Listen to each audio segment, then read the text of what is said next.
he just plays all of the tricky heroes. You know, it's like the same as having Yubi on your fantasy roster. It's like Yubi will win, but Yubi will win by like shot calling the team and playing objective perfectly and going 9 and 10 versus T1, but still having better objective control and winning. It's funny you see that come back again for T1. Like you see that happen again for T1 versus was it Falcons that we just lost to, where it was like the Blizzard world and Proud has like 50 kills or something.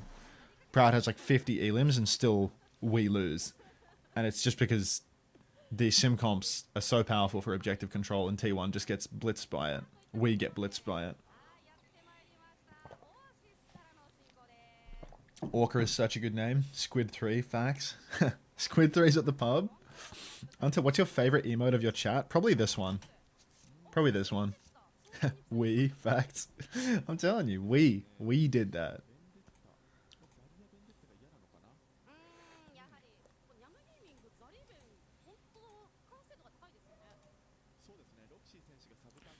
Pub.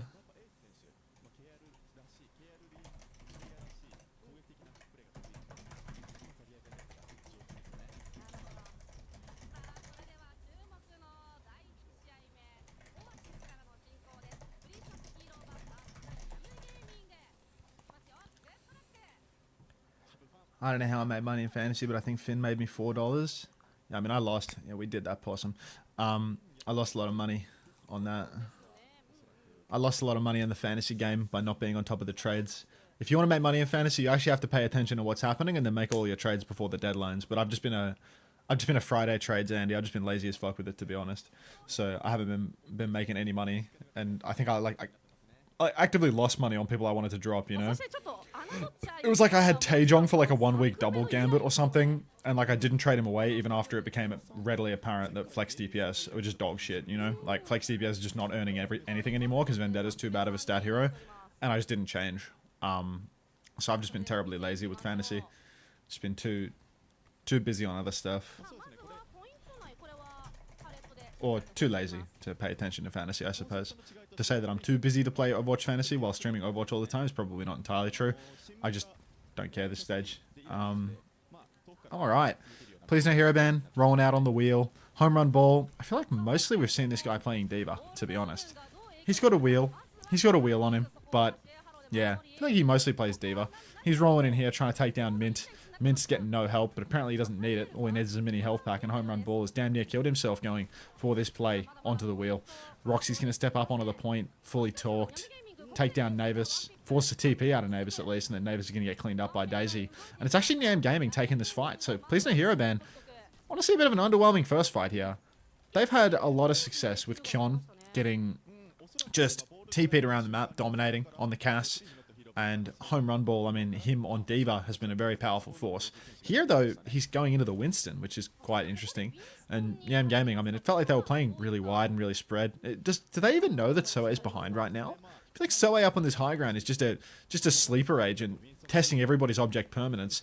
Now jump up onto the high ground for Home Run Ball. He's going to dive his own Symmetra.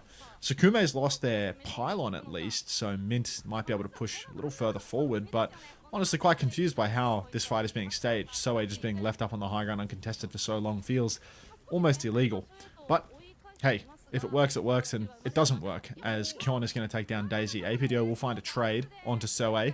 Shot comes out onto APDO, forces him to go take the Mega, but no kills yet, as Nyam Gaming, we're 4v3 right now, and please no hero ban. I mean, they got double support ulti on the cars, they got a grab for Roxy in response. I don't think this looks good at all for Please No Hero Ban. That tank swap means that Home Run Ball is going to have ages to wait before he can actually go for his ult turn, and he has to be so careful playing into the Tidal Blast, the OP, Grav, just heaps of tools to deal with him. Kitsu comes out from Orca in the back, but I actually can't even see where the Kitsune Rush is. It's so far back.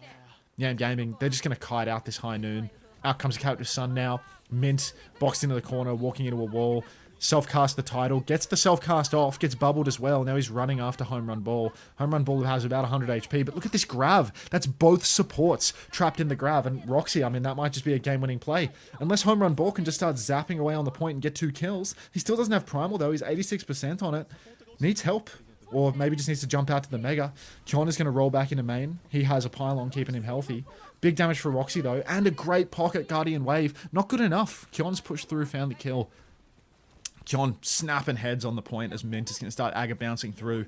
And look, APDO, he's not traded out yet, but the fight is brutal as Nyam Gaming, they're not going to take this. Please no hero ban, they get the retake. It only cost them their backline ults and maybe a high noon a million years ago. But Nyam, it feels like they had that in the bag. Daisy just never wanted to use that override protocol for some reason, and as the scrap progressed, just gets picked off. Now it's really doable for Please No Hero Band to hold on. They can primal the backline. They can sim wall to counter out the override protocol turn. Home run ball is kind of feeding going so far deep though. Like might find a kill with the primal, might not, but just feels a little too early to be making this hit. Home run ball is just literally primaling in spawn, just taking the mick. Direct hit coming out, shades of X10 from Daisy as a few nades are going to splash out onto the flank. APDO going for a hold that pulse bomb. We're going to be holding a whole lot of nothing. TP back up onto the high ground for Soe, and APDO in an attempt to pinch is going to go down. Daisy has flipped the map fully now, but is in the crosshairs of Sukume. Sukume wants to press it, wants to keep pushing, and Kion will finish the job. So Nyam Gaming, ultimately a whole lot of nothing on that retake. They spend their ultimates. Please no hero ban, some unforced errors coming out from them, but still Nyam just can't close it. I think if we're going to be critical, hey Emmys, hey Alt, I think if we're going to be critical, we'd have to say, why did Daisy land in the backline of Please No Hero Ban after the ult turn?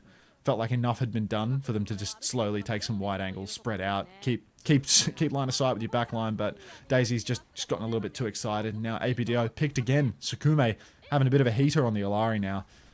Slow start, but turn it up for sure. Roxy really needs help. Tidal Blast comes out. It's a miss. They try to Tidal Blast the Zarya. It goes on the Kiri instead. Orca kills two. Might be able to find a third. Tries to TP out onto Daisy, but can't. And Please No Hero Ban, they're being delivered this win on a silver platter.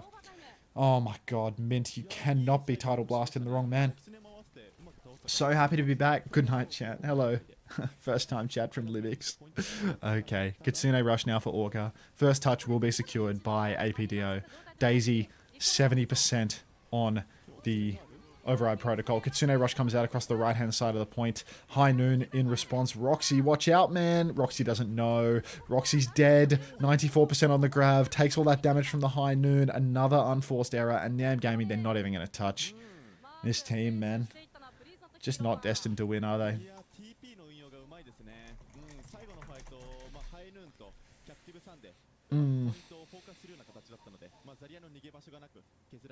Thanks, Banana Whisperer. Unter, where is Commander X? Xavier doesn't do Japan. I usually do Japan by myself.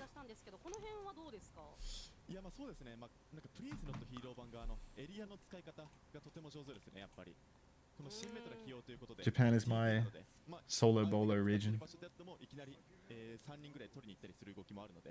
Aren't you rooting for someone in Japan in particular? Not really. Not really. I think it'd be fun if the Tokyo Tires get some wins. I kind of want Enterforce to beat Varel just because, like, Varel always wins, so an upset is always nice. But, you know, in the same breath, I don't know, like, I don't really have any deep investment. I don't care too much, you know. It's not like I'm unhappy if Varel win just because, you know, it's like I'm mates with Top Dragon. I know Top Dragon pretty well. But I'm just not that passionate about it. Please no hero ban. They're kind of just playing the game of rotating their backline away. Roxy trying to run down Please No Hero Ban's backline, but they have flipped out into main and Nyam Gaming. They now need to step onto the point, get that touch going, jump inside for home run ball. He needs to watch himself, but he is just going to find that kill onto Mint. Mint, king of the unforced error right now. Little hop up onto the high ground for Roxy as APDO and Roxy are both taking so much damage. APDO snuck underneath, got the mega health pack, but Roxy has fallen. And Please No Hero Ban, they are ultimately going to clean this one up. Thing that they're good at is just constantly keeping the fight chaotic. Lots of players that can be moving parts. You know, you try to catch Navis, he can TP away. You try to catch Soe, he can TP away. Kion, he likes to just solo plug walk around, aiming as much as he possibly can. But he's got TPs to help him get away from that as well, as you've just seen here.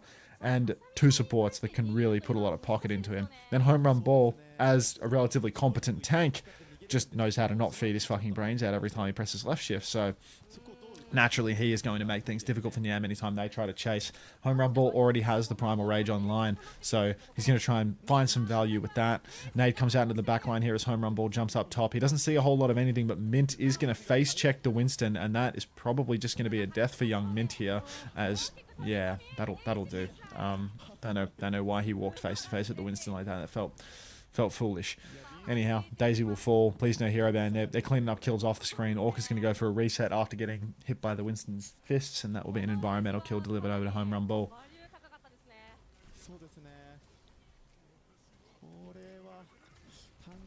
Oh, aggressive duck one. Keep Ellis looking, buddy. All right.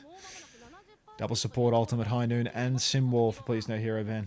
Lots of ultimates available for them to deal with any push Nyam Gaming bring online. Override Protocol comes out from Daisy, pushing on the flank. Captive Sun, Shades of Slay out of Sukume as they're going to miss that one midair and then get absolutely blasted out the sky. Kyon says, that's enough. Steps up onto the high ground, going to kill Daisy, take matters into their own hands. Now flank behind, has the high noon, couple of shots onto APDO, 3 to be exact. Now there's an orbital ray from Orca, but the sim wall's keeping Kyon completely healthy and comfortable. Everybody is boxed up inside for Nyam Gaming. Kyon gets the shot onto Roxy, who is just addicted to peeking these high noons. That's going to force Mint to rally, but APDO has fallen with copy. Mint has died during rally, and Nyam Gaming not... With no bluster whatsoever, we'll get 100-0'd. Absolutely shocking showing here on University, as Please No Hero ban will take the first map.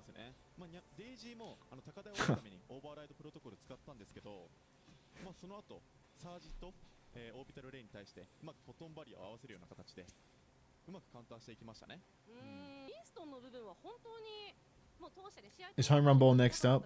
No. No. There's literally a Gorillion. There's Gorillion tanks. There's a Gorillion tanks to go to play in Japan. There's just no Japanese tank players that are any good. No, I don't think so. No one is next up in Korea anymore. It's all old people. I mean, maybe that's not entirely true, but the problem is, like, the next up talent in Korea, it's like a guy named Jamel Gong or something, and he plays one game and then says that his team is dog shit and he hates doing fan signings and he wishes he was on Falcons and he gets suspended by his team. Like, it ain't easy. It ain't easy. Spint is kind of next up. Yeah. The Garu, what, the Iceman. I mean, like, the next up players are kind of spread around, right? Like, it's like Lee Soo-min and Maka, like, all the players that were on the Wei roster last year. Like, Knife is not really new talent anymore, but, you know, like, a lot of those Wei players are pretty young, like Lee Soo-min and Maka and stuff, and they're spread out to teams where they're getting paid salaries at least. Proud was next up, and now he's just up. Like, Quick Stadium, fuck.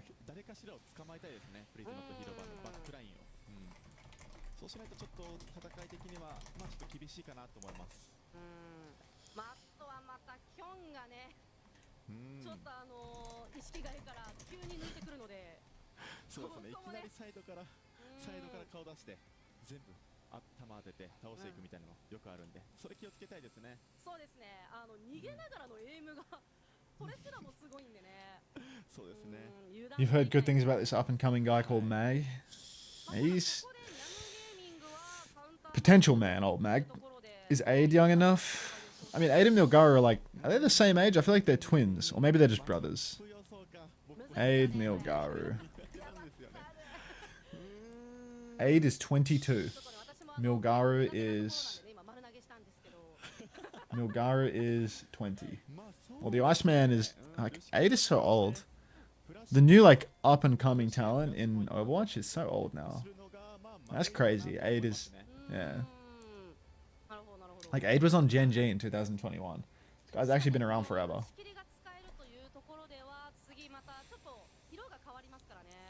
Ah. A Zent and Univer from Gaming, I see.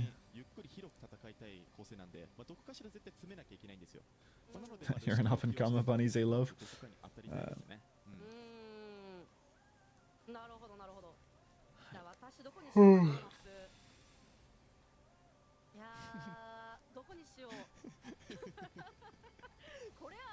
What is the up-and-coming age bracket exactly? What is that, like, under the age of 25 or something? feel like the Overwatch up-and-comers age 21 to 24, it's so doomed. It's so doomed. The up-and-comers in Overwatch used to be like 14 years old. It's like when he sang got scouted out, that guy was like 14. Like, what happened to that? That's Jamel Gong. Yeah, like Lenny being the best player in North America at age 13. Like that's an up-and-comer. Like if you're 22, you've just come, you know? Like that's it. That took a long time. Tom Combo's the only one? How old is Tom Combo? All of us were getting Fortnite payouts. What about 29? How old is Ryan? Ryan's probably like 20 or something. Are there age rules in Face at Masters? Because like Overwatch's like up and comer and like young scene really like fully died as soon as Overwatch League died. Because they just stopped being like any system for really young people to participate in. Like as soon as Contenders stopped being there, because young people could play in Contenders, right? Like really young people could play in Contenders, I think. I can't remember what the age limits were, but it was like I feel like you could be like 15 years old and be playing in Contenders, or 13 years old and be playing in Contenders, no problem. Because like Lenny was on Atlanta Academy and he was 13, and Tree was also like 13 years old or something. I can't remember how old Tree was when he was on like dark mode or something. I think he was like 13. It's like really young. But as soon as Contenders stopped existing, all of these young players kind of stopped existing too. And now like the age limits for OWCS are like quite restrictive and prevent probably like the most important age group for like new talent being developed from ever actually like spawning in.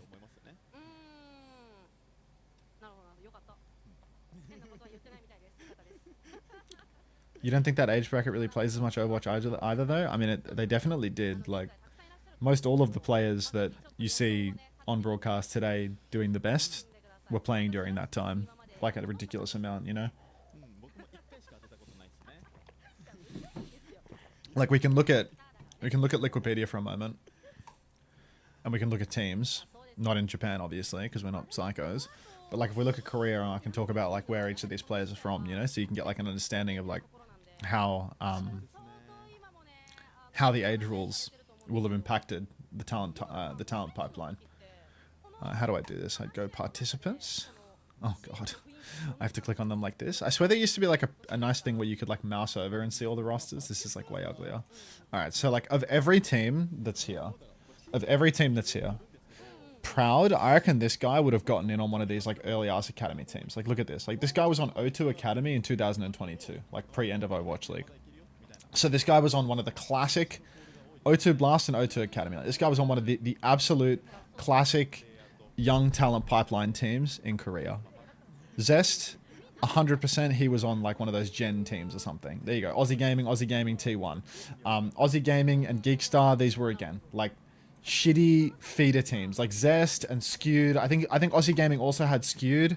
It had Develop, who was an Overwatch League player. How do I see their whole roster? Like if you look at they had Checkmate, they had Skewed, they had Zest, they had Free, who went to prison. It says retired, but he went to prison. Gay Bullsey, Assassin, and this was like a pure feeder team. Like the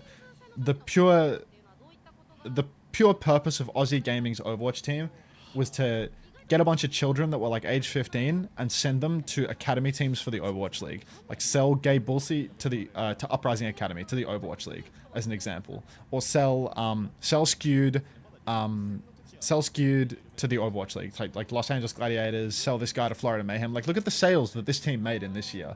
Like they invested a pittance, a small amount of money in these little children. They buy these little children's contracts when they're like 15 years old, and they give them a futon and a computer and a bloody packet of ramen a day.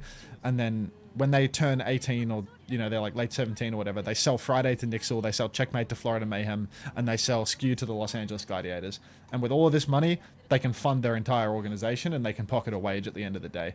But as soon as they stop being a Los Angeles Gladiators and a Florida Mayhem and a New York Excelsior to buy these players, there is just no reason to even provide a futon and a packet of ramen anymore. Like, the entire economy of professional Overwatch players was founded on futons and packets of ramen, and occasionally a computer. Hi, call me up. So, based on the complete absence of these teams after 2023, and honestly, like 2022 was basically the cutoff anyway, because like nobody was buying anyone by 23. But yeah, like after 2023, like when Overwatch League ended and Contenders stopped existing, there was no reason to give 15-year-olds futons anymore. And as soon as 15-year-olds stopped getting futons, the talent pipeline instantly died, you know? Like, the last generation, people like, probably like Proud, around about Proud's age, is like the last generation because they, at least, like, this guy went to Poker Face in 2023, right? But, like, if this guy had one bonus year, he would have just been totally fucking screwed. Like, if he was 1 year too young, he would have probably had to stop playing Overwatch because he couldn't live off ramen forever. And if he was 1 year later, he just, like, wouldn't have made it, you know? Like... Or if he was 1 year earlier, he would have been on an Overwatch League team instead. Because he's 19, right? So he's like really young.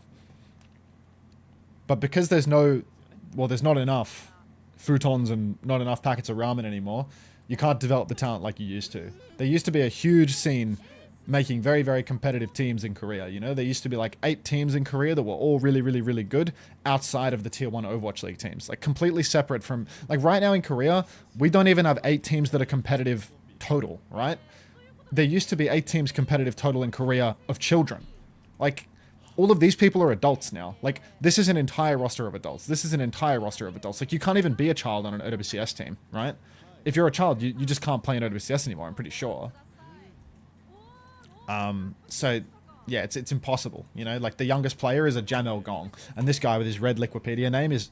His Liquipedia name is red because his career is so unnotable because he hasn't been on enough futon ramen teams, but at the same time, he has a little note at the bottom of his name that says, Jamel Gong is suspended by the team for the remainder of Stage 1, because he was already complaining. This is actually crazy that if you look here, there's 2 independent suspensions for Proby and for Jamel Gong, both for complaining about the fans. 17 is the age minimum? Yeah, like... 17 is the age minimum for Masters and OWCS. Like, dude, I got onto Tree when he was 13 years old. Sugar Free was playing on Atlanta Academy when he was 13 years old. You think a kid that wants to play video games all day long is going to wait 4 years? They're going to go play another game. You can keep writing your question marks, everybody. You can interpret it however you want.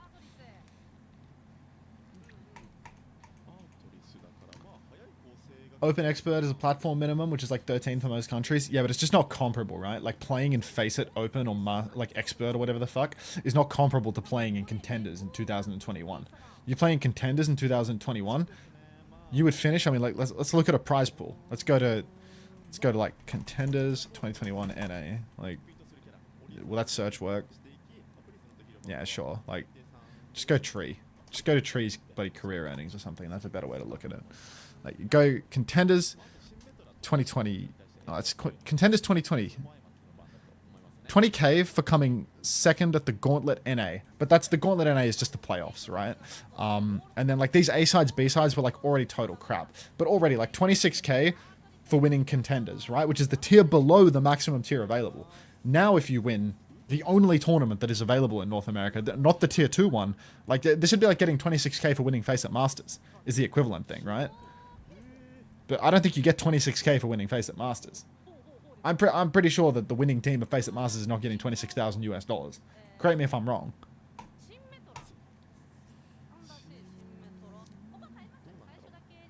Yeah, exactly. You get 7k.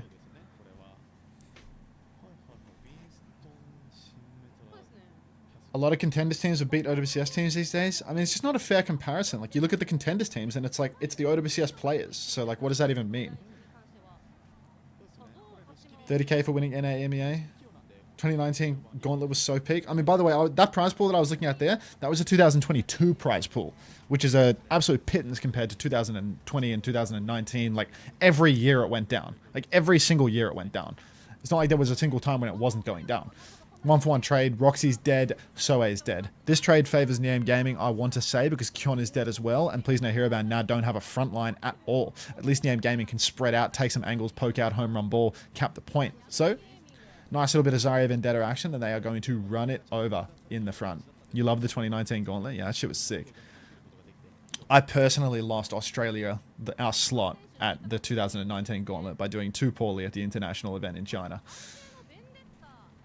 All right, Roxy holding top. Big poke coming through. He has 0 energy, but Undersea, Blundersea is going to get a triple with the slash. Did Blundersea get subbed in this map? Was he even in map 1? I feel like he wasn't, right? I feel like it was someone else. APDO's playing Kiri. They decided that the Kiri was too shit. They've put APDO on Kiri and Blundersea in. What is going on? Good spot, Winter. Like, that's unbelievable. Sometimes your team is too shit. You just got to do it yourself, bro. All right, roll swap for APDO, and they're already winning because of it. Please no hero ban. They've lost their Winston. Push outside for Blundersea, getting ready to make the Zarya ban work. As yeah, apparently the secret source was there all along, and the answer was right there in front of us. It was just to put Blundersea in and let the Korean guy play Kiriko instead. So. Yeah, it can happen. Home run ball's going to get the first tap, start ping-ponging on the point. Roxy's going to drop down to the low ground, which is a little scary. Kitsune rushes a mirrored, but unfortunately Daisy is going to die to their own nade, and Mint will fall too. So, extremely buttery backline right now. Fucking hell, planes flying overhead and shit. This building's made out of lightweight construction, so I may as well not have a ceiling. I can just hear everything. I feel like I can hear the pilot talking in that plane, for fuck's sake. Alright, beat available for Navis. This is actually really scary for Nyam Gaming to lose that fight, because that was only a Kitsune rush. You could hear that? I'm telling... It's Supreme? Oh, God. No. Anything but Supreme, I beg. Alright. Navis with a beat drop. Blundersea with a Sundering Blade. High Noon comes out early. They TP forward. Oh, somehow Daisy lives that one. How's he managed that? That was a skull, I could have sworn. Daisy and APDO both going to go down now, as they did not flip in. Point touch for Blundersea is not going to net them much of anything. And now you might as well try to die so you don't stagger horribly, Blundersea. But unfortunately, as you are Blundersea, you will be staggering horrifically. Few players playing off to the side, but they should be fine to not get killed. Jump deep onto Mint. Let's get a bubble going. We will get a bubble going. Now there's no actual Winston bubble for home run ball, and Nyam Gaming can make the cross towards the point. Roxy trying to scale the wall, jump onto the backline again. Simwall is out. Daisy pops the override protocol. Mint is going to use their ultimate in fear. A stun onto Navis will take them down post beat, as Please No Hero Ban try and fail to beat push, but Daisy and Mint have fallen off point. Roxy, APDO, and Undersea all have ults. It is winnable. They've leveraged the flip. They're not going to use the grab. They're not going to use the Sundering Blade. They are going to die on the sword, on the objective. Oh, man. Sorry, Unter. I'm learning how to land a plane. Give me a second. Looking into this. Looking into this. Chris stream emotes. We are not adding an off the plane. Like, how old do you think I am? These off the planes are just hopeless. Just hopeless. Alright. Krav. Sundering Blade, Suna Kitsune Rush. APDO, he's a little bit behind Sukume on the Kitsus, but again, Home Run Ball still has that Primal Rage. Always good for block and rotations, catching a squishy, giving him the juggle. Here comes a jump here for Home Run Ball. He's playing like he wants to use that Primal. He has used the Primal, but the Observer has departed. He's hopping and bopping around, having an Aga bounce, but no kills yet. Bubble comes out from Roxy, and it's a good one. Keeps everyone healthy. What an awful Primal Rage from Home Run Ball. Grav comes out from Roxy, and it is an absolutely inspirational one. Splits the wickets between those two backliners and finds nothing at all. Blundersea, not to be outdone, will find a kill onto Kyon. Finds a second kill onto Sukume, actually. He might even be tempted to find one onto Navis if we're not careful. So we are in a 3v3 as Roxy makes the move over to the Hazard. Big jump onto Mint. Get out of there, Mint. You are in big trouble. But it's time for Nyam to get back into it. Blundersea with a third kill for the fight.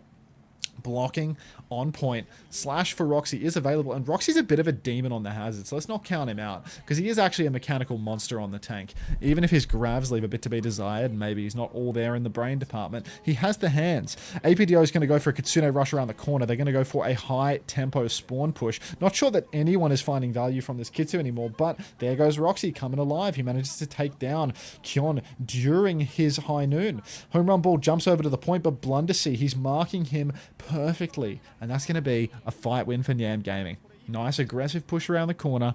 They found some value. Beat for beat, available on both sides. Sundering Blade for Undersea. Still, that's the first Sunder, I want to say. Roxy taking a bit of poke in main. That's going to charge up Mint's beat drop. hypothetically. Hasn't done anything of the sort at the moment. But you can tell the Please No Hero Band are trying to wrap over to the opposite side. Amp has been burned by Mint now, so you got to be careful not to get your ankles snapped, son. He wants to drop the beat here, but he could really easily get split off by a bubble from this position. Blundersea is going to use that Sundering Blade for absolutely nothing. They're going to turn around and try to deal with Home Run Ball on the point, but Home Run Ball is out of there. Now Roxy has to slash back. Beat comes out for Navis. Counter beat for Mint is money, except for the fact that Daisy didn't get it. Daisy, Override Protocol on the skybox, needs healing, doesn't get healing. Would have loved to have a beat drop there, I will bet. Kion about half HP, kills 2. Third kill comes through for Home Run Ball, and it's all Mint's fault for not getting the beat onto Daisy, isn't it just? Unbelievable. Please No Hero Band back in control. Nyam Gaming with a downpour, and that's about all. This is a disaster for them, actually. Nyam Gaming, they have so few ultimates to retake. They need to, it genuinely needs to be downpour of the week. Not even of the day, of the week. It's super weak. We've got multiple teams playing multiple games this week. So, you know, if there was going to be a time for a downpour of the week, it would probably be right now. All right. Undersea's already dead. He's been taken down by Kion on the side. Primal Rage is out. Down comes the downpour. Mint in big trouble. Fortunately, doesn't have the high noon. Oh, it doesn't have the juggles down pat, but Roxy's going to go down as well. Kion is just aim king, and it might be completely chalked, folks. It might be chalk cheese. Kalu's dead. Like Kalu's dead is just never getting used, bro. Kalu's never playing again.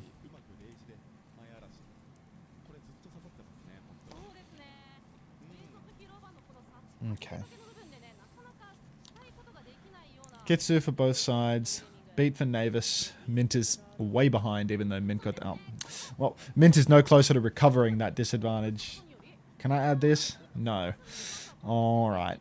Undersea and Mint, both dead early. The usual suspects, really. Please No Hero Band. They're up 2-0 on this map. It feels like any sign of life that Nyam Gaming are able to display is immediately ripped from their weak clutches after enough time is given. A few right clicks from Home Run Ball here. But really, it's all on Nyam to make this retake happen. Mint is still 25% away from ult. Goodbye, Beast. What's wrong? What are we all low hopping? Beast got timed out for saying fuck she's hot about Pauline Hanson. I don't know. Why are you timing him out for speaking the truth, man? Beat for Navis. That's a 3-man, 4-man beat, but Sukume's already dead. Roxy's trying his hardest to clutch up. Blundersea's going to take down Kion as well. So a full torque, big damage, but it's all Nyam Gaming in the feed. And somehow, someway, Please No Hero Band have fumbled an incredibly advantaged situation. That's double support ultimate for a loss, matched only by APDO's Kitsu. Let's not count them out. Let's not count them out. Roxy, third personing on the corner with their block. Kion, just marking the edge. Don't target me, Ponders. Don't target me. Alright. Mint has a beat. Can make that an easy fight win if he so desires. High Noon is out. Roxy, get out of there, man. A classic case of Roxy having no awareness of the High Noon.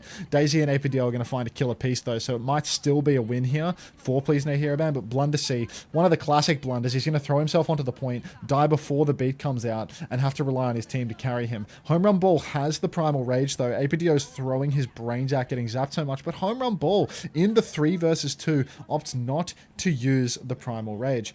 Absolute disaster, as now Please No Hero Band desperately need to touch, but I don't know if they have anyone that can actually do that. They don't. So, Nyam Gaming are going to take this point from an ult deficit.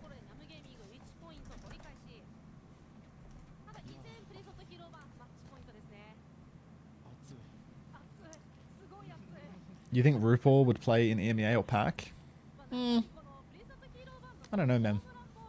I don't know about that. Not really sure what's going on with that guy at the moment. He's probably got to lay low for a while. Lay low for a while. He I thought he said he was gonna like stream again and shit after like a week, but then he got like a really negative reception to saying that he was villain of the month, and said that he was gonna get therapy instead.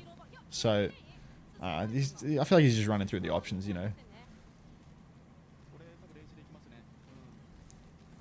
Home Run Ball. Bro can afford therapy. I mean, I just don't think that you need therapy for saying the N-word. Like, I don't know. Maybe that's like the unwoke opinion of me. You know, I just don't think that you need therapy for that. But I don't know. It's one of those things where it's like, you know, people publicly will want him to like demonstrate growth or change or something, right? But I don't actually know what that looks like. I don't know what that looks like from the outside looking in, you know? Like, unless he's the most public person ever, how do people gauge that? How do you measure that other than just, like, time? I don't think anyone actually knows the answer to that question.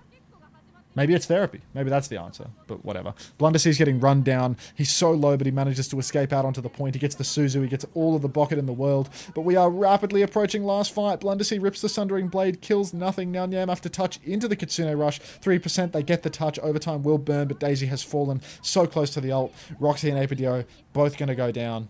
And please no hero ban. They are going to dominate by dumping all of their ultimates in this final turn. And that's it. You just have to say you're going to therapy. I mean, it's... I don't know, like...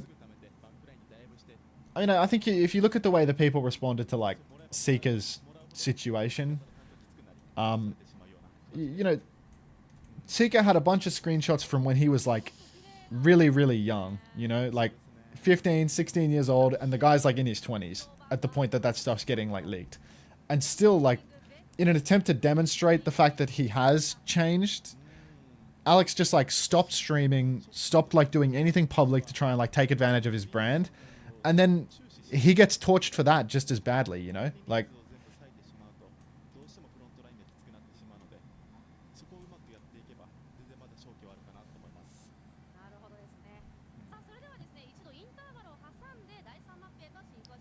because I'm of the opinion that, you know, for Seeker, like he had demonstrated his growth in the years prior to, like in the years leading up. You know, like the difference between him fucking him in those screenshots and him, you know, at the time that those screenshots were leaked on Twitter is like it's an order of years, right? Like the growth had occurred. He'd gone from like a 15-year-old with a barely developed brain to a grown ass responsible man, just like a nice dude. Well, don't say a slur then. Pretty simple stuff, IMO. Yeah, we're talking...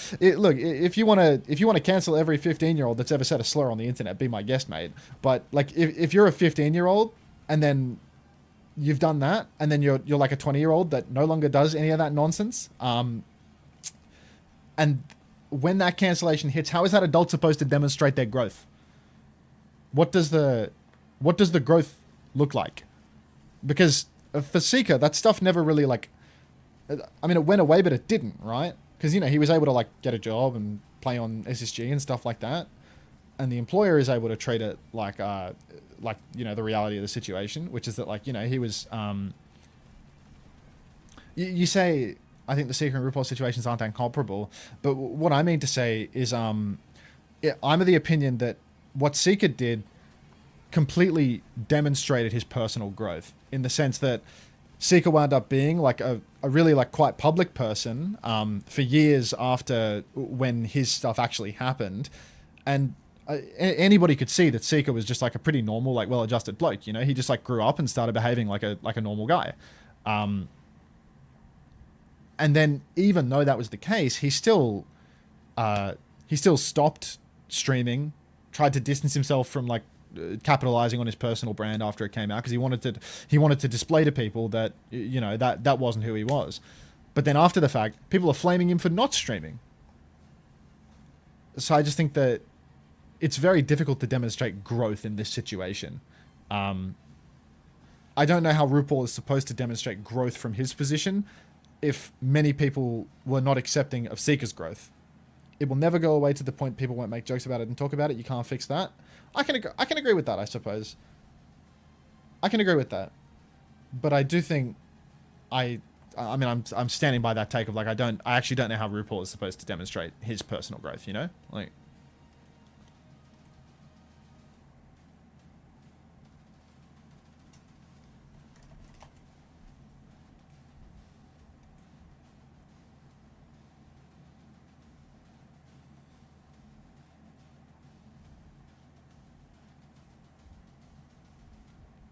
just wait for the burnt peanut to bring back slurs and we'll be good.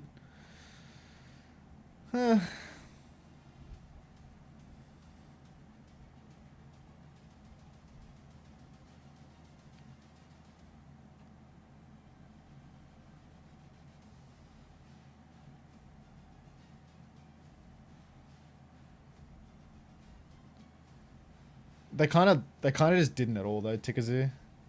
They just didn't at all.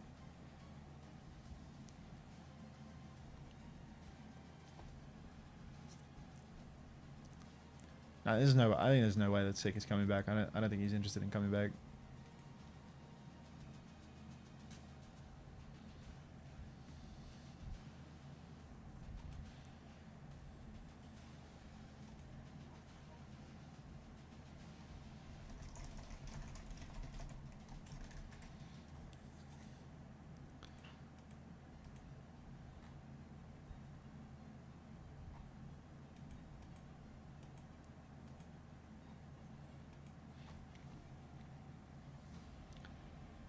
I mean, I think with regards to the jokes, like, that's just something you got to deal with, you know? Like, the jokes are not career ruining, right? Like, the jokes will not destroy Alex's career.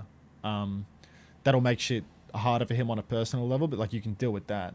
Whereas, like, for RuPaul, it's like, you know, that is, you know, his career is, like, ruined, right? Like, he is instantly fired from his job over that. Like, Alex didn't get fired from his job when that stuff happened because his employer at the time and then his future employers were both able to look at the situation and be like, well, these are screenshots from when he was a 15-year-old, you know? Get out of there, stolen. Like, we're employing a 20-year-old man right now, not the 15-year-old in the screenshots, you know? I think that's totally fine. But it just kind of, the whole point of what I'm talking about here is when you put this in the context of the RuPaul situation, you know, because it's not a 15-year-old, it's like an adult, and he's saying, you know, that he wants to demonstrate growth, and I'm sure, you know, people on social media or something or in a Reddit comment section will say, like, you know, they want to see him change. Like, how do you demonstrate that? How do you actually see that? What does that look like? Scary Shark 49, thanks for 8 months. Ni hao.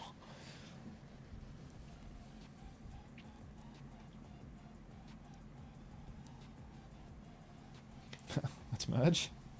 Let's merge.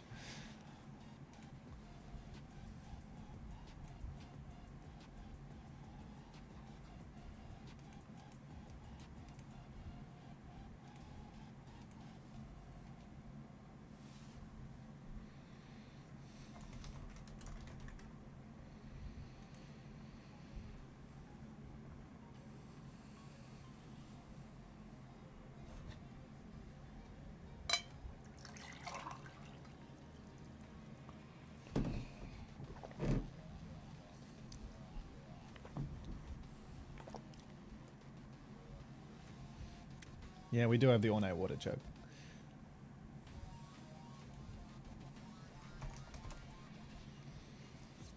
Villain of the week was the most stupid thing he could have done. I mean, I agree with that, you know? Like,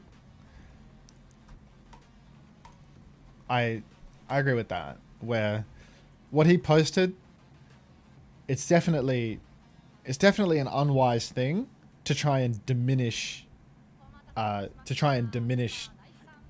your own wrongdoing, you know? And describing oneself, shut fuck up your mouth, please. Okay. That's not even the first time you've written that. But this time you highlighted it. Let me translate the Arabic message that you sent to me before I banned you, Mobark91. Hang on.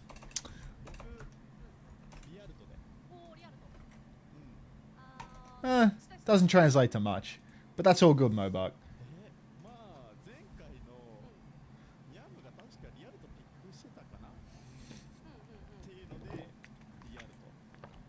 Send it, I'll translate it. He sent that.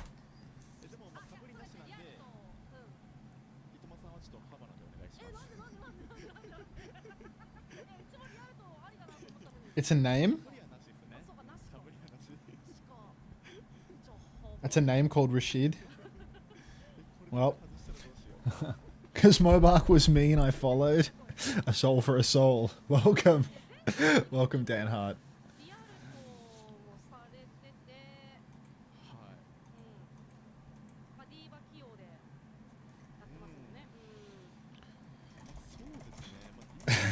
Pity follows on.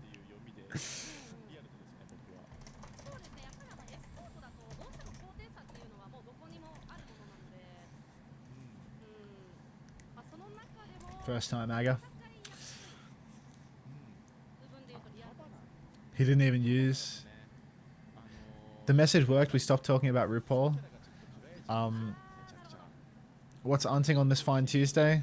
We're talking about RuPaul for a while. But yeah, I don't know. I feel like these situations are quite common in esports, but less common at like the tier 1 level. Usually people by the tier 1 level have like, I don't know, grown up to the extent that this doesn't really happen so much.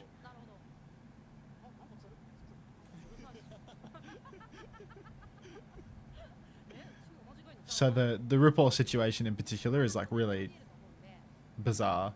It happens in tier 2 CS all the time. Or what, like, I don't know like what happens. Plus you would expect RuPaul to be the most like media trained. I blame Albert Ye for not providing RuPaul media training while in Florida Mayhem.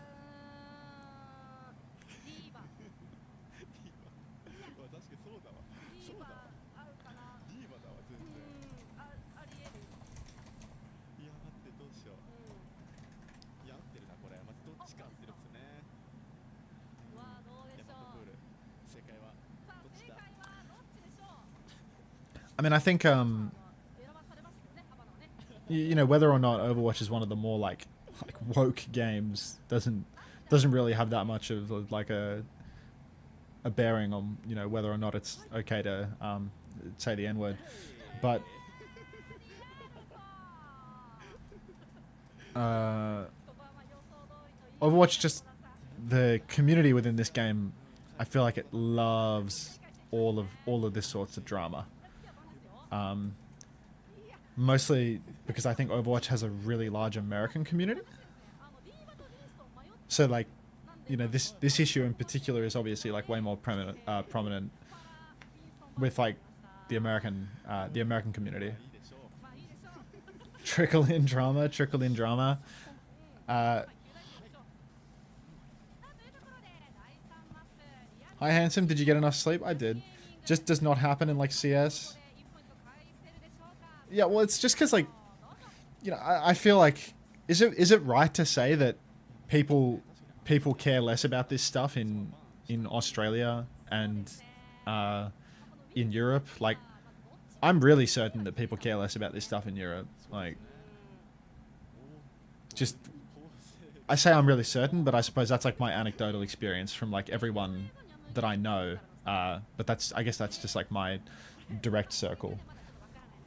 But yeah, because Europe is racist, and I mean Australia is racist too, right? Like that's sort of just the reality of it. I know the most racist man in Newcastle. I mean, I'm not talking about the UK. I would think in terms of countries that care about this stuff, the UK would be like right at the very, very tippy top of Europe, right? Like isn't the UK like the most, you know, woke of all the European countries? I'm pretty sure that's the case. No, not at all. Is it no? Nordics? Yeah, I guess you have your more, what is it, like welfare-y countries? Like, yeah. Nordics are the most woke. You can ask Chris. You're from Sweden, you're woke as fuck. Is it woke about the same stuff? Is it about the same issues? Or is it a different I don't know, like flavor of wokeness? Because I feel like it's different issues, you know?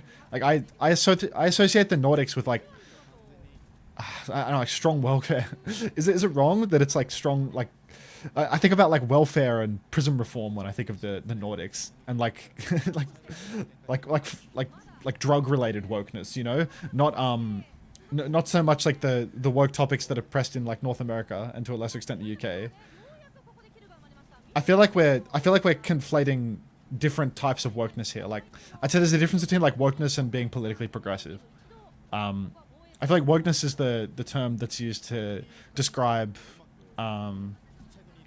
a lot of stuff that's related to like racism, like racism, immigration, gender. Those are probably like the biggest ones that are like talking points in the United States, like the big like contemporary issues for like woke versus anti-woke. But I feel like the Nordic countries, their brand of wokeness is not so much about these. Immigration is a huge contention point in Europe. I know that. Socially versus politically progressive.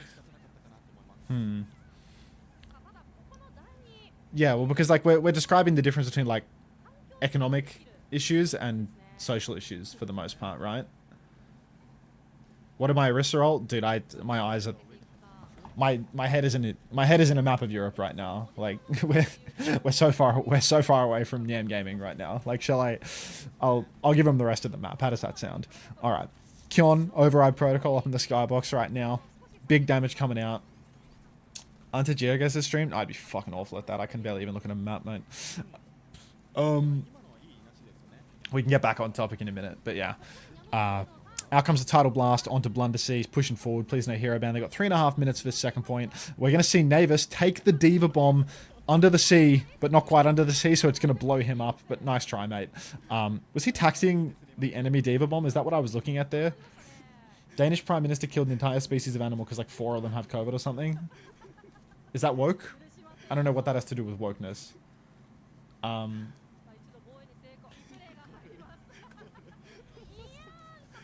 Yeah, nice try for Navis. Nice try. I promise you Supreme would have managed that one, no problems at all. Alright, Roxy up top. Big damage coming out onto the Orisa right now. But Roxy holding on as the override protocol comes out from Daisy. Symbol from Soe so they can keep on pushing through the override protocol. Daisy just forced to hide. Blundersea rips the copy, loses the copy instantly, misses the nade as well. So it's just a real masterclass from Blundersea, to be honest. Now they're going to fall down to the ground with all the grace of a brick, get pushed by the Tracer but live to tell the tale as Home Run Ball has taken too much damage, and it's going to be Blundersea, return from the dead, swings the corner, kills Kyon, who is on the Tracer. Now Blundersea dead to Home Run Ball, stuck out in the open, not using that corner to play life. APDO is going to nano the Diva. The Diva is completely interested in trying to one-shot that teleporter more than anything, but the front line should be good for it as Roxy converts no kills, but Daisy and APDO find a scalp apiece. Now we're down to 2 minutes. Should we check back in with wokeness? But yeah, I think because Overwatch is made by Blizzard, and Blizzard is a game studio out of California, is like an American-centric game studio out of California. And Overwatch has a humongous fan base and media presence through North American culture. I'm pretty sure that you get a degree of, I don't want to say over-representation on these issues, because maybe it's just like an accurate representation for what the player base is, but you get a community that is extremely engaged on these issues. You get a community that cares a lot about this stuff, and then you look at other games or other countries and how they engage with these issues, and they approach them very differently, or perhaps not with the same level of seriousness as you see. But yeah, I mean, California is obviously maximum wokeness, you know? It's like the woke capital of North America, you know? All right, wait, that was a Terror Surge from Home Run Ball. Catches 3 players with his Terror Surge, kills 0. 1-for-1 trades as Daisy and Soe are both going to go down, but the Nano Boost is available. Home Run Ball, he's going for a home run right now. He's spinning into the back line, pushing on to the Ana, spear into the wall. Cuteness overload as she explodes into a puff of stars. Please no hero ban, they're now up 1, but the respawns massively favor Nyam. Bomb on the card from Roxy, not going to get them back in suit, and Home Run Ball, they've done the work, and they're going to reap the rewards now. They're going to cap out.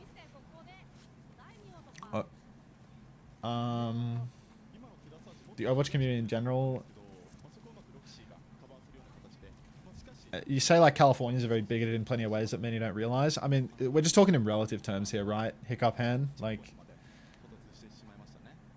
it's not to suggest that because you're from California that you can't be bigoted or something like that, right? We're just describing the general vibe of a place. Like, you know, my mum was arguing with the neighbor from the country today, right, about Trump, because my mum hates Trump, and the only thought in my head isn't anti or pro-Trump rhetoric. It's like, you know, mum, like, you're you're a woman from a left-leaning suburb that lives in the city, and you're arguing with an 86-year-old farmer about American politics right now. You know, like, just at some point you just need to have the perspective to recognize that you're never going to change some people's opinion, you know?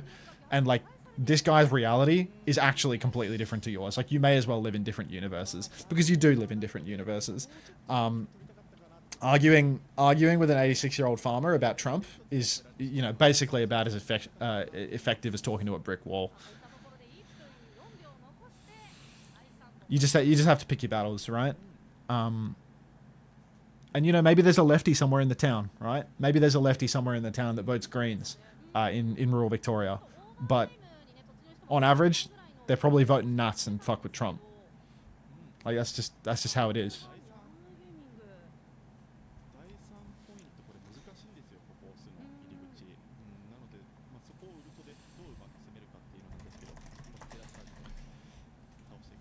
But the Overwatch community is very,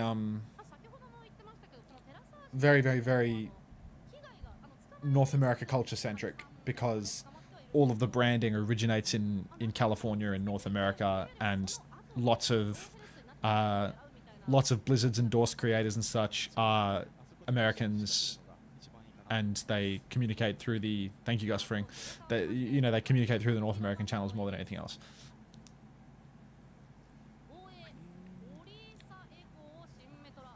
Have you considered the entertainment aspect of arguing with people online? I mean, yes and no. And that's what our podcast is, right? Sort of. Did Seeker retire from Overwatch? Believe so.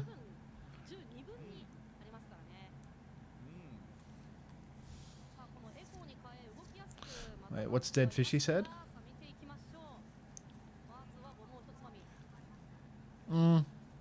It could be a bit of that, Dead Fishy. It could be a bit of that, but at the same time, maybe it's a lot of that, actually. I don't know, like, you didn't really think about how Blizzard mostly fucks with NA streamers? Well, it's because, like, oh, what's that? Is that money? So I woke up this morning with something on my mind. Something wonderful. China, China, China.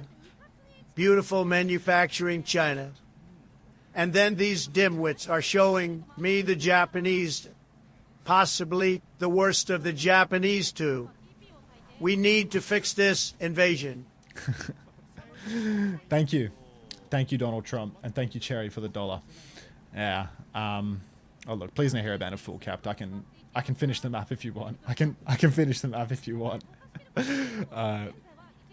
But yeah, I mean, if you look at the spread of like Blizzard's content creators, or like, you know, even if you look at like the spotlight that they did recently, right? Like, you know, there was August there and there was Frogger there, because these are some of the biggest creators in the game with their natural, like, organic audiences.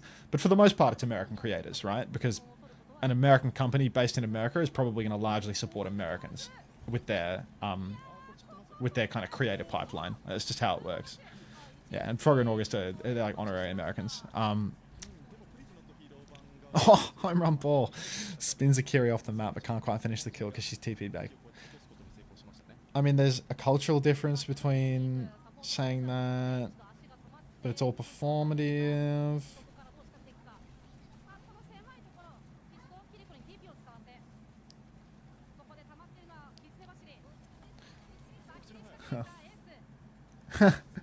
That's it. Hey, Zach. Wow, that's a new one. Doing it like this, but then waving down here, that's tech. I like that. You're right, SRX. You're right. What were we saying? Something about Please No Hero Ban getting full held. Another 2 minutes have disappeared off the clock.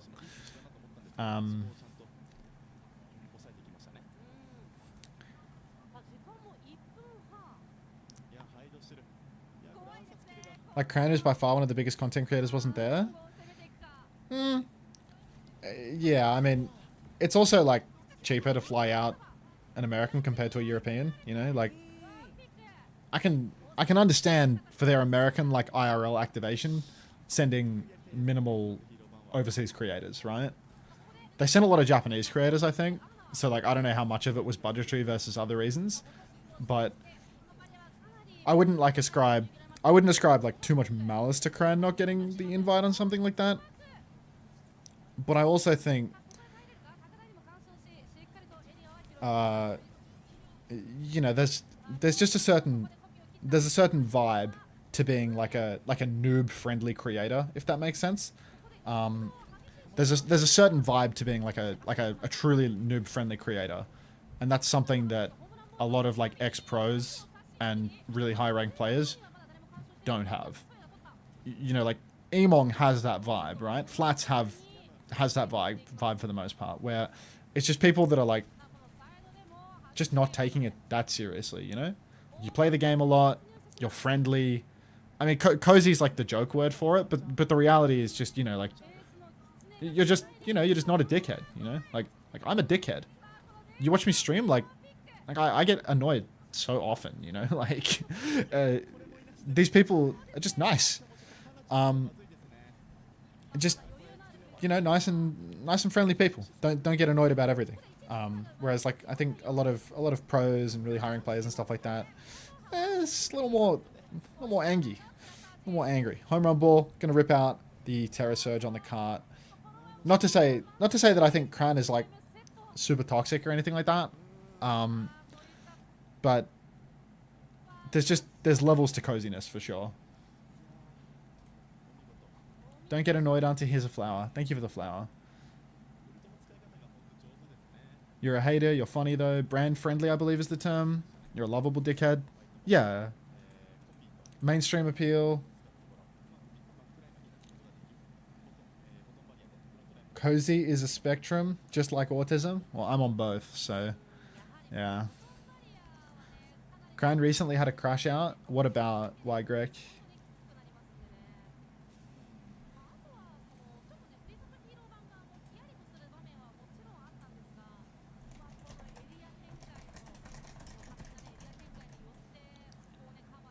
Thanks for the flower, species.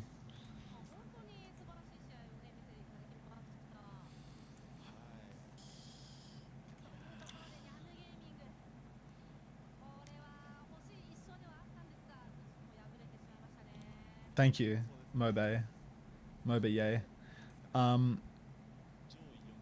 don't like Cran's content, but my brother does. I mean, I don't even know what Cran's content is. Like, realistically, like, I don't watch that much Overwatch outside of the bajillion hours I spend watching Overwatch on stream, you know? Like, if I don't watch it on stream, I probably don't watch it.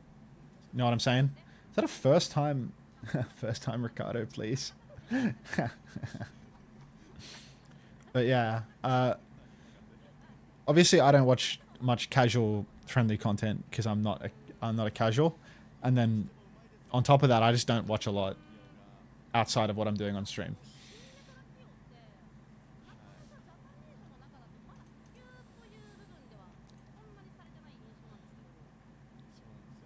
I mean, isn't Cran massive just because his content is high quality? Well, again, I don't know what it is. Until you're the theater kid dickhead to apply as jockey kind of dickhead. I feel like that's a backhanded insult. Like theater kid is an insult. I can't say I've ever been described as a theater kid before, but that's life.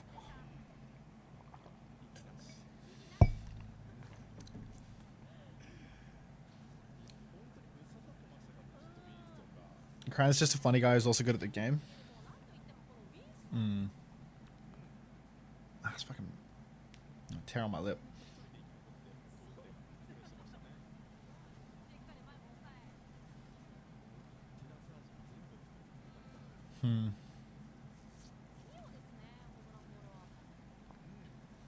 The better you are in a field, the less likely you are to attract people who are not as deep in it as you are. I mean, I think I have like very good exposure within my niche. You know, this isn't so much me talking about why I do or don't have a given audience. You know, I can understand the absence of casual appeal to aspects of my stream and aspects of my content. This definitely isn't about that. I'm also talking about what I think appears as an appealing content creator for Blizzard, right? And I think an appealing content creator for Blizzard, specifically for the sorts of people that you see like at the Spotlight and such, it's not so much about creating analytical content about the esport, it's about creating casual, accessible content about the game. And I don't create so much content about the game. I create content about the esport for the most part. I've made some stuff about the game, like, you know, the spotlight stuff and some jetpack catch shorts and, you know, the occasional video about how to play a new hero. But for the most part, it is fairly esports centric. Because that's what I enjoy, you know? That's what I enjoy, and that's what pays the bills on Twitch. To do the casual friendly stuff, not only is it less in my interest, like, well, it's in my professional interest, but it's less in my personal interest, like I don't enjoy it as much. But it's also an extremely saturated niche. It's an extremely saturated niche, you know? Like, I did a couple of those like patch review videos where it's like I would read the patch notes when the patch came out and react to stuff. And I even had fucking Gavin Winter, the dev, in my chat. You know, having a bit of back and forth about what was happening in the patch. But at the same time, it's just such a saturated niche that it's like, nobody's going to watch my YouTube video about the patch notes because they're already watching Flats and Emol.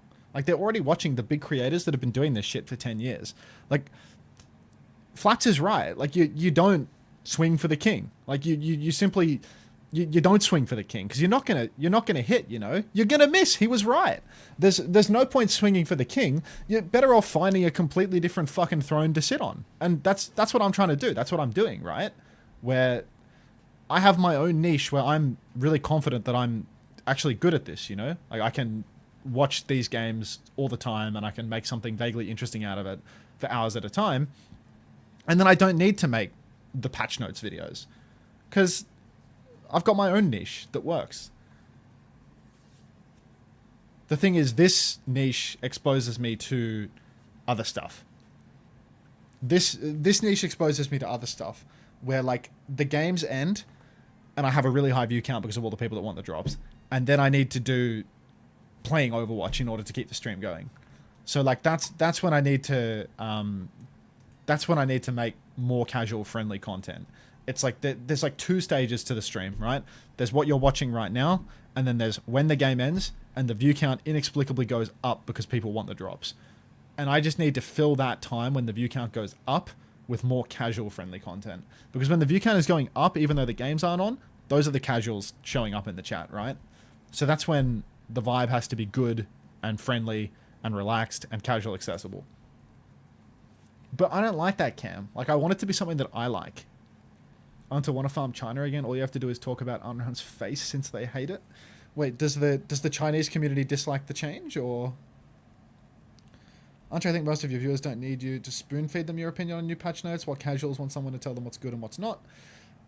Or it's because, you know, I'm already hitting the niche of my viewership, you know. And yeah, exactly. Lunatish is saying vibes are good when you're yourself, IMO. Yeah, well, because I'm not going to do something that I don't enjoy, right? Literally the reason that I'm playing Stadium for the past like week and a half is because I'm having fun with it. Like, the reason I'm not playing Ranked is because it's like Stadium's like more relaxed, you know? Like, I can just play and fucking throw the game and I won't be like completely miserable. Whereas like when I'm playing Ranked, it's like, I don't know, it's a bit too like stressful and irritating, I suppose. Like, I just don't enjoy myself very much when I'm like playing Ranked. If I speak. Thank you for the flower, Bunnykins. Sometimes I have fun in Ranked, you know? Like, there are days where I'll play Ranked and I'll have heaps of fun, right?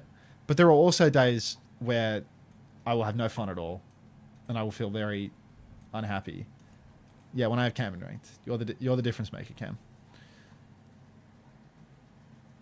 Unter, for me, it was just the natural evolution of OC, Tomathan, the insane asylum you're currently in. Yeah, I mean, someone asked me, like, I think it was Nelso said, why don't you make analytical content like OC?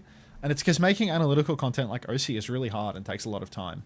When she makes a video, she spends so much time making that video off stream, you know? Like, those are scripted, high production quality YouTube videos. Like, oh yeah, and she's way smarter than me, but I'm not putting all that effort in to make a YouTube video. I don't care that much about my YouTube, you know? Like, if I really wanted that casual audience, I'd be doing videos like that. I'd be making analytical videos and trying to fit into the niche. But I don't want to do that because I want to watch the games live and talk about it. And all the other stuff is just going to be like a supplementary side quest that I need to fit at the end. But I can't fit that at the end while my view count is 2,000 at the end of a day of Pacific, you know? Like, I need something that fits into the space that I currently have in my streams format. I'm going to run some ads and go to the bathroom. I'll be right back.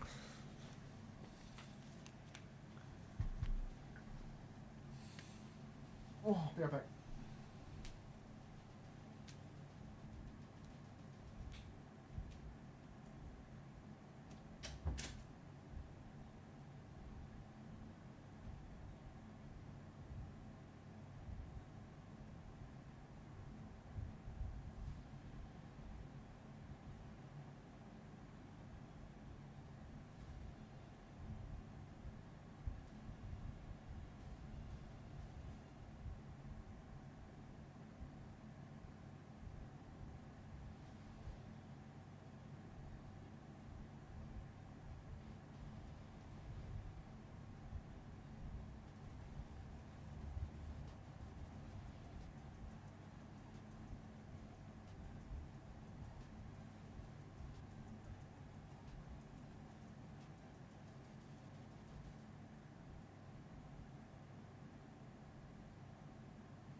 Oh, hello.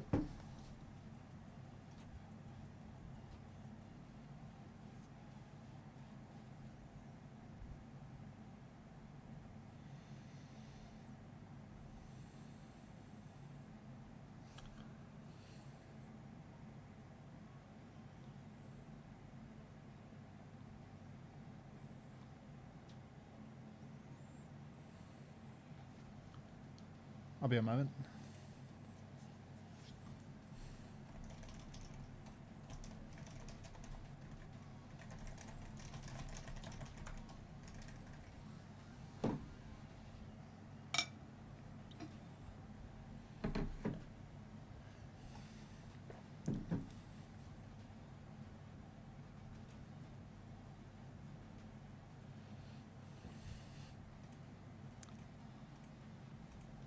Okay, now you can spam soy nod when I'm talking.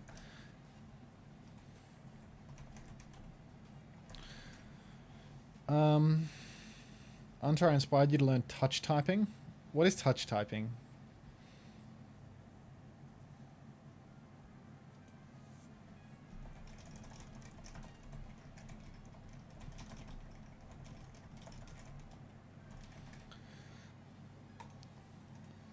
Six months ago, Tomathan said we will upload weekly. He has not uploaded since that statement. When you don't look at the keyboard when you type, there's no way you look at the keyboard when you type.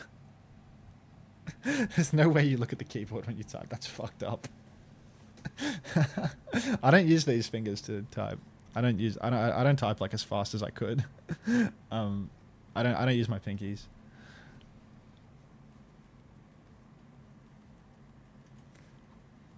No idea, Dr. Demand.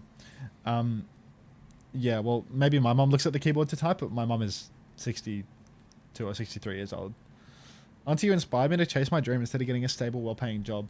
I wouldn't recommend that, to be honest. Monkey type test when? I mean, how many times have I got to do it, Luna? Like, how many times have I got to teach you this lesson? Like, I feel like I've done this so many times now. Oh, I'm restarting. I read it as fiend.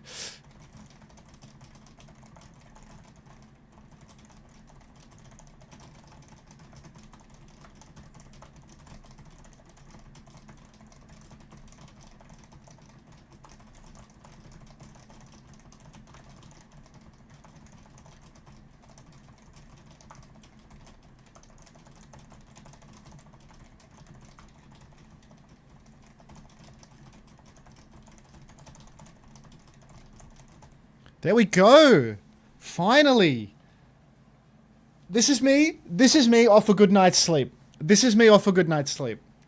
I haven't had a good night's sleep in so long. I slept a lot yesterday, and I slept a full 8 hours today as well. This is me off a full night's sleep. We made it to the 99th percentile. There we go. And now I never do it ever again. Now I never do it ever again. So I can say that I have a words per minute of 148, and I just never have to do it ever again now. Putting this in the pictures channel. Pictures, paste. Cheers to that. Round up to 150. No, I'm good on that. All right. So that was 148, which is, I think we can say that is in the 99th percentile comfortably, because 149, like 140 is 98.69. So I reckon 148 is for sure in that. Yeah. I'm happy with that. Let's call it 99th percentile and call it a day. I'm a 1%er when it comes to typing. Now do it in Mandarin Chinese. Not happening. How do you get good at typing? Sit in front of a computer for your entire life, wasting your entire life. It's really easy, to be honest.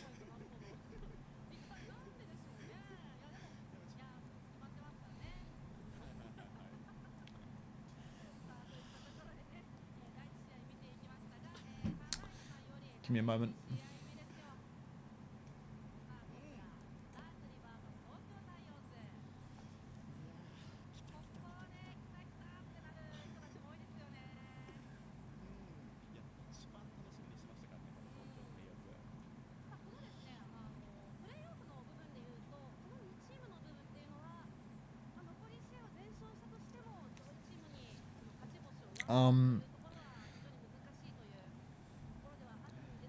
I don't know if I should answer questions like that, Nelson.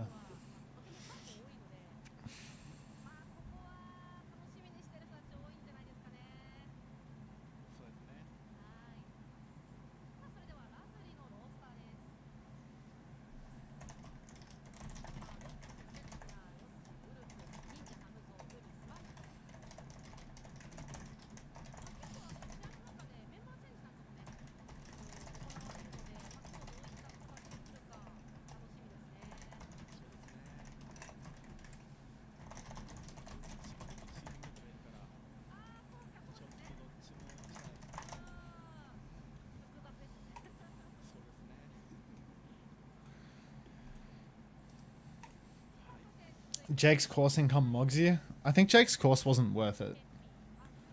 I reckon Jake's course wound up not being worth it. Because for Jake's course, he has to keep selling units of it all the time in order to make a profit. No way? Okay, I mean, like, Jake's course was a one and done.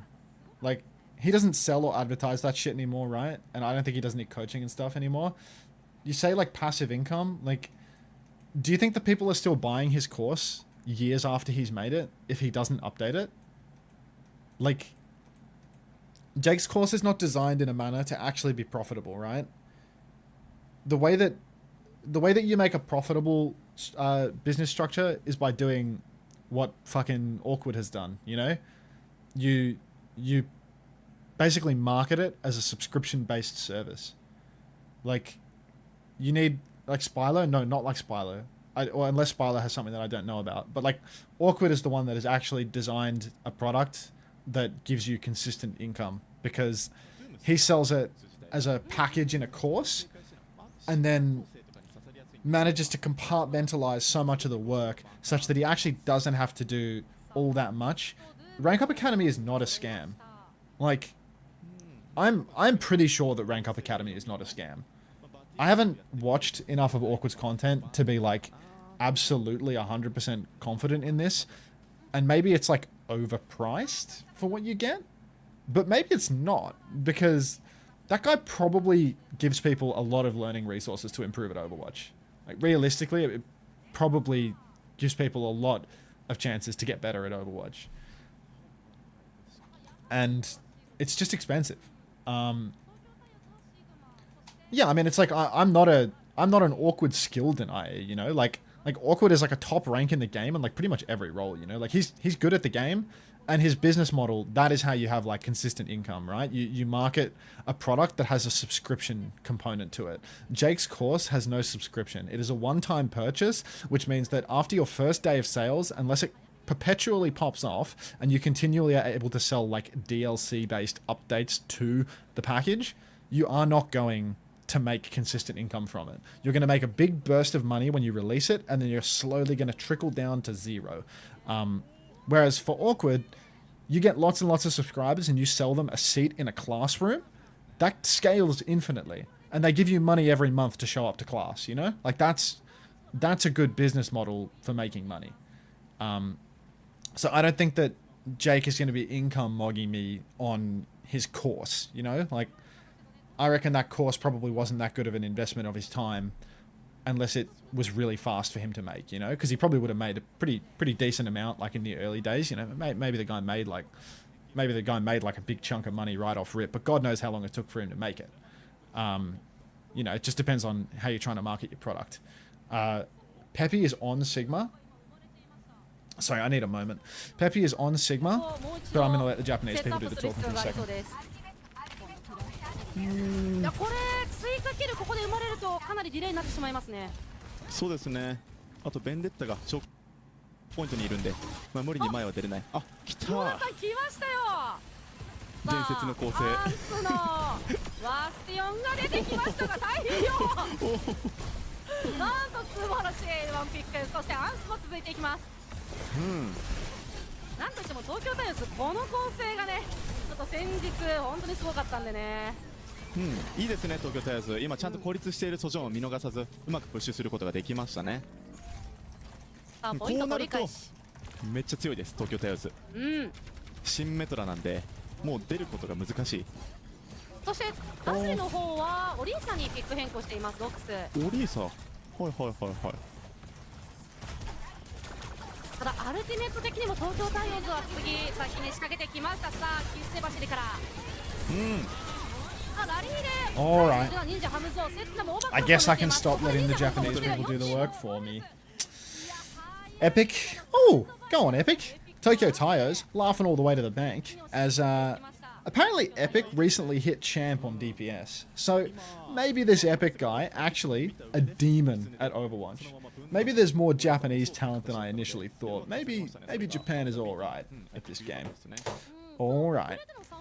Tokyo Tires, they have used 3 ultimates. They've used Flux, double support ulti. Lazuli seem to have been investing a similar magnitude. Dox, NHZ, and Setsuna have all used theirs. But the Tyo's in control. We got to keep our eyes out for Anzi with these Bastion bombs. When he uses ult, he dominates. Anzi is going to get a right click in on NHZ that's going to clean house, and Tyo's Sim Wall is going to be all they need to clean up this fight. Lazuli didn't even respond with an ultimate. What does the King of Japan think is going to be on... Oh, I mean, I think it'll just be Varel. I don't know who the supports are, to be honest. Like, I feel like there's heaps of flex supports in Japan now. Like, it used to be like Mihawk or something, but it's... Nico, QQ, KSG, Finn, Oh, Finn's playing now, right? Ah, shit. Japan's actually going to be good now with Finn. Fuck. Alright. Yeah, they're not going to have QQ. They're going to have a different DPS, not QQ, right? Cloud isn't participating. I mean, they don't need Cloud. They can get someone else, right? Like, they'd be better off with, like, Kyon or something. I feel like they'd be better off with Kyon than QQ nowadays. Surely. Orbital Ray through main. Easy little retake, I guess. Anzi getting back into it though. He's got Peppy's shield to keep him healthy. He's pushing into the backline. He has form, but he doesn't want to use it too early. Doesn't want to use it at all, actually. He's just going to fucking hold onto it forever. Now he uses the form timing. Takes down... It was just such a heads-up bait and switch there from Anzi to hold onto that form for 15 years until the Brig walks into his face too. Unbelievable. They need a flex DPS. That's the real bottleneck. I think it's Kyon, bro. Like, I swear Kyon is alright. You think Japan is going to use a breakthrough player? Kyon is a cast one trick? Am I not losing my mind? Did that guy not like flex heaps last year? Like, I swear last year in stage 3 he was playing heaps of other heroes. Am I not losing my mind? Like, I swear in stage 3 he was just like playing Sim and Tracer and all this shit for them.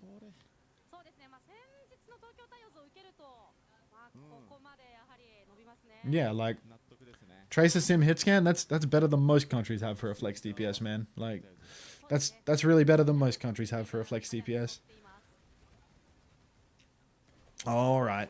Tokyo Tires, they're going to get that early space in the white room. Push forward for Docs, but he's getting microwaved and instant form timing from Anzi. He's going to try and shut down that Orisa, but she slipped out of line of sight. Fortunately, Setsuna has opted to stay in line of sight, and Lazuli, completely unfamiliar with the concept of baiting form and then taking a little bit of a breather, instead going to shift into the form and die. Now, Tayo is fully torqued, beaming on everybody, and Lazuli are just forced all the way back into spawn.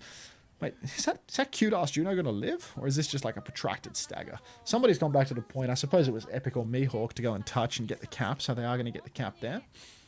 Why are we Orisa now versus Sig Sim? It's an interesting take, I will admit, given Sigma is a Orisa counter and Sim is an Orisa counter too. But hey, what do I know? Arnsey going to take an absolutely massive swath of damage, but NHZ is going to do him a huge solid and flail him back into his team. So, thank you, NHZ, for keeping Arns healthy. I'm sure he appreciates it just as much as we do. Push forward into the server room now. Big flux on the cards, if we will have it. It's going to actually catch somebody. So this is new. Peppy's flux actually hitting a target. And that's going to be an actually really easy full wipe here for the Tokyo Tayos. What did Fletchy say? Has the X10 Reaper moved you? Brought him to tears. Yeah. How did Kyon not make it to phase 2 tryouts? Surely Nepo. Wait, did Kyon not even make it through the first phase of open Japanese tryouts? It's a good fight. It's a good fight for the Tayos now. Now, Docs stepping up. Has NHZ in the back as well. The Ram seems like a reasonable change, but it's always a little hard to play Ram in a Bastion, to be honest. Peppy's going to take down Umi early on. Rally is out for NHZ, but Anzi, he's going to be juicing damage inside this Kitsune Rush. Tayo's traded. Point is flipped? What? Tokyo Tires, you got to do better than that.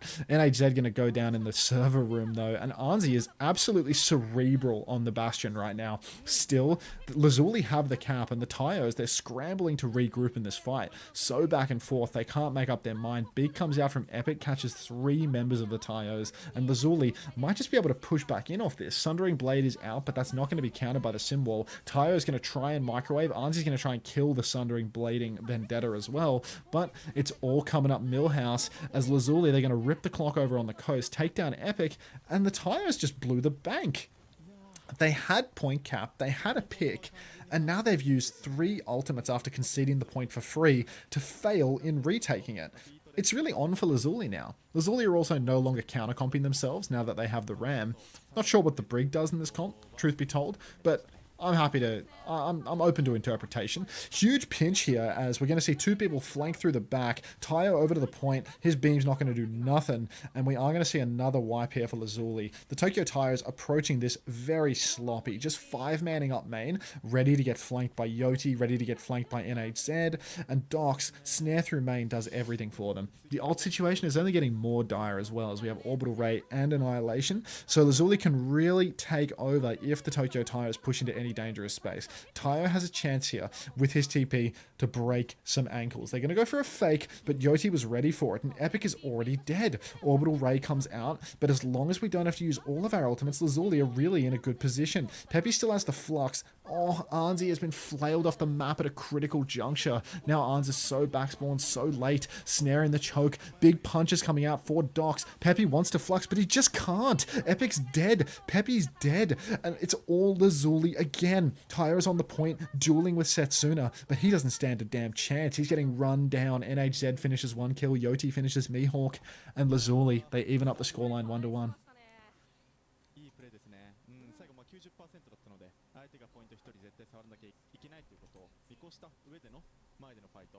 ウルト2つ使って、ちゃんと人数有利で勝っていきましたね。さあリプレイが入ります。そこですね。これが増えるかもやったんですが、そこをリプレイでありがとうございます。お茶目なシーンでした。可愛いですよね。しかも中身がアンスというところがまた可愛いですね。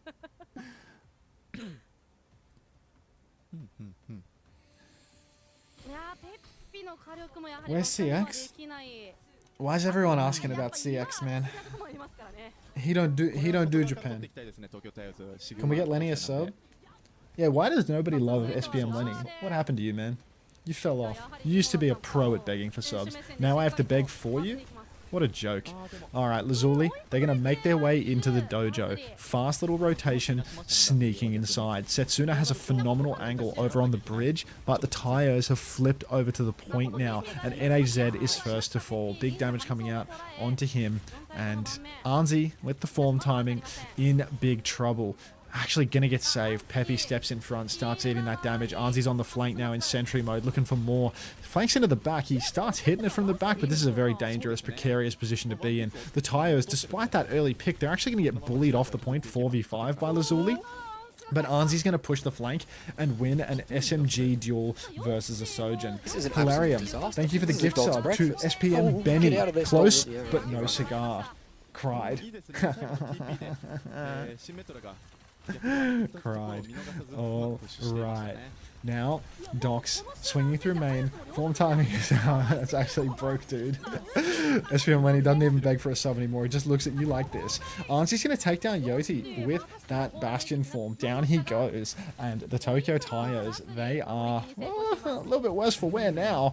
At least they have the pick onto the Vendetta, so they can get right back into it. You can see Setsuna trying to mark the rotation, but the push is just going to come over the bridge. Kitsune rush out through main as well. Docs is in huge trouble here, getting pushed inside. We need bodies on the point, though. Otherwise, it's going to be big trouble. Docs uses the Annihilation, will go down. Rock comes out for Peppy, goes wide. Setsuna rips the clock in main, kills Arns. I think we're in a 4v4 now. That Vendetta is back. Epic has beat, so they can push in off that. They also have the Gravitic Flux. Setsuna uses both slides. Could be a timing to use your ultimate, mate. Waits a couple of seconds before pulling the Flux. What? Peppy has Flux? What's that? I'll be fine. Looks good to me. Flux is the Brig that has her full shield up, and they can't finish the kill, but Umi has cutely died off screen. Beat's still available for Epic right now. Full investment of cooldowns from the Vendetta, but you can see Umi so desperately doesn't want to, or rather Epic so desperately doesn't want to use the beat. Unfortunately, Epic, once they've made it a 2 versus 4 situation, he's going to start getting walked on by a ram and still waste the beat. After all of the incredibly impressive discipline throughout the fight, he's going to whip it out and piss it away in the final hour. So that's really impressive. Alright. Peppy, playing main, poking hard. There's an ult for Arnzi. There's nothing else. There's just Arnzi's ult coming for them. Lazuli have a crazy ult advantage for next. Would love to have a beat here, Epic, but you know, you can't always get what you want. That's what Jagger taught me. Docs going to get pocketed up a little bit. Cute ring through the middle of the point. Orbital Ray comes out. Docs is just so low. Going to die swinging through main. Sundering Blade up on the corner. Catches 0. But this should get the flip for Lazuli. And now we're in Struggle Street for the Tyos. A late kill here onto Tayo means that he's going to be staggered and missing half of this final fight. Peppy's actually walking back in trying to take the fight 4v4. Epic's going to wall ride in front of the Brig. Miss the boop and then get beaten to death 200-0 by the Brig. Overhead on to the Sigma is somehow going to hit Mihawk at the same time. Arnzi will kill Setsuna with his signature sentry form, rips the Bastion ult, splashes it all over the point, has one more mine to drop, I believe. He has surely ended his ult at this stage. Big splash from Peppy. He's 80% to his ult now. Just has to keep on holding on. Arnzi with the form. Kitsu from Mihawk crosses the point, and this might actually be a Tokyo Tyos sweep here as they rush it out. They use the sim wall after the fight is already won, though. Good God. Just once, Tokyo Tyos, can we not waste our ultimates when the fight is already over? We love making 5v3s and 4v2s and then using our ultimates in victory and joy. Unbelievable. Lazuli for the retake. They have an overclock. They nearly have Annihilation. They nearly have Rally. The Tokyo Tyos, they nearly have a beat. They nearly have a Gravitic Flux. But it's a hard retake for Lazuli in all honesty. Peppy can mark this bridge so easily. Big damage coming out. Overclock ripped by Setsuna. He's shooting a Sigma shield for the most part. Peppy's going to rip the Flux, and he's actually going to catch a few targets too. Cried. Peppy's going to push over the bridge and get flailed off the map by NHZ. Now NHZ gets to push back in with the rally. Bashes in once, has the rally, uses the rally, sees nothing, does nothing. Phenomenal kite from the Tokyo Tyos here. Some of the best macro we've seen all day as they recognize they're in a massively disadvantaged situation. They kite out, then Arnzi swings in on the flank, gets the mine, gets the form timing, has ult right now. Epic has beat. Don't waste it, you dumb son of a bitch. Thank God Epic is going to get axed off the map, and surely they can get the flip and then win with his beat later as a result. Poor little Epic getting taken off the map by Yoti. That was not on my bingo card, but I think it might actually play into the Tokyo Taiyo's favor, assuming Peppy can survive. Now Epic's going to come back with the beat, and they're going to get a nice final fight. Ans is coming back on Farah. I need eyes on the Taios right now. Pin on for Peppy. Beat through main from Epic. Catches 2 players. Brazen Bull. Brazen Bull for Epic. 2-man beat after all that time. Grow up. Lazuli take map 1. Frankie bro, thanks for the 14 months. Welcome back, Agavance. Oh my god. Mimosa's feeling it. Mimosa's, he's overheating.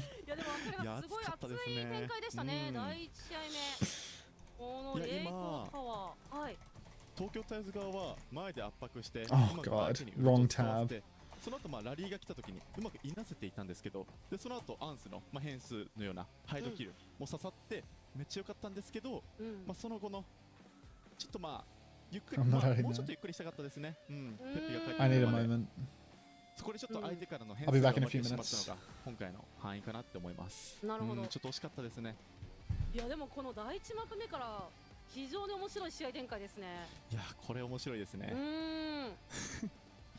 いやこれはまだまだ、できればね長くどの試合もね見たいではあるんで、ぜひ返してほしい東京タイオーズ。マップ選択がね、今回は、次東京タイオーズに渡りますが、シグマがやはりここまで起用されているのでバンはされると思うんですよね。そうですね。バンはここで使うかどうかというのはちょっとわからないところではありますが。そうですね。でもこの構成のままであれば、やっぱり広いマップを使っていきたいなって、個人的には思いますね。そうですね。ラズリも非常に惜しかったですからね。特に刹那ヨッチのこの DPS ラインっていうのもかなりの圧力を感じましたね。やべ、くしゃみだ。すいません。いや良かったですね本当に。でもヨッチの変数、あれ本当にもう直に勝ちにつながったんで、あのプレーが。そうですね。大キャリーですね。なかなかそのサンダリングブレードって差し切るのって難しいじゃないですか、アルティメット的には。はい。基本的にはエリアを封じる形だったりとか、牽制だったりとかで使用されると思うんですけど、そうですね。貫通をするその部分っていうとこなんですが、そこでもキルまでしっかり生んでいってるので、これは非常にいいですね。また厄介なベンデッタですね。これ次何バンするんだろう、東京タイルズは。予想しますか。予想しますか。はい。さあラズリ東京タイルズ。待って、マップはまずマップからいきますか。そうですね。でも私的にも広いマップとなればエスコートが来るんじゃないかなとは思うんですけど。じゃあ僕ここであえて逆張りで、ハイブリッドいきます。逆張りでハイブリッドですね。なるほどなるほど。逆張り成功ですかね。その逆張りでもないか。でも結局このハイブリッドとエスコートの部分でね、似たような感じなんでね。そうですね。まずはこれ、いやちょっと待てよ。でもちょっと難しいんですよね。東京タイルズがよく使ってるのが、やっぱルシキリ構成なので、広いマップを取るのかがちょっといまいちわからないんで。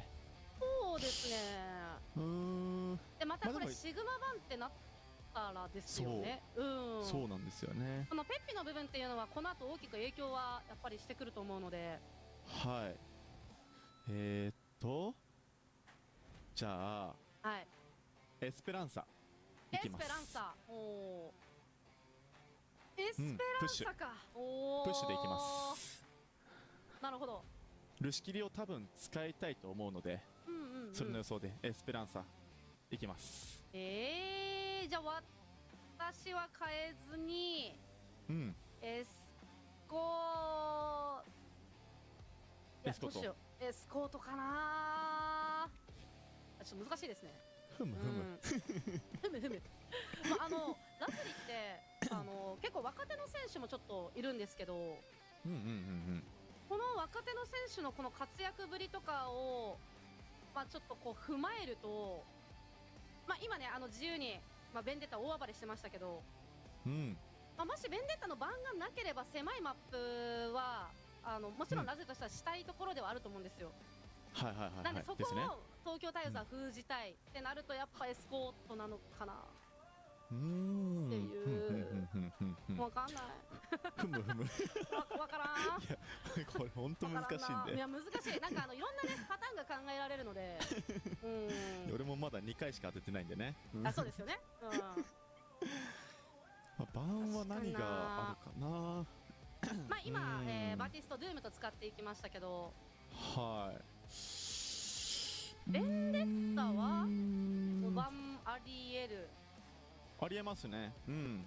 やっぱまあルシキリやるってなるとちょっと嫌な存在になるので、東京タイヨーズもあまりそのベンデッタの This is an absolute disaster. This is a dog's breakfast. Oh, get out of there, stolen. Yeah, right, you're right, mate. それ以外だとまだないので、まあ別にベンデッタ版しても自分たちは痛くないっていうところだとベンデッタ版も十分にありますね。そうですね。まあじゃあ一旦僕エスペランサのベンデッタ版でいきます。おお、なるほど。今天の声が聞こえてきましたね。終わった。フラッシュポイントって聞こえました今。はい。いやニアピンっすね。いやニアピンか。ニアピンって。スラバーサかなじゃあ。いや思ったんですよスラバーサか。まあエスペランサって。でもまあ昨日食ってましたよスラバーサ来るなって。そうっすよね。まあ大体そうか。セーフってことで。ギリセーフですね。まあちょっとさっきちょっと軽く触れてたんですけど、若手の選手って今回の OWCS ってまあちらほら見かけてるじゃないですか。今田さんはその、まあ、自分が若手の時っていうんですかね。なんかその駆け出し時代みたいなところって覚えてますか？記憶にありますかちゃんと？いや覚えてますよそりゃ。どんな感じでした？その自分がいざこう選手としてやるみたいな時に。どんな感じ？初めて出る時ですよね。そうです。まあ緊張感もそうですけど。まあちょっとあの頃まあ結構尖ってたっていうのもあって、まあ緊張はしてたんですけど、まあどうだろうな。ちょっとまあまあでもそこまで緊張はしてないかもですね。あんまガチガチではなかった。そうちょっとまあ変な尖り方してたので、まあいけるっしょみたいな感じで。ってな感じで、まあ割とアマチュアでプロチーム倒したらいいなみたいな感覚で。You Lizzo, thank you for the prime. Welcome. まあ確かに選手って Prime while AFK. That's got to be the meta. フィジカルがあそこまで強かったりとか、まあそんだけすごい時間のオーバーウォッチのねこのプレー時間ってのがあると思うんですけど、まあ自分の実力は疑ってないとは思うんで、みんなそうなのかな。もしかしたらあんまり緊張しないのかな。いやでもする人は多分すると思います多分。今田さん見てきた中でいました。Hi Nuclear. めっちゃ緊張してるやん大丈夫みたいな。あいました。いたんだ。そういう時どういう声掛けしますか？声掛けか。いけるっしょみたいな感じですね。基本やっぱ軽いんですね。やれいけるいける。そう。Thanks, Public Link. 一番緊張してたのあれかな。How's it going, buddy? You look well? すごい。Wellness is a spectrum. もうあかんみたいな。手ガチガチやみたいに言ってて。みんなでそう今いるここにいるドックスとかと一緒に大丈夫みたいな感じで、ドックスがすごい優しいんですよ。緊張をほぐしてくれて、うまく戦ってましたねみんなで。Where's Ojiru? いやちょっと意外なメンバーでしたね今。おなるほどなるほど。さあというところでマップセットのですかね。そうですね。はい。さあそれではマップセットを見ていきましょう。スラバーサー。いや予想通りですね。よっしゃ。正解です。Thanks, Keep up the good work, Mr. Streamer. Aga bounce. Aga bounce. Thank you, Lunaticia. 嘘じゃん。 Don't be Steam sad about Ojiru. Don't be Steam sad about Ojiru. He'll be back. And then we can be Steam happy. イニシャル番がエムレとなっております。そうですね。 He puts a lot of energy into his casts, so sometimes he needs a break. まあ確かにね That's all. 使わないので No TTS voice. 強いヒーローだということで、うんうんうん What? で、まあそういう意図でのバンかなと思いますね。 That's terrible, Tigazu. さあそれでは Is it still in its ban after a year? 見ていきたいと思いますラズリー VS 東京タイガー Very ス good. 1ポイント返せるかはい、レッツゴーレッツゴー。 Let's go. そうですね、やっぱウーヤン起用。まあこのラマトラソジョンシンメトラ Steam. What? Defer? まあそうです。ラマ読みでシグマはやらないのかな。 Oh, あドリ Anthony. ームですねうんうん Oh, アンス Anthony. ケア構成なのかな、もしかしたら。なるほどとエピックとアンスで火力出していく。あここはペピディーバからの Time スタ to ー on ト to とな sleep. り Have a ます good one, chat, as a Mr. Streamer. トレーサー See you later, Lunaticia. あー太陽トレーサー Thanks for stopping by なるほ and ど。 bouncing and such. 太陽 Alright. トレーサー Well, this map's a wash because Pepe is on Diva, so I guess we can just do the そうで old すね。 do the old time skip to next ま map ず here, この as the enemy team has unlocked Ramatra and the Tokyo Tires. Apparently, they're most concerned with Emre. So yeah, let's just pack it up. Let's just pack it up. Alright. Blink into the back line now. Tayo playing all the way behind. But yeah, we might as well just put the stadium in the bag for a map. I feel like we have time for a quick stadium after seeing what these teams are rolling out on. Arns is dead. Point has been given without any contest whatsoever. Tayo has recalled because he wound up in the same postcode as the enemy team. And let's just walk it down. Lazuli got this one in the bag. そうですね。これまあ太陽図の構成的には。 So is Tayo just a famous guy outside of Overwatch? How does this guy who ran it down in Sim on the Shock have a team? He's very famous. He's very famous in Japan. Some may say he's huge in Japan. Yeah, the Tokyo Tires. Well, here comes a hero swap from Pepe, but it's not to Sigma. So let's. Like, what are we doing here? What are we doing here? Like, Bastion is open, Sigma is open, Sim is open. Like, just put the comp in the bag. Like, what? They can't play it without Lucio. Like, they can't play Juno. Can't play Juno Brig. Can't play Juno Kiri. Like, the enemy, like, play Juno Kiri or something. Like, they're so close to it. Like, Epic just play Juno and call it a day, man. Like, the enemy team doesn't even have a Tracer. Fuck. Just nonsense. Alright, well, Lazuli in control of the point. Tayo gets the first touch. He has the Wu Yang Orb. I think he recalled anyway. Who has the next touch? Tayo is still on the point, actually, so they're going to try and push Arns outside. This might be one of the classic blunders, as he slipped away very far indeed. NHZ is a little bit isolated. Pepe rips the form on point. Tidal Blast comes out onto Tayo. He's going to try and run down. Too cute. Too cute for his own good. Down goes nobody, as Tayo is going to miss his Tidal Blast turn. Triple Blink Pulse catches nothing. Pepe's dead on point. Mihawk is dead to Setsuna's overclock, and it's a 1-0 lead. He's actually American, not Japanese. That's brutal. Brutal. いやーこれちょっと難しいですよコンセプト的にちょっと中途半端なんでそうこういう感じでスピード入れるならすごいいい感じです Hello, Lily. そう今みたいなのだと Welcome ちょっ back. と中途半端なんで戦いにくいいいですね Tokyo Tires are so ass. They just need to put that one comp in the bag. They just need to put that one Sim Bastion comp in the bag, and then everything will be fine. Orbital Ray comes out from Umi in main. Big dam coming out of that one. Dox is going to rip the form, going to kill Tayo and Arns. Pepe will fall as well, and the Tayo's just not happening at all. They are still quite a way away from their ults. They're slowly like transitioning towards the comp that they should be on, where Tayo is now playing Sim and Epic is now playing Juno. But if it takes 2 flashpoints for them to get onto a comp that is half decent, then it's probably going to be a little difficult for them to close this one out. そうですね Kitsu out through main. Pepe swinging for the fences. NHZ is going to rally into that one and just get beaten to death instantly. Epic is not very cute on the Juno, but manages to survive 4 or 5 punches in a row, so maybe he is actually ridiculously cute on the Juno.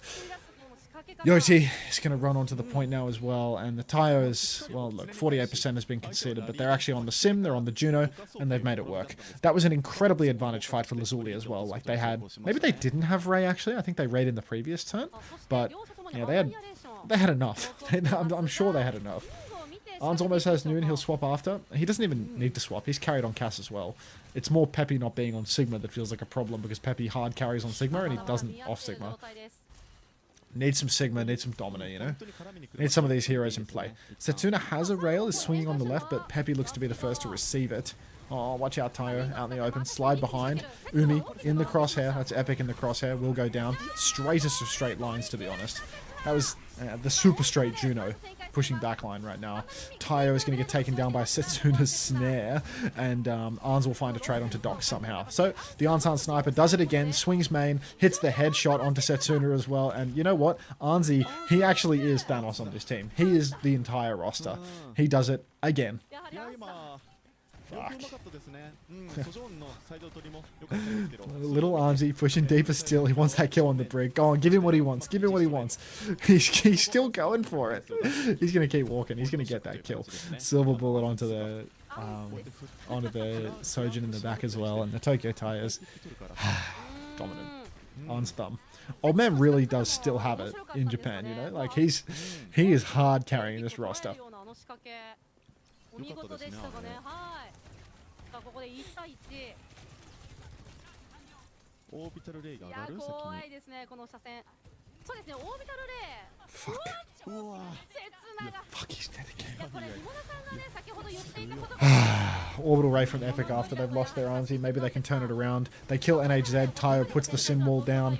They're going to get the cap for this, but I feel like they already had the cap, to be honest, so I don't know what we're sim walling, but hey, I'm not a doctor. Guess I can take a look. Push over to the side now. Yoti trying to push the sim. There is a orbital ray in main, but Peppy has killed Yoti inside the enemy team's orbital ray. Arnsy has gotten back on the flank and found another kill onto Umi, and it's just all Arnsan sniper right now. This is actually prime Arns, just plug walking around the map, hitting shot after shot. He's bagging poor old NHZ as well, and yeah, it ain't looking too pretty. It ain't looking too pretty. We're back though. We got the sim, we got the Juno, and we've got the Arnsan sniper, server admin, walking around doing what he does best. How's Tayo been? Is he doing good in Japan? He actually is quite alright at sim. He's terrible off sim though, like really terrible. Kitsune rushes out for Mihawk, they all push through main. Arnsy has the high noon going, he needs a target but he has not been granted one. Gets a body shot onto a Ramatra, that'll do.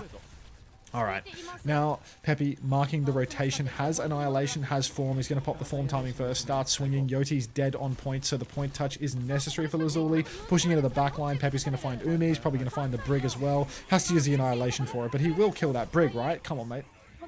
And Lazuli, they're going to use their own Annihilation on point. Wait, they're going to get the cap for it too, but surely Dox is fucked here. Dox is going to pop the form in the corner, get his ass, Peppy! Or don't. There you go, you've got his ass. Now Setsuna in main is going to swing in, find a kill onto Mihawk through some sort of Christmas miracle, and the Tokyo Tires, they're struggling to finish. Losing the flip was quite deadly, as now Lazuli get quite the regroup, and they're definitely going to go back in on this one. Yoti is going to be first to touch. Snare comes through. He's over to the other side, but he drops down in the middle. Overclock is out. Maybe the Tires are just going to kite this. Tayo takes a look, dies to the clock. Arn's dead as well, but Peppy will finish the kill. Still, Lazuli back in control and up one. Epic nearly has an orbital ray, and they can push back in with this orbital ray. Clean house with that, if they so desire. Slash out for Yoti into the back line. Now he... Oh, I thought he was going to go flying up onto the high ground, but that's all good. This guy might be a doctor, who knows. Alright, orbital ray time, 5v5 situation. It's Tokyo Tires' fight to lose. Speedring comes out through main, shift onto the point, and let me tell you, that ray was cute as hell. Peppy hits the snare, Epic hits the torpedo, and they're instantly going to get the flip right back. TP of the day from Tayo as he TPs one pixel to the side, but gives himself some healing with the major perk, and Arnsy is just going to go back to snapping heads like he does best. Takes down Setsuna, looking for Dox as well, and the Tokyo Tires, they're right back in it. Yeah, it's a heal TP. It's a heal TP. Plus vision aggro from the TP. Lots of options. Lots and lots of options. Alright. Tokyo Tires, no. Annyeonghaseyo Answers. Cried. Alright. Summoning Blade out on the point from Yoti, slashes it down, kills nobody, turns around, starts spinning all over Tayo, who somehow lives, gets Orbital Ray out, and that should surely find the kill for them now. Mihawk hit a phenomenal Suzu on Tayo to keep him healthy there, but the bad news just keeps on rolling for the Tayos, as Lazuli invested both the Ray and the Rally in that ult clash, so it's a little bit difficult. Kitsune Rush for Mihawk right now. Double DPS ultimate for the Taios. No free lunch here. But retake, I think a sim wall is about as close to a free lunch as we can get. He's having a spin. Maybe it's an Unter spin, maybe it's an Ella spin, who knows. Arnsy's going to high noon and kill the world. Fantastic. Kitsune Rush high noon kills 2 players. Arnsy's going to turn around, take down Yoti as well, and that's a full team kill off the objective, making it look easy. Incredible that the Tokyo Taios, without even touching the point once, are able to use Kitsu and high noon and kill all of Lazuli. You'd think that that's kiteable space, but not for Lazuli. Remember, Japan is the region where we love to lock eyes and fight. Okay. TP broken. Shift over to the high ground now. Setsuna nearly has the overclock, but Tyro's sim wall can be a phenomenal counter. Arns eats a headshot rail to the head, but will not die. Then Tayo is going to use the sim wall before anyone from the enemy team actually pushes in. So the Tokyo Taios, they've bought themselves some time, but they've also punched their ticket to a massively disadvantaged ult fight. Epic is going to need to be comically cute with this orbital ray. Arns hits the headshot on Setsuna, but Setsuna hits 2 shots back onto him, and I think the Tokyo Taios, the boss man has made the call. You can't clutch without Ansan Sniper in the server. So they're going to get their obligatory trade on NHZ, who dies every fight no matter what. And now the Tokyo Taios are going to play for one last recontest. Lazuli, they actually don't have their support ultimates online yet, and the Taios have Annihilation and Orbital Ray. So it's really doable for them here. If they can just flip around to the point and get a fight happening on the ground, the Orbital Ray could make all the difference here. They're walking up through main. They're not going for any TP shenanigans. Maybe they can TP up onto the high ground and fight up there. Maybe that's crazy talk. Who knows? They're just going to speed ring through main. They're going to orbital ray from the back of main as well. And this feels like an outrageously kiteable orbital ray from Epic, who is trying to punch his ticket to the Brazen Bull, but he just doesn't know how. Arnsy, fortunately, is a carry machine and is just going to double dink Setsuna through the noise. Now it's going to be mirrored. Oh my god, Arnsy does it again. He's going to dink Yoti. This guy's a freak. He's hard carrying. He's killed Umi with the high noon as well. What the fuck?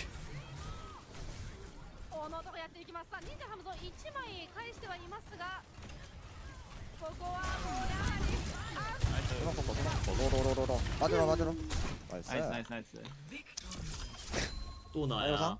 Jesus Christ. 또 나야. 존나 잘하네 안스. 안스. 아이고상 스탑 스캐밍. 스탑 스캐밍. 그래서 뭐라 그래? 소리 지르는 거 뭐라 그러지? 그림. He wrote it back. 나는 TP 너무 잘 가라서. He wrote it back. 조크. Unbelievable carry, this guy. Online have to control Peppy when Peppy play Lama. Oh yeah, true. 페피야 내 말 좀 들어라. 내 앞에 방벽 좀 써달라 했더만 씨발 방벽을 안 쓰고 씨발 들어가 버리네. 아 이거 깔았습니다. Fucking hell. 안 깔았어. What's he she-balling about? 그러니까 네 앞에다 말고 씨발 내가 석양을 쓰는데 네 앞에다 깔면 나는 어떡하라고. 확실한 페피 잘못이네.これ 워치 포인트 그런자네. He's speaking 답은? Korean. What do you mean in dude's Japanese? 多分。相手も別にやりたくないか。 You're talking about 普通に Tayo. ジュノの方がいいわ。なんかヒール足んない 디바트레는 な。 하면 안 될 것 같아 그리고. ヒールは足んないよ。バティストだったらできんじゃない？バティスタだったらできるけど、うん。だって俺 LT2万ヒールしてたのバグでしょ。あと 근데 준비한 게 あとソジョンの方がよくね、多分。 됐다가지고. それはそう。ああなったら。それはそうだけど、まあ。違う別に。 우리서도 많이 하긴 해. アンさんなんで。 힘들어. 그래서. アンさんがやってるんで敵を破壊。なんかやりづらかったなさっきのマップも。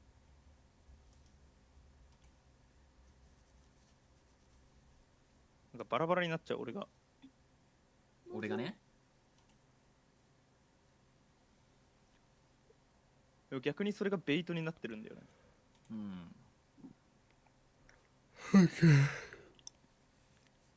I think I've seen all I need to see from this man. 이거를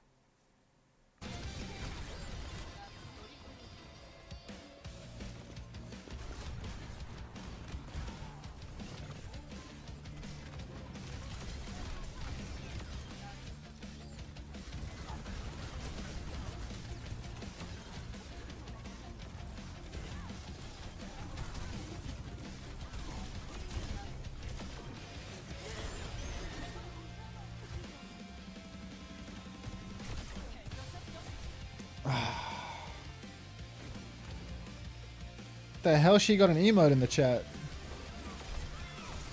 It's Itoma 2. What are we trickling in right now? Time to fit in a game of Stadium. The scoreline is 1-1 right now, Tapmaster C. Where in this timeline do you see a Stadium game getting snuck in?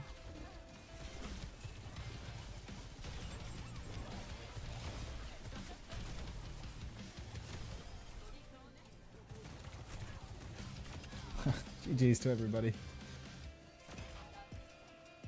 They actually had a Stadium show match in Japan. Like, you're talking about moving the pro scene to Stadium? Like they had a Stadium show match in Japan.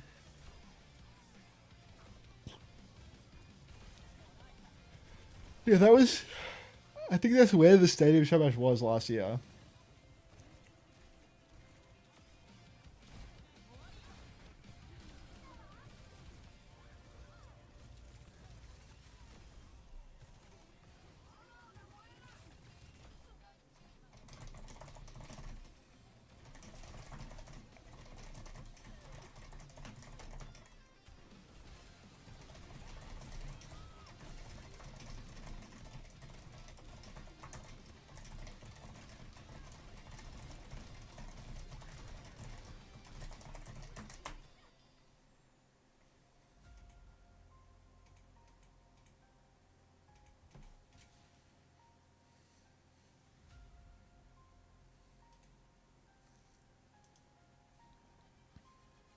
Oh, homosexual, good morning. Until you ever shave your mustache? Yeah.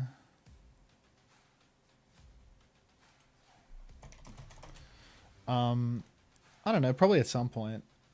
I feel like if I ever want to, like, not look like a fucking idiot, then I can shave the mustache. Good morning, homosexual. Are you still on your holiday, or is the holiday over now? I feel like the holiday would have been a weekend thing. You're probably back in action. Japan is such a talented region. They're so good now. Oh my god, oh my god.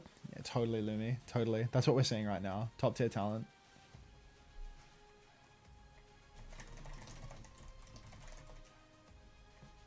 Home tomorrow? Okay. A little bit. Public link, a little bit.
Unter needs to start hating like low tier god and his popularity will explode.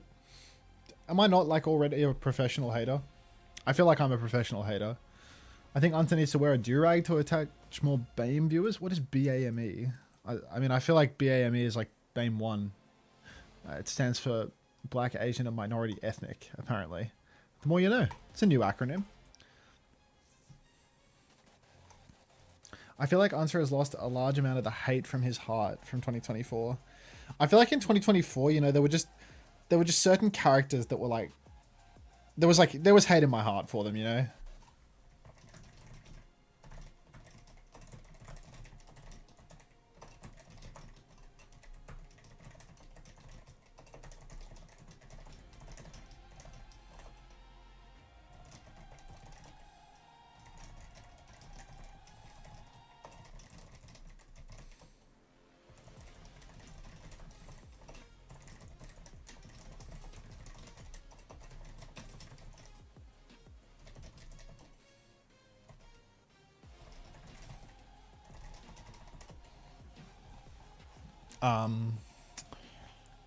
Until you need a big ass room and random ass people showing up. I should actually get in on like the like North American like big view botted streamer meta, where it's like it's just me, a big fuck off empty room, and Kevin Hart. Like, you can tell that I'm in a rented mansion, and Kevin Hart shows up for a sleepover every now and then. Like, wouldn't that be sick? Unter doesn't hate Avast enough anymore. Like, I just... When is my opportunity to hate on Avast nowadays, Gigalore? Like, I'm not presented the opportunity to hate on Avast. Like, you know, if you think about it, right? Like, you know, when I'm hating on like an era of players like Mag and Flora and stuff, like these people, like, they're not in the server. They're not in the server. Like, if I don't see them, like, when am I gonna... They might catch the occasional stray, but like, what am I gonna do? Hating on Avril instead. I mean, like, Kev doesn't really cop it much either, to be fair. Like, you ever read a YouTube chat? Let me take a look.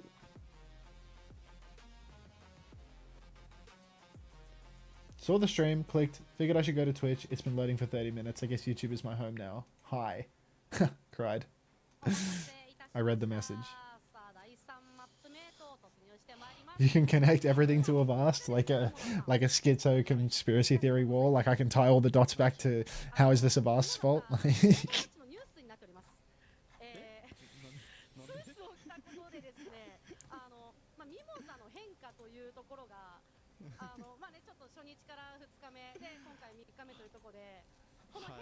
Get the red string out? Yeah.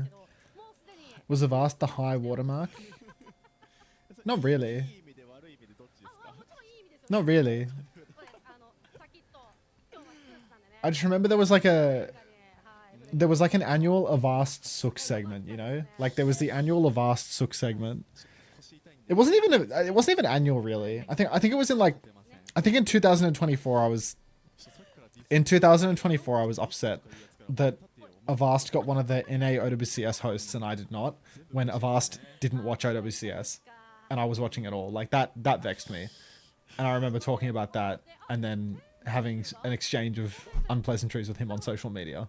But then in 2025, I feel like it was mostly just a piss take, to be honest, because it was like, by the time we were like midway through 2025, it was like in 2024, my stream was larger than the Avast Co stream, you know? But like in 2025, my stream was like more than 5 times the size of Avast's Co stream, you know? Like, it was way bigger. So at that point, it was kind of just like, well, what the fuck do I care, you know? Like, it was more so just like taking the piss at that point. Fame changed you? Well, it was just like, Avast didn't give a shit about co-streaming, you know? Like, he didn't give a shit about co-streaming at all. Like, the same reason for like why I was upset in 2024 that he got a big host is the same reason that I didn't really care about him in 2025, you know? Like, he's a great streamer, he just doesn't stream. Like, he doesn't want to do the streaming thing because it makes you a fucking degenerate with no life. So he doesn't do it. So because he doesn't do it, his stream is like relatively small. And like, when he does the career games, especially, like when he does the career games especially, or did the career games especially, it was literally just like, you know, clocking on, clocking off for the T1 contractual obligations, and that was it. No, I mean, I don't mean to say that he's not a good co-streamer, because he's one of the OG co-streamers, and the guy's funny as fuck, you know? Love him or hate him, like, there's a hole in your head if you don't think that guy's funny as fuck. Like, he's hilarious. But, you know, he just doesn't want to do the full-time streamer thing. Like, shut up, you bum, I want to focus on the bands. Oh, not again. Gotta get your face in Overwatch TMZ subreddit, or you're a fake toxic streamer? Dude, I've had enough posts in OWTMZ already. Like, give me a break.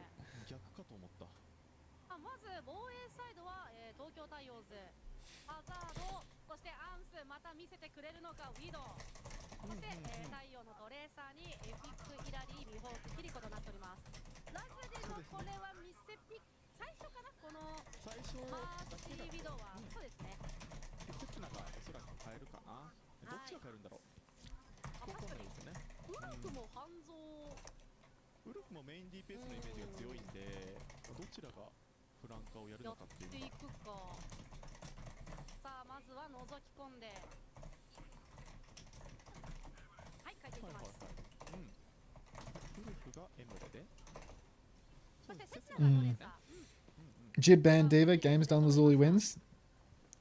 Wait, The game's not done. We're just going to map 4. It's fine. Peppy has it. Have we ever seen this before? I'm sure we've seen this at some point. As time goes on, Unter's chat becomes a public meeting room for the pros. It's actually the exact opposite, Rush Kit. As time goes on... Wait, what happened to Frog Ponder? I have it. You just haven't earned it. Did they nuke it off 7TV? What the fuck? Did they remove Frog Ponder from 7TV? That's weird. But yeah, no, as time goes on, my chat has less and less and less pros in it, actually. It's the exact opposite. In 2024, it was, like, insane how many pros watched my stream. Because in 2024, I was really tapped into the pro scene, you know? Like, I was just way more, like, closely engaged with the pro scene and, like, regularly spoke with a lot of the pros. Whereas, you know, like, over time... I'm more out of touch with what is actually going on in the pro scene, and I don't talk to the pros anymore, save for, like, you know, a few of my closest mates. And, you know, the more pros I flame, the less of them watch my stream. So, yeah. The chat only ever gets more casual as the viewer base expands, but that's natural, and it doesn't bother me at all. I mean, no, I mean, what happens is, like, when North American OWCS starts, especially specifically, then, like, every single LGBTQI+ pro player in the entire region suddenly spawns into my chat. Like, it's actually preposterous when NA OWCS starts. Like, I love it. I love it. So, CJ? What do you mean, and CJ? OC? I mean, I don't know who watches OC, to be fair. I don't know who watches OC, to be fair. I don't think many of the pros watch OC. But I could be wrong. Safe space, cozy. So infected? Yeah, I'm talking about Boston, obviously. Wagay, let's be woke. That's the one. Alright, are Lazuli getting full held right now? Is this pocket pick? I'm sorry, I'm actually, like, doing such a disservice to this Tokyo Tires Lazuli game. It's just not a day for focus, I guess. Doc's jumping backline. Suzu's already been burned. Primal onto the Widow seems to be going absolutely swimmingly as he takes down Arnzi. Now a chance to Primal the Kiri as well. TP's on the spot. Now counter slash from Peppy's going to be good. He must have used the downpour somewhere in there, and that looks to be good too. And, yeah, this is a full hold now. This is just a full hold. Double flex support, Primal turn burned, and a counterban from Tokyo Tires is excellent to shut out the Winston, enable their double flex a little bit better. Today seems to be nothing burger besides this game. Yeah, I mean, this is the only good game of the day, and I'm just ignoring it. I'm actually just asleep at the wheel for the good game of the day. But yeah, it can happen. Alright, 40 seconds on the clock. Tidal Blast onto the Tracer that is not set up to get the kills.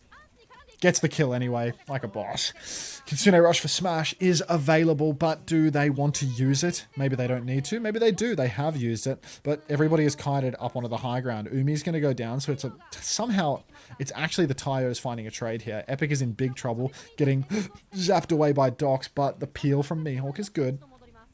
Oh, headshot comes out from the cart Kiri, but Smashy not going to be able to sustain that one. Flashbang around the corner for Arns, and he's already found one. The server admin finding a second kill onto Docs would be an absolute treat. Farewell, Docs. You will be missed, and I will see you in Valhalla. Tokyo Tires have full held, but let's not get ahead of ourselves, because we have seen an awful lot of double full holds in OWCS Japan. In these wank regions, we have seen so many double full holds, so keep your eyes open for that. It's not GG's. It's not GG's. Tokyo Tires got soul-crushingly double full held like 2 weeks ago, and it happened to Pacific as well.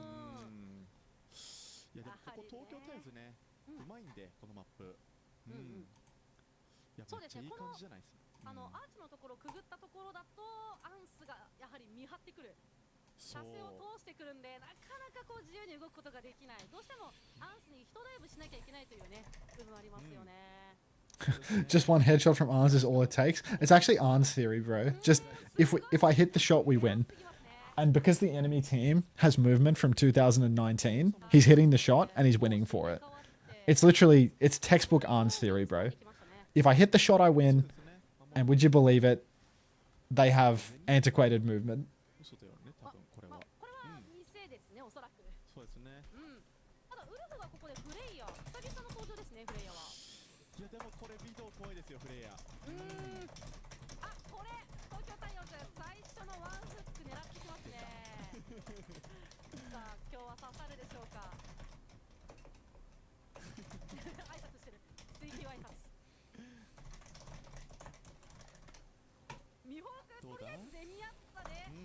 あ、いないそっちは。そっちはいない。なるほど。帰ってこいと。まあもしかしたら潜んでいるかもしれませんからね、あそこも。そうですね。よくトレーサーとかがいたりするんで。気を取り直して。攻撃サイドの東京タイヤーズも再びビドで。Okay. Hans, when his opponents are very shootable. Hans is always happy to take down a couple of straight liners. Anyway, Arnsy up through main, peeking out, waiting for the first person to peek him. He's actually going to get bolted here, but he gets Suzu'd to keep him healthy. Shift up onto the high ground for Docs, and he is going to fall. So Docs tries to contest the Widow, and he's paid the iron price. Arnsy's going to hook up onto the high ground now, start dueling with literally everybody at the same time. Just keep on scoping in, because they're not going to hit you anyway, bro. And the Tokyo Tires, all they need is one more shot from Arns to close out this map. 2-1 lead would be an absolute treat if you could afford one. Tayo, just playing card for the moment. Soft push up into the Mega Room for Peppy, but he's taken an absolute beating. Arnsy still hasn't come online with that one shot we were promised, but we still have 3 minutes for him to deliver. Lazuli playing it slow towards the blue box, just trying to control high grounds and prevent Arns from getting that game-winning angle. But Docs is going to swing up onto the high ground, take a look, get absolutely pumped by Peppy, and now this gives Arnsy space to keep on swinging. Docs flailing his head violently through the air, but Peppy has found Wolf in the meantime. TP forced out of the Kiriko, the Tracer is all alone, and Tayo is going to absolutely pack up Setsuna. Now we're in a 5 versus 3, big damage coming out through main, and I suspect we're going to see a C9 here. Oh no, Docs has jumped over to the cart, so we're going to see a Docs dead into a C9. Tayo's trying to duel this Kiri, he just can't. Oh my god, if you die to that Kiri. He hits the pulse bomb, he hits the pulse bomb. It was all to Aura Farm.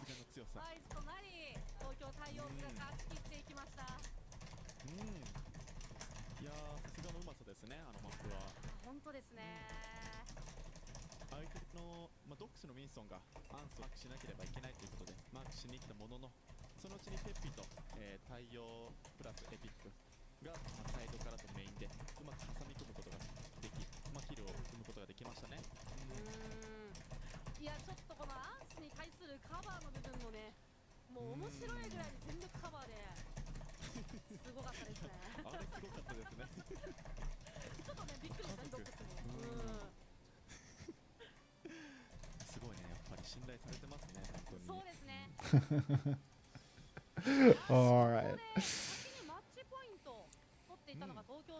What have I missed in the chat? I've been actually just fucking typing on Discord. I haven't read a word. I haven't watched a word. What is going on? Arns when his opponents are members of the Japanese OWCS region Steam happy. Who wins? Tokyo Tires or One Dip versus 100 Gorillas? Probably One Dip versus 100 Gorillas, mate. Definitely One Dip versus 100 Gorillas. I don't know why I said probably. Yeah, add Ariel. Add Ariel and watch some ads if you don't mind.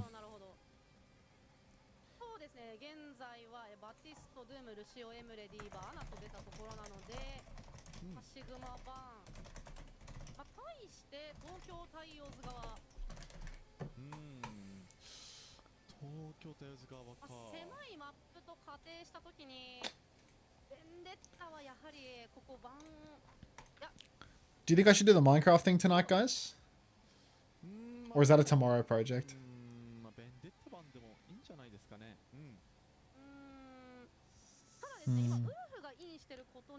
What's Unter theory? What's the Minecraft thing? I got a sponsorship on Twitch to play Minecraft for an hour.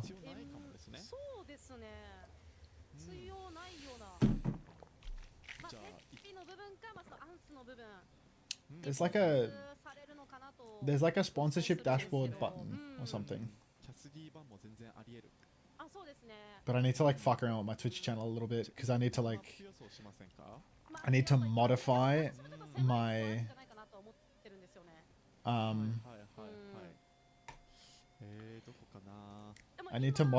auto mod settings. Definitely 100 times more fun than 4 hours of Stadium. Can you just watch Forsen? Ellis did it yesterday. Of course she did. I saw Plato and Chosen doing it today together. But yeah, I mean the way that I'll do it is I will watch the OWCS until my view count is as high as it can possibly be, and then I will do the Minecraft thing because You get paid based on how many people watch you. You get paid based on how many people watch you. So I need to make sure that my view count is adequately high so that I can reach the payment cap. Raid. I mean, I get like naturally raided when the games end, you know, just because people come to get the drops. But I don't know. Are you streaming tonight, Kelsey? Is August raiding you, or am I begging him for a raid tonight?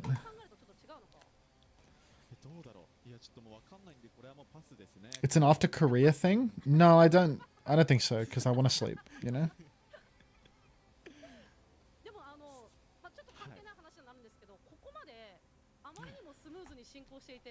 I'm streaming, but I got no plans. Up to you. Maybe I'll see when August is going to finish today. I feel like he's not going to go long because the drops aren't getting big viewership anymore. So I'll see with him. Because yeah, if I get a raid from August, then I do the Minecraft thing straight away. Then I can just like get off early. Friday is the only career day, isn't it? 3 days of career? Am I mistaken about the week schedule? It's 3 days of career, is it not? Imagine a Tayo raid. What am I imagining? They're all Japanese. I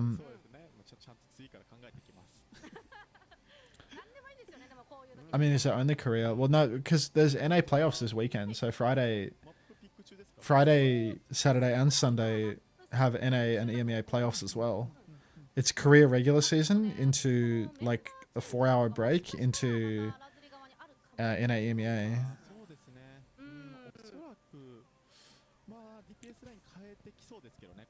So it's probably going to be a really torturous weekend.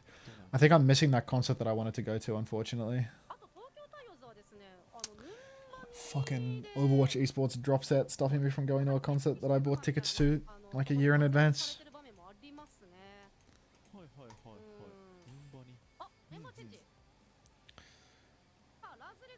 Tism. What about Backbone? I feel like it's too hard to like get Jamie to do like this one in particular because it's like over like a big day, and it's over a day. It's over a day where T1 plays a match. So like I have to stream that for my contract or whatever. It's just really hard to go. It's just really hard to go and then miss like the first day of the NA playoffs and miss the first day of NA playoffs and to miss the first a career day. It's just really difficult. And do it at the concert. It's in Sydney. It's in Sydney. So I have to fly there and back, which you can't do at night. So like when the concert finishes, I can't fly home. Scuffed laptop stream. It's all just too hard.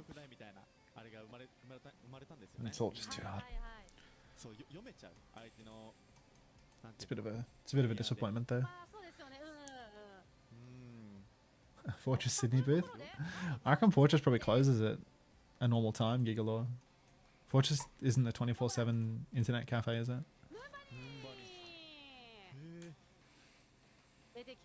Onto Chair stream. Cheers. Backbone got relegated for this exact situation. Backbone's already going to be doing this later for Korea playoffs. Backbone's already going to be doing it for Korea playoffs because I'm going to my friend's wedding for 2 days.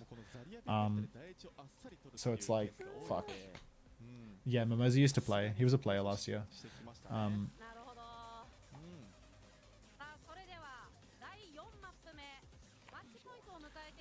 But yeah, it's just really awkwardly timed, to be honest. Like to get Jamie to cover for me, and then like I would have to travel back at some point during that weekend, right? I would just combust, you know, like. That weekend is going to be so long because it has 3 days of Korea, 3 days of NA, 3 days of EMEA, and they're like huge games every day because they're playoffs games. So to have like that huge weekend of games and then try and juggle other bullshit with it, it's just going to be really difficult. So I think I just kind of moved it into the too hard camp, too hard to organize, because I'd have to buy like a Friday afternoon flight to get over to the concert. and then I would have no means of getting home until Saturday morning, so I have to sleep somewhere in Sydney. Why can't you fly at night? Yeah, it's Tism Sunlocks. So yeah, it's just a bummer, but it is what it is. All right. Well, that's a first point, I suppose. Need I say more? Yeah, they just don't do late night domestic flights. Thank you, Sunlux. But nah, it's all just too hard for me to go and come back because I have to miss like the NAEMEA day, and I have to miss the NAEMEA day, and I have to miss the career day where I have a contractual obligation to watch the games because it's my fucking job for T1, and then I'm getting a raid the next day for NAEMEA, and like if I'm getting a raid over the playoffs weekend, then it feels like insanely bad form for me to miss the playoffs weekend. I don't know. It's just a little too hard. It's just a little too hard. Tokyo Tires have absolutely blitzed through Lazuli 2 fights in a row by just pressing TP and Bastion shift once. There's actually no like 2-step plan to this fight. There's no multiple phases of kiting and pushing and pulling. It's just 1 TP, 1 win, 2 times in a row. And now the ultimates are about to come online as well. So now Bastion has his signature move of popping a Bastion bombs that's going to randomly one-shot somebody that's standing still to aim. And Peppy has a flux for the people that come to touch. So the Tokyo Tires in a comically strong position right now. Yoti nearly has a sim wall, but nearly's not going to cut it in this situation because they're so rushed to get outside and to touch the cart. Already we're closing on the end of the objective. TP comes up onto the high ground, but it's a little bit of a fake out. It's just a solo Tayo TP. No ultimates for the Tokyo Tires have been used yet, but they still have bodies on the cart. Flux into the back for Peppy, catches an unknown number of players, possibly 1, possibly 0, but it's just not going to happen here for Lazuli. And the Tokyo Tires, they are going to take this point in style. Flux and Window will both be burned. Yeah, that's the Ansan Sniper Nomad one. That's the OG. Are the rest of the games this season pretty much fillers since top 4 is pretty much locked? To be honest, Asbestos Sex, I'm so locked out of how Japan is going that I actually have no idea. Like, I actually have no idea what is going on in the standings of Japan. I think Tokyo Tires has to win both of their games, and 99 Divine has to lose something in order for Tokyo Tires to even have a playoffs chance. Because Tokyo Tires performed so poorly at the start of the stage, they have to win this game and the next one with like really good scorelines, I think. Already, I think the fact that they dropped a map is like really bad for them in terms of qualification chance. I saw something on Twitter about it. I started to get the Twitter auto-translate function.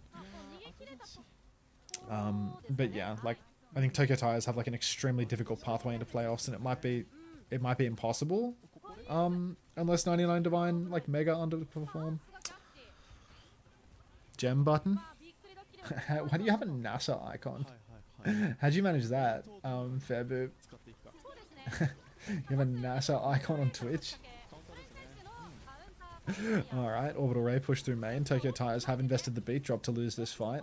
And it looks like Lazuli have finally planted the flag and stopped the bleed. Oh, you're on the moon? That's kind of cool. Well done. Yeah, push up onto the high ground now. Dead Baptiste. Mihawk's going to go down.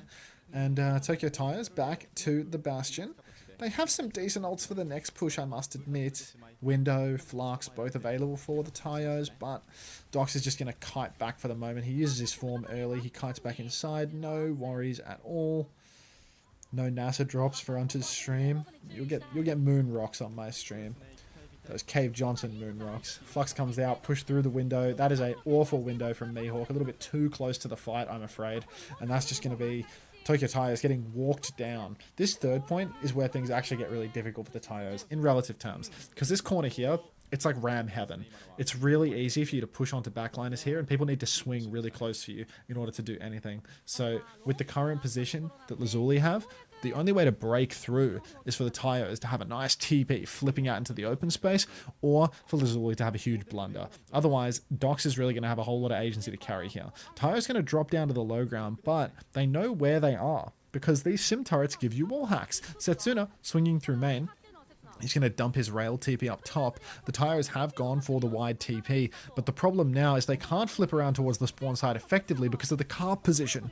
the only way that you split through to the spawn side well is by taking control of the cart, and the cart is too far away. What's that? Peppy has Flux? I'm going to be fine. Flux comes out onto Dox, who's actually going to use the Annihilation. Setsuna has been caught out by Tayo. I think that was mid-range poke. And these are like 4-for-1 trades right now. There's only one member of Lazuli left standing. It's just Umi, the cute Juno, somewhere on the high ground. They're going to run them down too. Back spawn for Umi. And the Tayos have done it. Barely cost them anything as well. Only the Flux. What is that emote? Is that an orange one? That's orange moonwalk, of course. Hi, chicken. Beat for Epic now, but Setsuna has the potential to carry, rips it on the flank, hits the shot onto Epic. Epic's not going to Ajax though. Setsuna's going to slide face first into a Bastion, but the Symbol dance is going to keep him healthy. Eventually will manage to take down Arnzi with this one. Tokyo Tires now worse for wear. They flipped away from the cart once again. They throw down the window, but they've made the same mistake. They just hate touching cart when they use their ultimates, when they TP around. Lots of sneaky moves on the sim here, but none of them involving the objective. NHZ is going to get a little bit too close for his own good though, get absolutely decimated, and Peppy is on the advance. Peppy has to be careful. He's getting microwaved by the sim. The enemy Ram better not form in his face here. He's about to have Flux. With the Flux he can carry. He rips it. He gets pinned down to the ground. Here it comes. Peppy has Flux. He catches Dox. He's so low, but he's not dead yet. Bastion form timing comes through from Arnzi. He's showing that showing that payload who's boss, but NHZ is going to face tank the form, and Lazuli are going to C9. The Tires are back.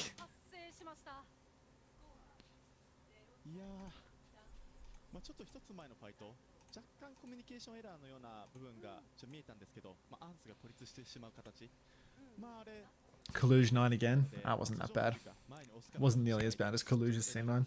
Kaluge's C9 was a goddamn war crime, bro. 勇気あるプレーで前に飛び込んで敵を倒していきましたね。いいプッシュでしたね。リプレイ。これは踏めてなかったのか。そうですね。たまにありますよね。いやこれダメなんだっていうね。そうですね。ただ1分47秒を残してのフィニッシュ東京タイオーズ。まあ6分あった中でここまで削り取ることができたとも言えますね、ラズリは。そうですね。だいぶ抑えたんじゃないかなと思います。Hey Garfield. PSA face tanking turret form not advised. Sage. Sage advice. 東京タイオーズ今回はエムレそしてメイが起用されています。アンスのエムレ久しぶりですねこれ。ちょっといやらしいですね構成が東京タイオーズメイ起用の。このシグマのいる高台を絶対に取らせないというような構成ですね。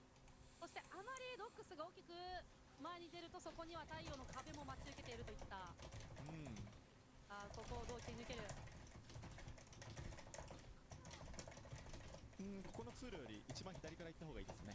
なるほど、この左側ですね。しかしまずここラズリは上の方から TP で裏を取るような形でしょうか。 What the hell just happened? TP on and off for NHZ, but Tayo is just going to go down to this TP'd Ram. I suppose the only way to fight fire is with fire, so Tayo is going to get over to the Mei, and it's going to be Yoti playing the sim now. TP up top, nice boop from Epic is going to knock everybody down, but Tayo, he's going to get straight off the Mei, straight onto the sim as well. This is a little scary though for the Tokyo Tires, honestly. Peppy will just clean up in this neutral, but the presence of a sim, quite the change, honestly. It's going to present a lot more challenges to the backline for the Tyos. That being said, the fact that they were able to weather that storm without even having Tayo on sim is probably a good thing. Without even having Tayo alive in the fight, to be honest. Commander X, yeah, it's one of those. This sure is one of the OWCS maps of all time. That's how a lot of these ones go, I'm afraid. Alright. Rotation underneath for Lazuli. They can throw down a TP. They can go for a little bit of a flip here. They go top. Peppy is going to absolutely juice damage. Only 2 out of 5 members are going to catch the TP. So Peppy is going to run down the remaining players. The backline is going to get eviscerated underneath. And it looks like on both sides, Lazuli have completely lost with no trades and no hope. I've lurked for so many hours this past month for your stream for loot boxes. I swear, Buffy the Vampire Slayer, there are so many people hiding now. There are so many people hiding for loot boxes. There's, I don't know, like my view count is. Thank you very much. You're welcome. And yeah, I don't know. I must have collected a whole lot of new lurkers because the view count has been a lot better than it ever has been before this month. Alright, TP forward, window is out, but Setsuna first to fall yet again. Oh my goodness. Flank into the back, big damage for Arnsey. He wants to find a target, but he just can't see anybody. Still the Tyos have the first kill. Yeah, I'm here for the loot boxes, my bad. You. Hey, Hovervorian. LSVP. What does VP stand for? Oh, I forgot to shut my window. I bet my neighbors can hear me today. Whoopsies. Let me shut my window low-key. We got a minute left on the map, then I'll shut it. But I'll whisper.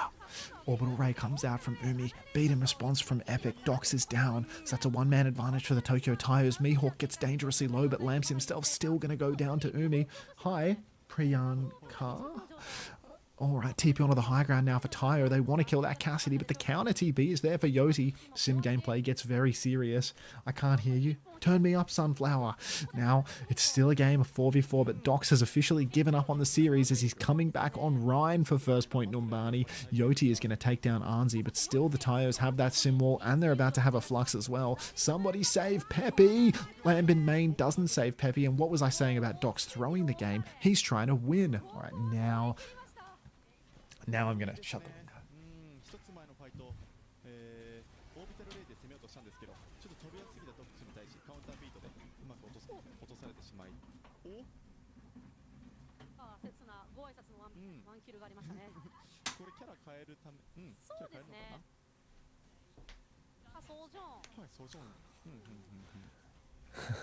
To be honest, I'm just here chilling, watching morning OWCS Japan when nothing ever happens. Perfect. Perfect. Alright. Peppy shifting on, Arnsey and Peppy both going to find kills, and it appears that Lazuli, the Ryan Gambit, has rapidly faded into irrelevance. They are trying to pull a 2023 Florida Mayhem where they play the Ryan into the Sigma comp, but the problem here is that they don't have a May, so Arnsey is just going to eviscerate on the Bastion. I think Sim Ryan, it has chances to catch out backliners if they're sleepy, if they're hopeless.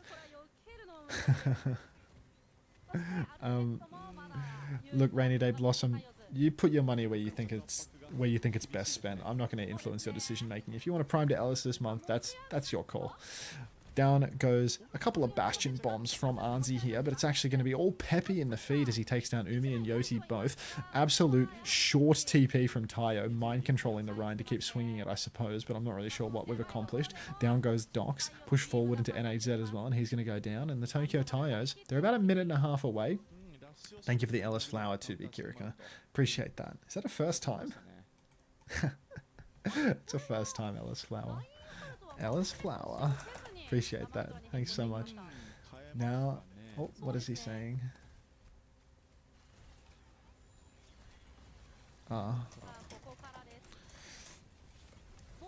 Ask him after the game, Kels. Dox swinging forward now with the form timing. TP into the back line, and Arnsey will be snapping. This is a dog's breakfast. Rainy Day Blossom, thank you for the 6 months. I respect your right. humility. That's a thank you very much. Let me give you an Unter flower, I suppose. Now that's what you've got with the prime. Thank you very much, Rainy Day Blossom. Appreciate that. Arnsey's going to take down Yoti. Beat push from Epic should seal the deal here for the Tokyo Tyos, but they still have one fight remaining. So I don't know if we want to be beat pushing in a 5 versus 4, 5 versus 3 type situation. Is there someone behind right now, or are they just taxiing? Maybe it wasn't a 5 versus 4. Maybe they had someone dead and they needed that beat. What do I know? I was thinking about which flower to type into the chat. All right. Setsuna's up top now, nearly has a rail, Simwall is out, TP into the backline is a real one, not a fake, but the kite looks quite good from Tokyo Tyos here. They're going to speed backwards, they're going to completely avoid this Simwall, and then they're going to be able to push back in with their own. Lots of ultimates still on the cards for Lazuli, so it really is anybody's game as the Simwall comes out across the payload, and Peppy, what's that? Peppy has a flux? I'll be fine. Goodbye, Dox. Dox is going to get absolutely destroyed by the artillery. NHZ is also caught up in that flux. Dies with the rally, saving it for a rainy day, no Blossom, and that is going to be the Tokyo Tyos emoting on the cart 1v5. Setsuna is still kicking somewhere, but nobody fucking cares because it's over. And the Tokyo Tyos are going to win this one 3-1. I'm not sure the implications on the standings.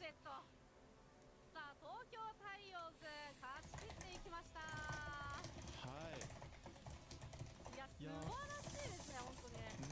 この一言につきます。いや最後のウルトの組み合わせも本当素晴らしかったですね、しっかり新名ウルトをいなしたのもコトンバリアをいなしたのも良かったですし、まあ、ただ逆に言えばラズリー側はちょっと焦りすぎかなっていうのはありますね。ああ、なるほど。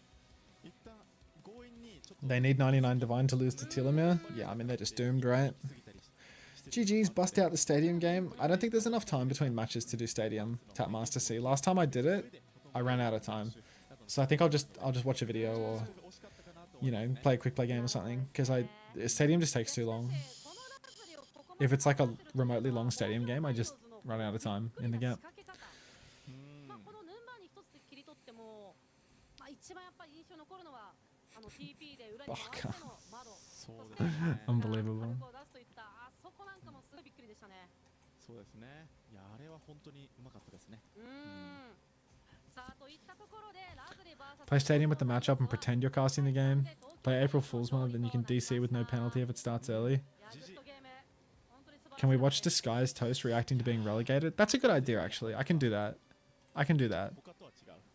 I can do Disguised reacting to being relegated. I'm gonna go to the bathroom and get myself some water and stuff because I feel like my head's gonna pop today. And then I'll do it.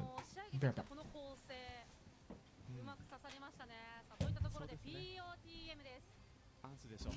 アンスですかね。アンスでしょ。多分。アンスだ。ペッピもありますが、アンスですよね。やっぱ背負ってましたね。いや本当に背負ってました。やはりここで見せてくるのはアンス。いやこれすごいな。こんなのどうすればいいんですかね。いやもうエイムがビタビタ。これも良かったですね。最後進行させないよう。最初ねアンスがバスチョン使ってる時はなかなか周りもびっくりはしていたんですが、もうこの連打ですよ。いやなんかラゴキうまいですよねバスチョンが。ボムもちゃんとくっつけるし、エイムもビタビタだしでなんか合ってますね。そして一見この勢いでね押しているかのようなんですが、しっかりと相手のスキルも見つつ丁寧な仕掛けをしているのも対応図の特徴ですよね。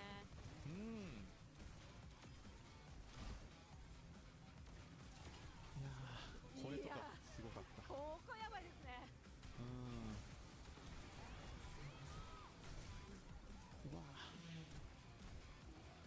やはりこのアンスのこの車線の通し方も巧みですね。やっぱりなんかノリに乗ったらとんでもないプレイヤーっていうのはやっぱいるんで一定数。その一人が多分アンスだと思いますね。ちょっとやばいエイム。ちょっといやもうビタビタですねバ本当に。スティオンの火力みたいなのってそれはもちろんあるんですけど、このアンスのエイムとこの火力が相まったらこうなりますよと。そうですね。恐ろしいですね。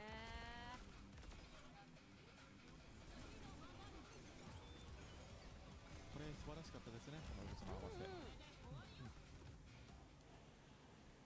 さあといったところで POTM アンス素晴らしかったです。グッドゲームでした。いやー GG。面白い試合でしたね。やはりそうですね。やっぱ知り合いがいるのはちょっと見てて楽しいですね。そうですよね。また今のね環境に合わせたピックだったりとか、まあそうではなくちょっとびっくりな構成があったりとかで。Why is nobody talking about the pro ban? That motherfucker said some really offensive thing, no joke. Was it that bad? ここでですね、一度インターバルを挟みまして第3試合最後の試合へと移行してまいります。じゃあ三本田さんよろしくお願いします。座ってて。はい。あ、大丈夫ですよ。 Hey, Cherry. Hey, Big Tubby. Everyone's favorite horse poster.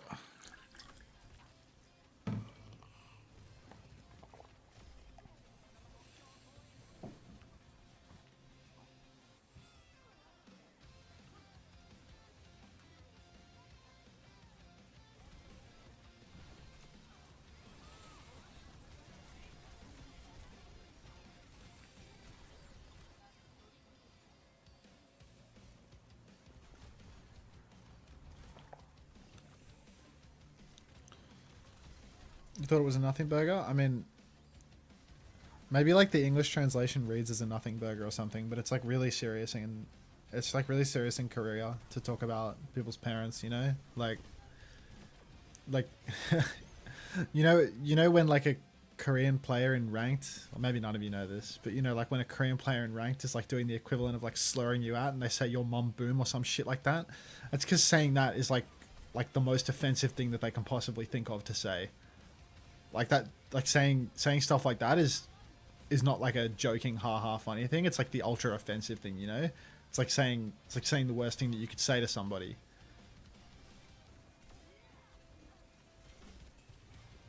So like, yeah, writing that like on a fan sign is a big deal.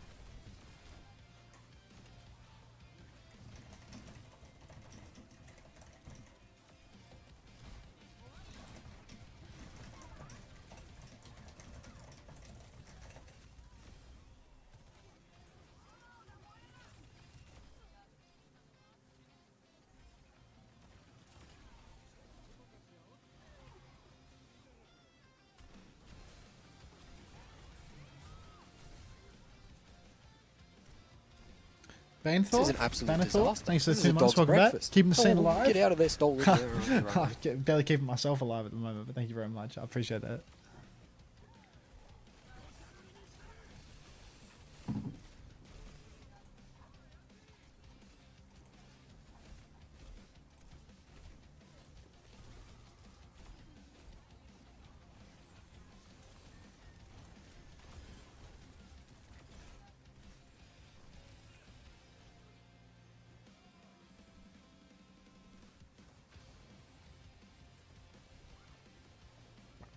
'99 Divine needed to lose to Telomere, but it's allowed to be a 5-map loss.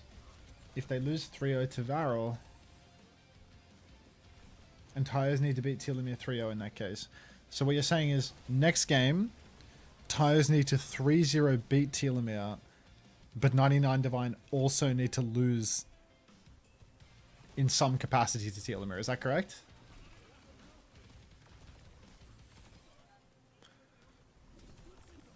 No matter the map score, yeah, that seems like quite unlikely that 99 Divine would lose to them.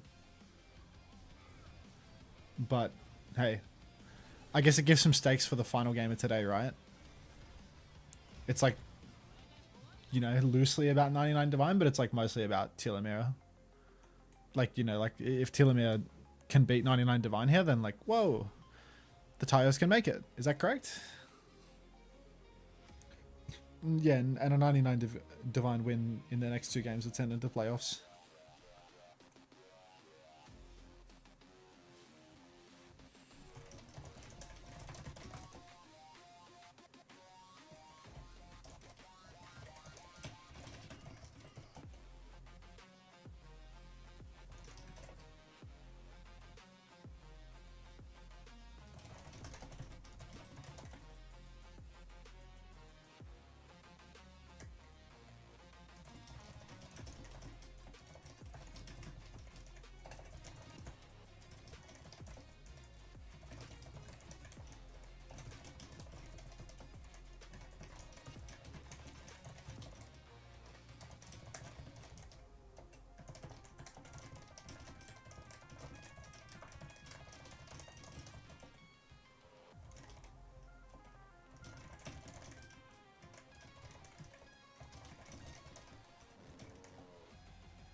Wow.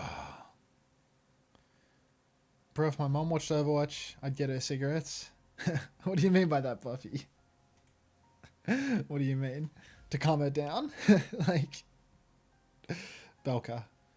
Imagine believing in Dead Turtle. Yeah, I mean, it's pretty grim when your playoff dreams rely on Dead Turtle.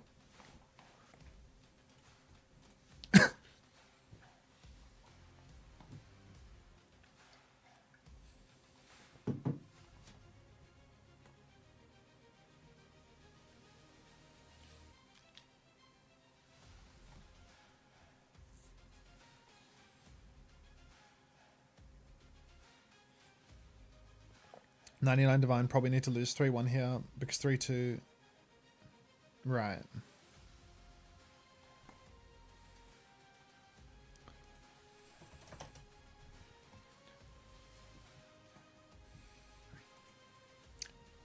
Monitored suspicious user Daystream01. Yo, this gameplay is crazy, fire. I'd actually love to hop in and play with you sometime. M dash. I'm ready whenever. Discord DavidR_67. What's up, DML?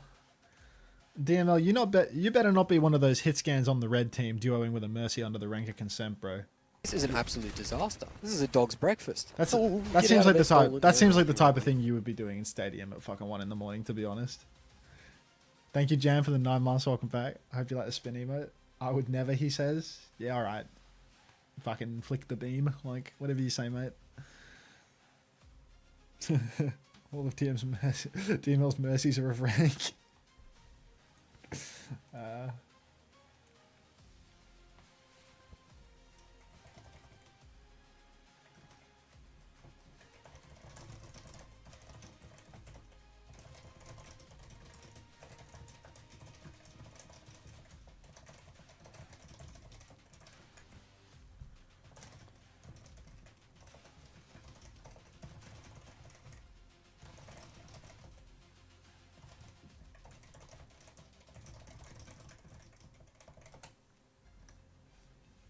Just Freya, and if I lose too much, then it's on to Surge. I mean, isn't Freya like the most cancer-broken character in the entire mode? Like, playing Freya in Stadium is just like hard meta. Like Freya Mercy is completely meta. So like you have the perfect build to be the best Stadium player because you just play the broken role for Stadium, and getting a Mercy pocket is broken as well.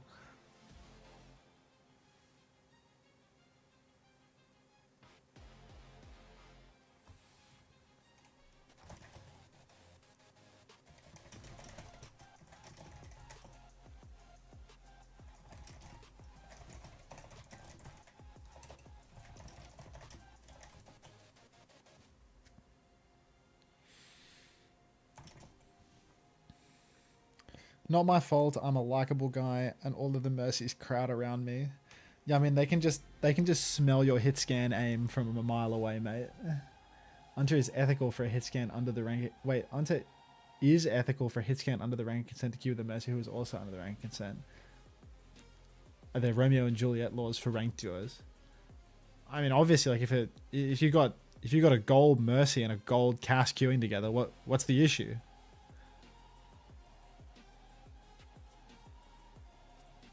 I think you're not allowed to stream it, is my understanding.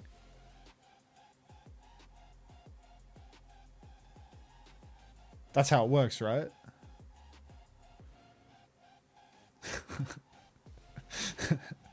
You've got an idea, have you, DML?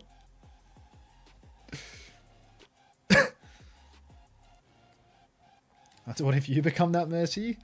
I mean, I think I'm just about ready to enter my Mercy Stadium arc, but the problem is, like, you can't get support Stadium games. Like, support games in Quick Play and support games in Stadium are slow queues. Like, I want fast queues so I can be playing the game, so I'm not sitting in menus, because that's boring. That's the issue. Like, I am a support player, DML. Like, I like to play support. I want to play support. I just can't, because the queues are too long. Like, the reason I'm playing 24/7 Genji Hazard in Stadium is because I click the flex queue button and I don't pop on support.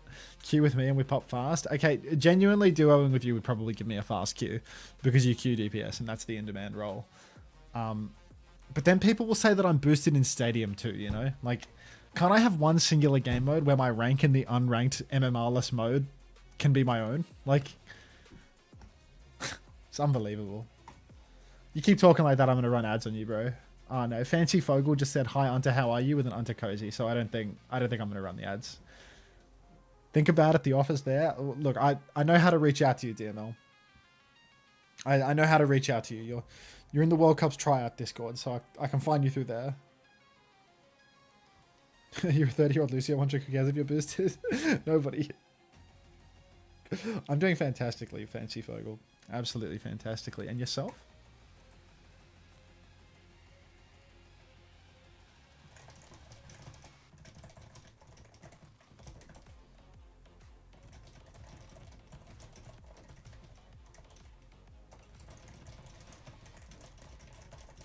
This is an absolute disaster. This is a dog's breakfast. Oh, get out of there, stolen. Yeah, right, you're right, mate.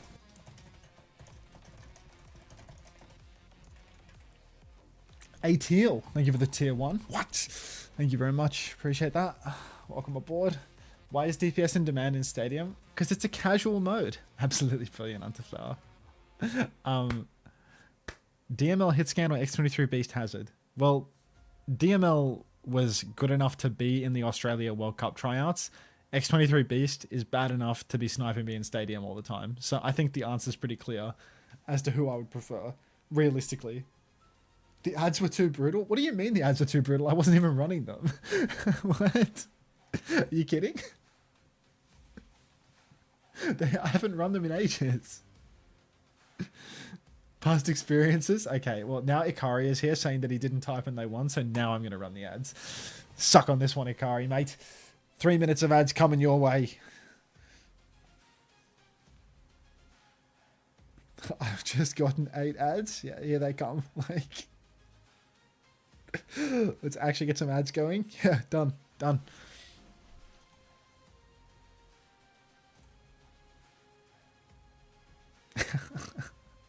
Shocker. Shocker. I guess I should get my Minecraft shit set up because I'm going to do it tonight. Minecraft launcher. Signing in.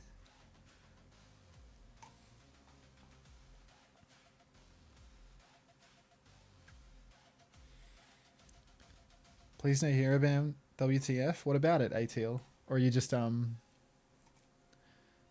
unfamiliar with the game of this region? I swear if I get that ad for the fireproof briefcase, I will not be happy. React to the Minecraft patch notes. Minecraft Java Edition play.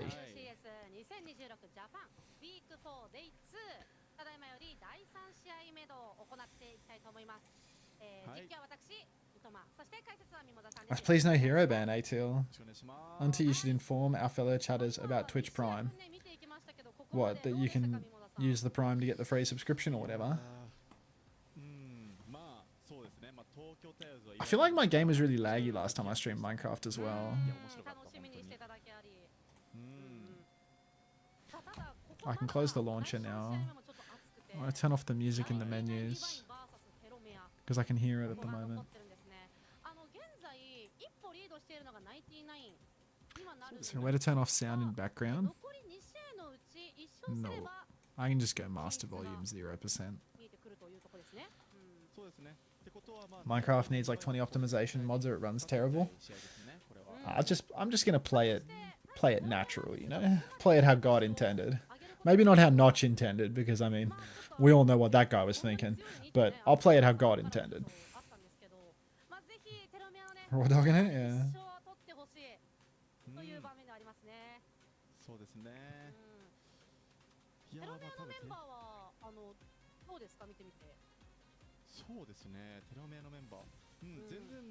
Notch, we did that? Do you really think so?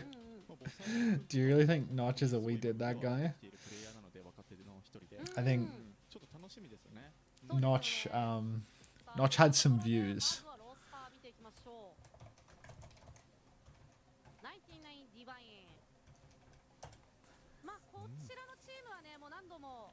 Yeah, Notch is definitely not a we did that.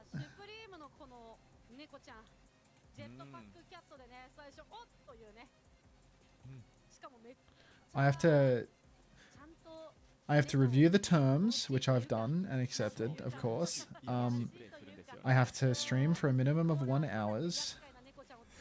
I have to set my auto mod settings to a minimum level of 2, where they are currently... Oh my god. Oh god. My auto mod level is currently at 0.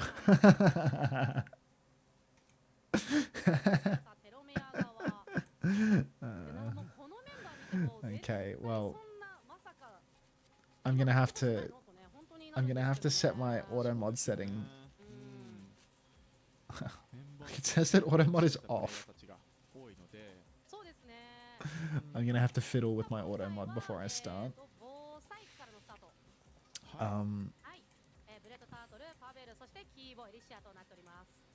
No copyrighted material.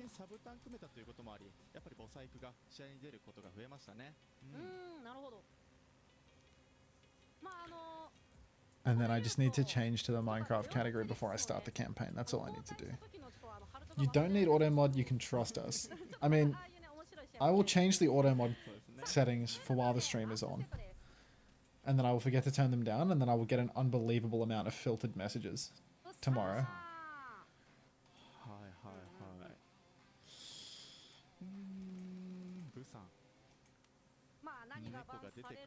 Do you not trust your regular mods?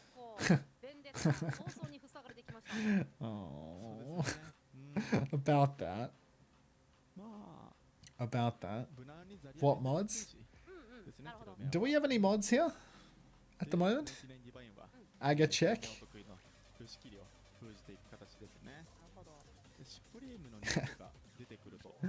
That's what I'm saying. HWHE. That's what I'm saying, bro. Wait, they spelled initial right? You're kidding me. I love how they pivot between spelling it correctly and spelling it incorrectly, depending on the mood of the week. You gotta be a pretty dedicated viewer to be a mod, to be honest. Like to be a mod that like really does stuff. You gotta be pretty dedicated.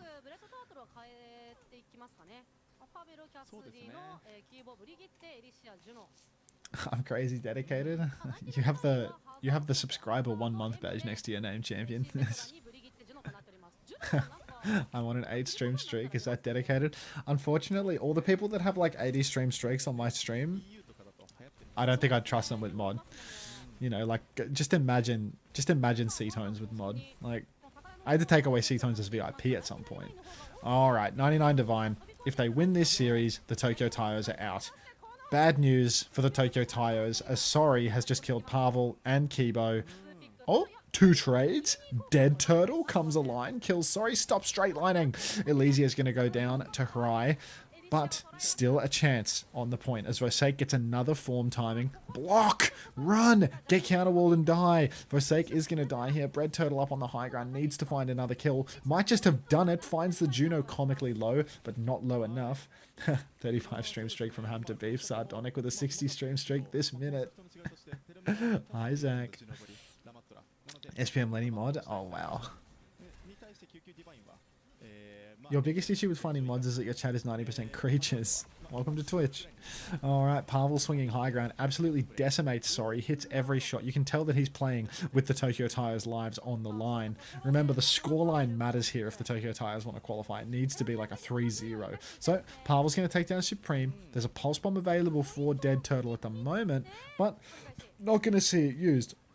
By the way, did they never ban Sigma or Sim in that Tokyo Taios series? Like, am I tripping? Or did we see no Sigma, no Sigma, no Cas ban, no Sim ban in that series? How hopeless can you be? Like, that's actually comical to lose like that. High Noon is out from Pavel. Itchy just used Downpour. It might actually be on. 99 Divine might actually be getting knocked down below the Tokyo Taios. Just support bans? Amazing. So amazing. Get 4 maps into losing to Sigma Sim, and you decide, let's ban 1 more support. So tired. Every day. It's just because I haven't had my 15th coffee of the day. Rally comes out from Kibo. Bash in, but it's an orbital ray trade, and Pavel has gone down for it. Elysia so close to the ray, but can't quite get it on. Versake gonna rip the Annihilation, finds another kill. Needs to swing the corner, but we're fighting in the enemy team's spawn, so they can just go back in there to heal. Itchy trying to push back out, has the Fortify available. Gonna start muscling up onto Versake, who is going to lose an absolutely huge amount of health. Doesn't have another form timing after this, but Elysia is back with a cute-ass ray, pushing into it, getting the health packs from the Brig as well, and now it might actually be 99 Divine, overextended again, a classic bait and switch. You can see Supreme, old as hell, he's forgotten his dementia medication and he's walking into a wall. Hi Possum, hi Turtle. They prioritize Lucio for some reason in Vendetta. Yeah, I mean Tayo's Vendetta, critical. Whatever happened to the fake one? I banned them. They didn't throw my 6v6 game. They were just on the enemy team, so I decided to ban them. Alright. Telomere, they have an ult deficit, but Pavel is going to play perfectly for the situation and hit a massive flank. Headshot onto Daigen, has found an opening pick. C9? No C9. 99 Divine, they get the tap. Supreme had to self-cast Tidal Blast. Elysia's traded, but still Supreme is low. Same goes for Itchy. Hurai has no recall, and it is looking an awful lot like a Telomere Christmas. It's a Telomere Christmas. Supreme has killed 2, but it's not enough. Unter, do you remember Antarctic Peninsula? Of course. Of course I remember it. I remember being at home in my dad's house at 4 in the morning and watching us not qualify for the mid-season tournament versus Florida Mayhem on a Discord screen share.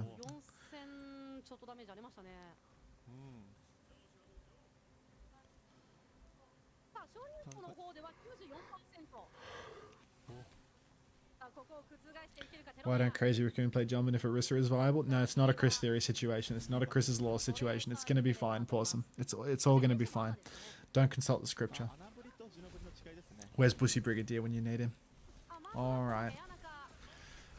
Itchy, anti-nated, taking a huge amount of damage. Great work, Elysia. First and only time you'll catch me glazing Elysia is when this could potentially be good news for the Tokyo Taios. Pavel in main, chipping away, but shift up onto the high ground for Versake, going to control top, and it's all going to be fine. Versake is continually preventing Sorry from taking a good angle as Telomere. They're going to take the first fight. They're going to get the cap.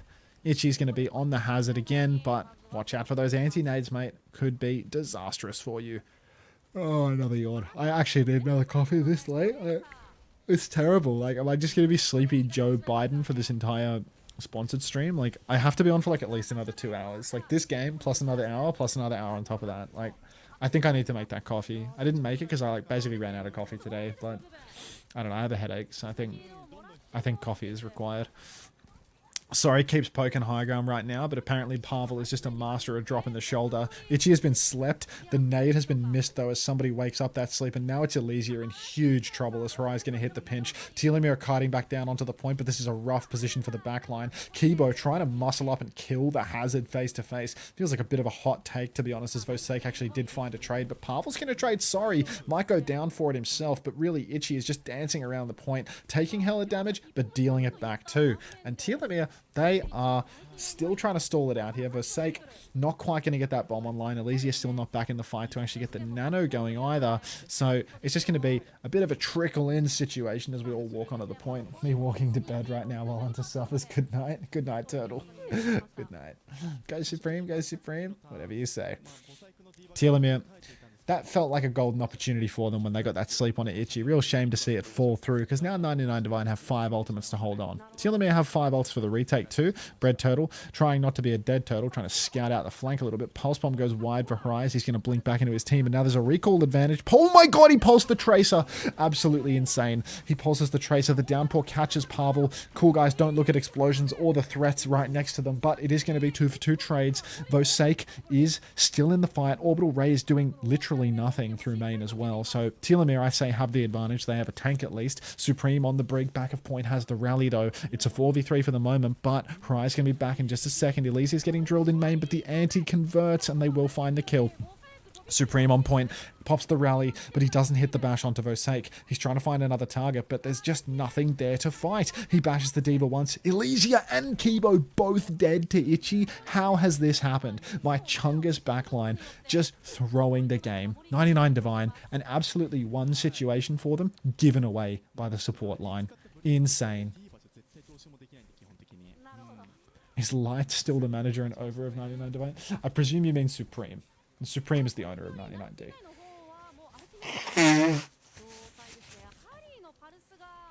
Okay. Telomere, they only have a Diva Bomb now.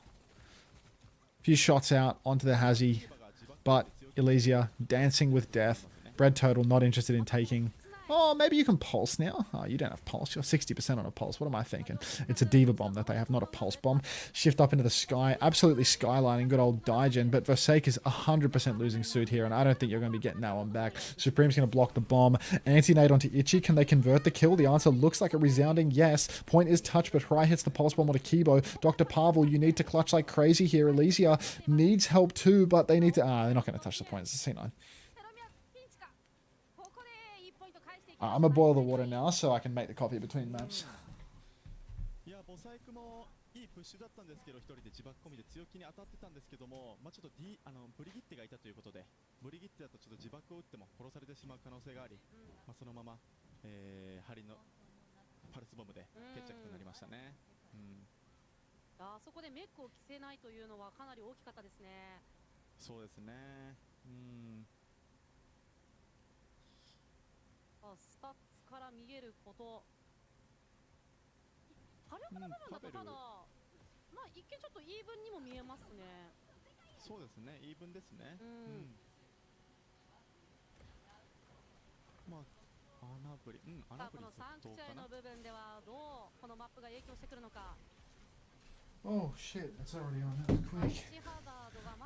Alright, Itchy now on the Hazard. This is probably the hardest of the three maps to make the Hazard work because it is open and there is no high ground to utilize. Vosake taking a lot of damage. Itchy's naded and Pavel's going to find sorry for the opening pick. So Telomere, the dream, is alive and well.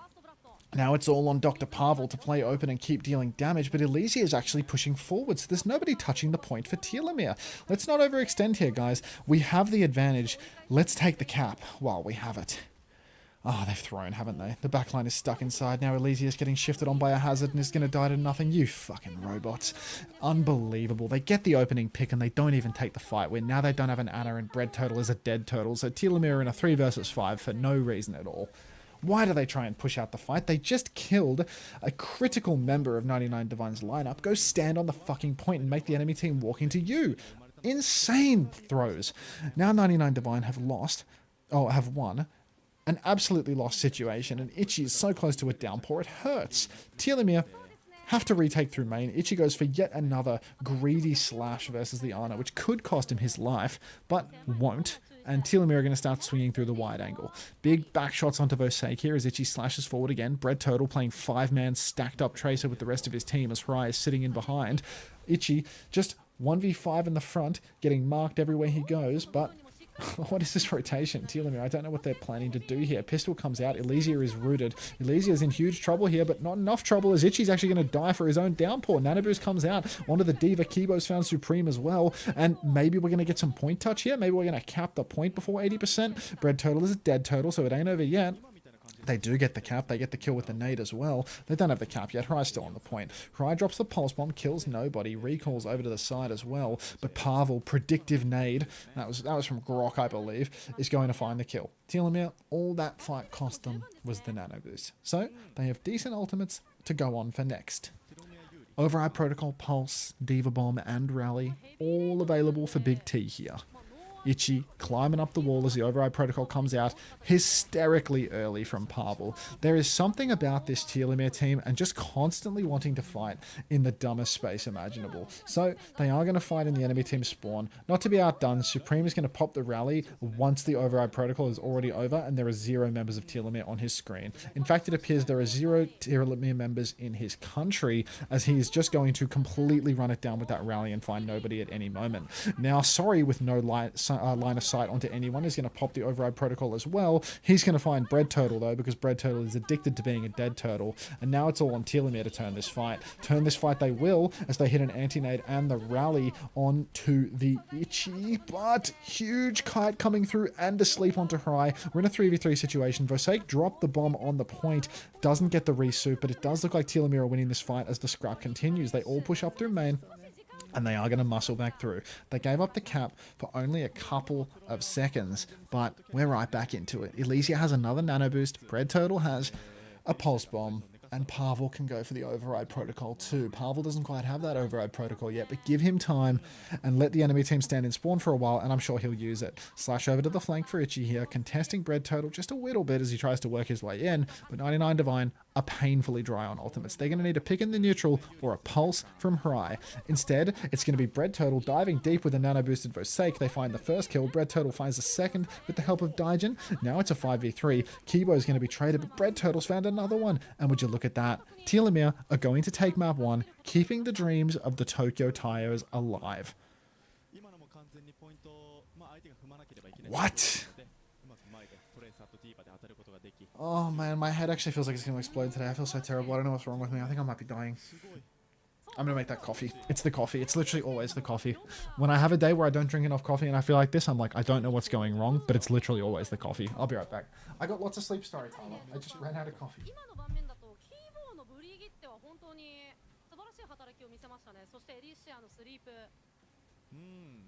完全にキャリーでしたね、あれは。そうですね、これはいわゆるサポキャリー。完全にサポキャリー。まあ、ナインティナインバイもね、かなり惜しかったところはあるんですけど、これはちょっと1マップ目を取られたことというのは大きな意味を持ちますよね。そうですね、ちょっとナインティナインディバイン側からしてもちょっと予想外であったんじゃないかなと思いますね。あとはまあここが次マップ選択、そしてバンがどう影響してくるかというところですけど、セロメア側、そうですね、レッドタートル選手もね、素晴らしい働きを見せていたと思うんですよね。で、あとはまあもう一人パベル、一応パベルはニューフェイスですかね、もう今回のこの大会において。どうだっけ、前回出てたっけ。まあでもおそらくニューフェイスかなと思いますね。の中でここまで活躍できるのはすごいですね。そうですね。本当に TPS キャリーの部分もありましたし、それはだんだん実力を上げてきているんじゃないかなと思いますね。なんかこう DPS ラインの背負ってる感というのも感じますね。ちょっと感じますね。あとはこのキーボードエリシアの分でいくと、お互いですね、まあ、オーバーウォッチ1の頃からの、お友達らしく。そうですね。このキーボーさんがオーバーウォッチ1の頃にチーム活動している中、エリシアですね、エリシアがコーチとして来ていたというところで、まあ、ここの相性がいい、そしてまあ、勝手知ったる仲という部分でも本当に素晴らしいコンビネーションを見せてましたね。そうですね、おそらく確かこの2人ずっと一緒にサポライン組んでるんで、大会もその前も確か、さすがの域ですよね。そうですね、ちょっと以前ですね、テロメアのそのキーボーさんにインタビューする機会がございまして、その時にテロメアとしてね、まあ、今回の出場、まあ、意気込みを教えてくださいという風なインタビューしたんですけど、仲良しチームで頑張りますって言われました。ちょっと緩いです緩めな意気込みにはなったんですけど、まあでもね、まあ、そんぐらい気楽な方がやりやすいっていうのもあるんで、いいマインドかなと思いますね。そうですね。そしてここに来てのナインティナインに対して1マップを取るという、仲良しチーム強いですよ。予想外。これ本当にありますよね、テロメアウィン。そうですね。ってなると究級ディバインの次の対戦相手ってどこでしたっけ？明日の分ですが、明日はバレルですね。うわ、じゃあこれ本当に絶対勝たなきゃいけない試合なので、そうなんです。ナインティナインディバインは残りのこの今のテロメア戦とバレル戦のどちらかで1勝する必要があるというところですね。これ絶対勝ちたいですね。そうなんですよ。まあこの立ちはだかるバレルという部分でも今日は本当に大事な1試合となっています。そうですね。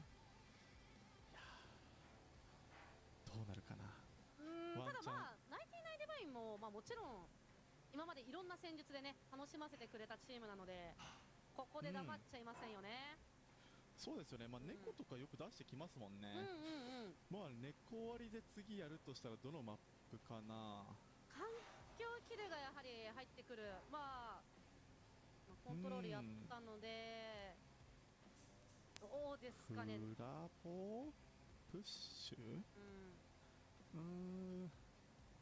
まああとこのハリーソリの部分、この DPS の部分もやはり油断はできないので、この2人を生かすって考えるとどうですかね。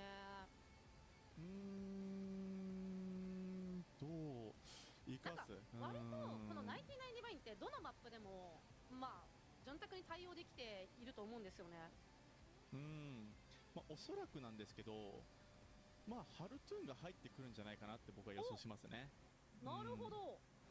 はい。おお、ありえますね。いや本当に彼のトレーサーピカイチでうまいんで、最近ずっとキャリーしてるんで、まあここら辺で来るんじゃないかなとは思ってますね。そうですね。やはり先日も大嵐をね巻き起こしていたんで、もう十分にありますね。そうですね。もう本人に聞いたところ最近ガチ調子いいみたいに言ってたんで。ガチ調子いい。頼もしいですね。楽しみですね。いやいいですね。はい。まあでもこの長さを考えるとマジでメンバーチェンジありますよ。そうですよね。まあ多分何かしら考えてますね、いろいろと。そうですね。でトレーサー込み、マップどこだろうな。まあでもこれ視聴者の皆さんもまあここまで見てるんでね、だいぶ想像はつくかとは思うんですが、芋田さんさすがです。ここでハルトゥーンインです。ですよね。思ってました。これは素晴らしい、さすがです。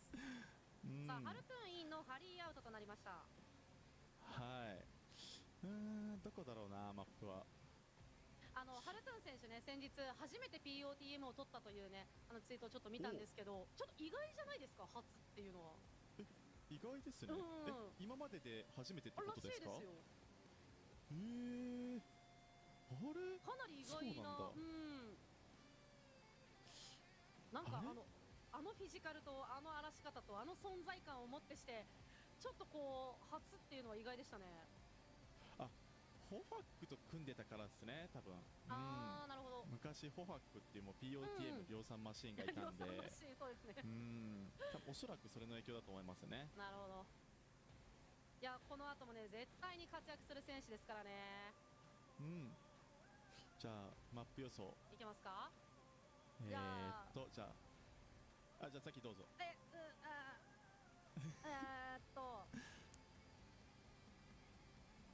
スコートだな。エスコート？そうだと思ってた。エスコートな気がするな。なんかお告げがあったような気がしますが、エスコートからどこにしようかな。リアル。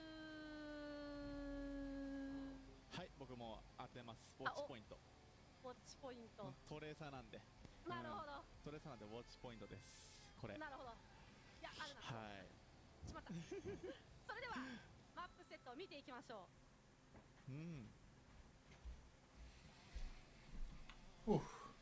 Made it back in time. And hopefully this coffee prevents my head from exploding. Hello, Scribound.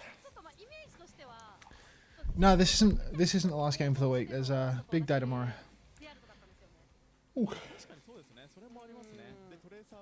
It appears chat has already answered all of your queries, I'm afraid.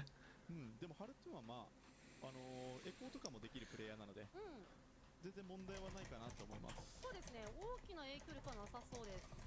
イニシャル版がディーバー、フォローアップトレーサーです。はい。さあここからどう巻き返していくのか、第2マップ目リアルトからお送りいたします。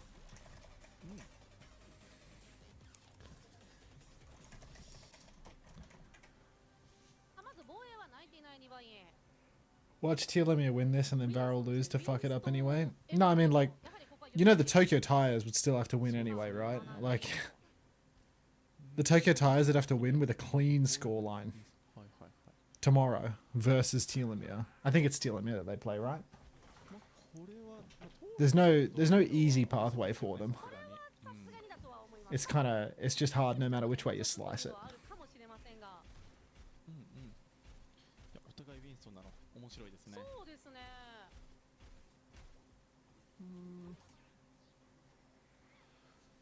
さあそれでは見ていきましょう。お、ブレッドトートルエコーだ。これ多分おそらくミラーになるんじゃないかなと思いますね。なるほど。お、怖い。さあまずはウィドウも警戒しています。猫今確認しました。 How you doing, Smeagol? Is Lep dead today? ミラーですね。そうですね。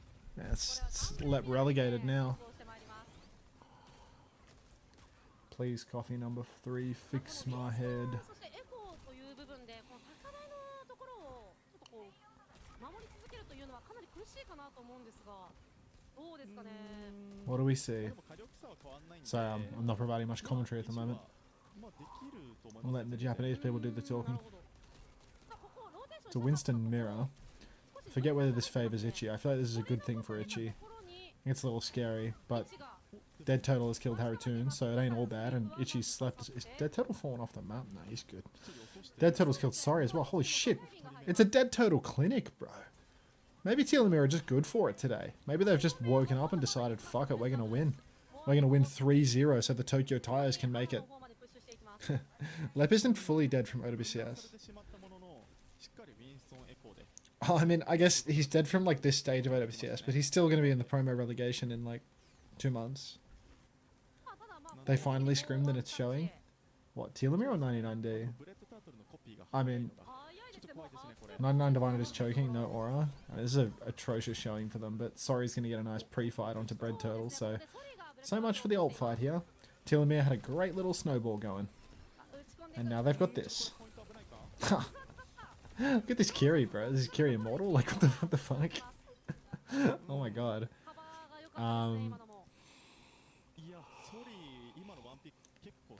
I look very under-cozy right now. I'm kind of cold. I'm kind of cold. 0.01 Speed Nails. Speed Nails is such a underrated emote, man. Such an underrated emote. The burnt coffee? No, I didn't burn the bean. Bring the cold here. It's gonna be 34 tomorrow. Ouch.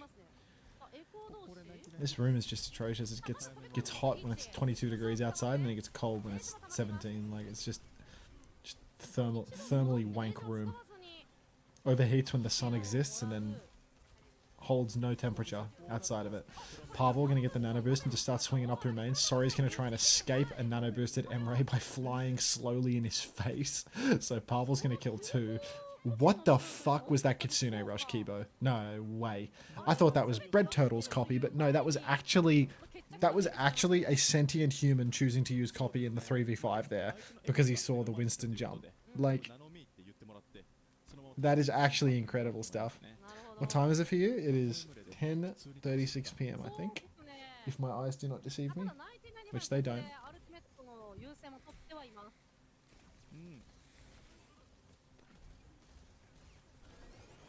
Going alright, Ostrich. Bit of a headache today, but that's alright. It'll buff out. Daijin's going to take down Elysia. Trades back and forth. Sorry, Ichi and Daijin going to find a killer piece, and 99D, they are going to stop the bleed here a little bit. But Bread Turtle's going to find 2 late trades, which should make the cross over the bridge at least nice and easy. Agakiri?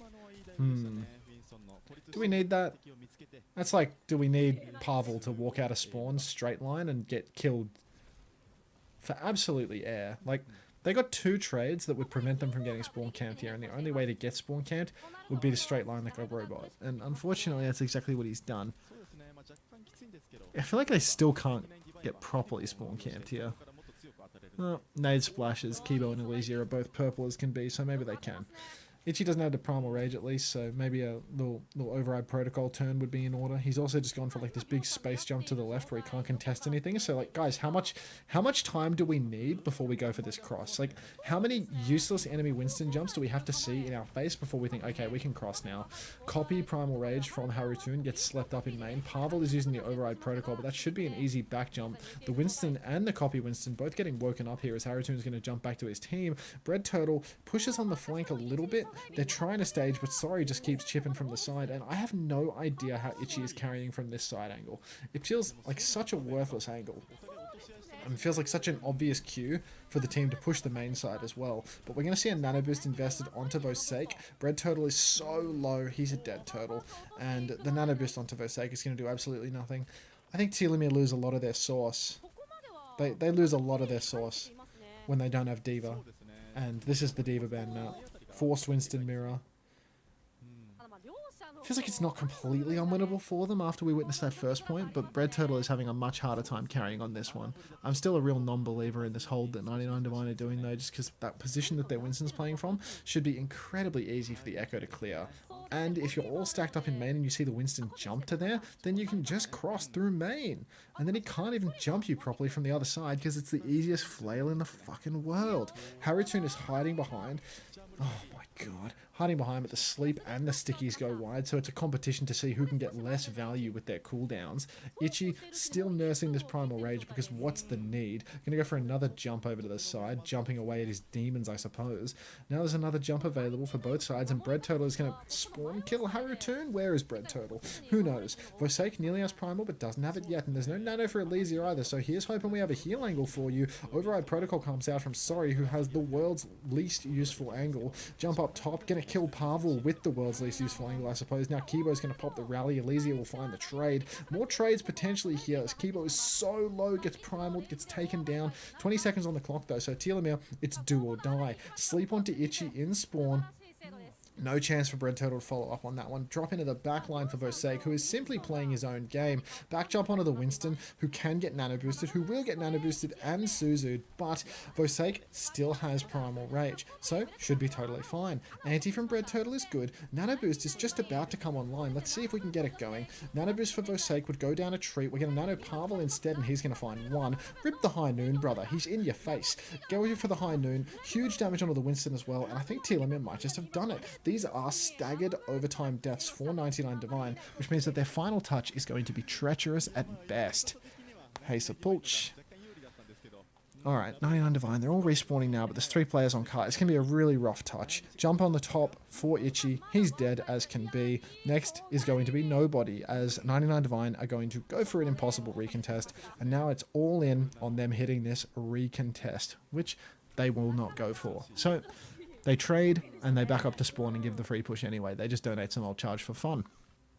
Fortunately, Telomere are going to not push the payload at all. So 99 Divine is still going to get a strong position. Telomere are going to make a bunch of swaps. They're going to go Zarya. I don't know why they've gone Zarya. I don't know what that's about. They're going to go Zarya then, I guess. It makes sense. It makes sense. Third point, Zarya then. It's a bad point for Winston. It's an okay point for Zarya. So it makes sense. Pavel's going to get himself picked. 50 seconds on the clock. These swaps, deleting any old charge that you have, is pretty deadly. Why is the 05 team up against the 3-2 team? What is this region? Well, as you can see, the gap isn't actually that large, and it's a round robin. Everyone plays everyone. Copy push into spawn. Harutun's going to get all these kills, but ultimately it's going to be Pavel finding a trade that is what we need to be writing home about. Pavel and Vosake are both going to respawn on the same wave. Telomere, they're a bit late on these ultimates is all. Like, they only really have the rally coming up. So if they can't get a pick before ults, they're probably just going to get clapped out by this Primal, by this Nano, by this Override Protocol. OP Nano in spawn. Big damage coming out. No kills yet. No kills at all, actually. Point touch secured as well. I think the Vendetta got that. So that's going to be a Nano OP for 2. Bread Turtle is going to find 2 inside, though, so it's actually impossible. Yeah, wonderful. Telomere build no ultimates. I wish I could rewind. I need to check the YouTube stream because I feel like they deleted ult charge to make those swaps, and then they just didn't get an ult for the rest of the round. Like when they made these swaps initially, what did they have? They actually deleted nothing. They I'm lying through my teeth. They deleted literally nothing. They had sub 20% on like every ult. Bread Turtle, Pavel, Versake, Elysia, like everyone had fuck all. So they didn't delete anything. That was fine. The swaps were fine. They just needed to not get shit on 3 fights in a row. They basically didn't push the cart at all through the second point. When they made those swaps, somebody had to push cart. Like the concept of full wiping the enemy team, or like mostly wiping the enemy team at the end of second point and then getting the cart 3 meters into third, that's wrong. That's illegal. Do you think Juno Brig is Lucio Kiri level good? Fuck no. No way. No way. It ain't over yet though for Telomere in all honesty, because Itchy's trying to play Winston on attacker this map, which is really, really, really awkward. Like, really not that good. And Hazard is actually good here on the defense. Bread Turtle I think has shown that he's diffing on the Echo, which only gets easier when you're on defense. And Versake, reasonable Hazard. So I think it's possible. Bread Turtle greater than proper. I'm glad that we're finally willing to have that conversation.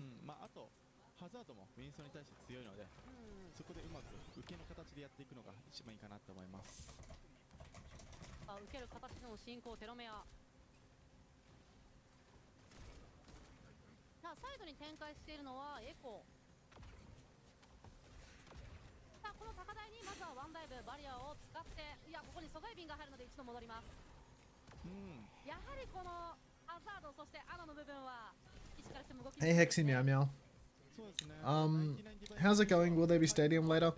I might play 1 or 2 games of Stadium, Hexy Meow Meow, but I'm not going to be going late into the night because I'm going to wait until they turn the OWCS drops off, and then I'm going to do a Minecraft sponsorship. So, because I'm doing the Minecraft sponsorship, I'm going to clock off earlier tonight because it's only an hour of Minecraft. So, just enough time for me to build a house with a green top and call it a day.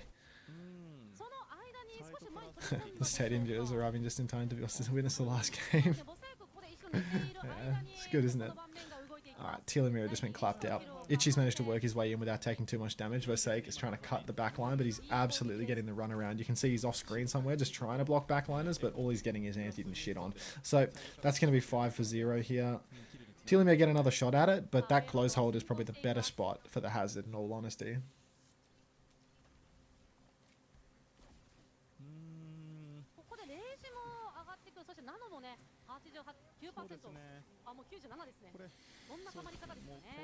Yeah, Anna's playing very far away. Nearly have a nano boost, nearly have an OP, nearly have a copy, lots of ults, nano comes out. Who are we diving?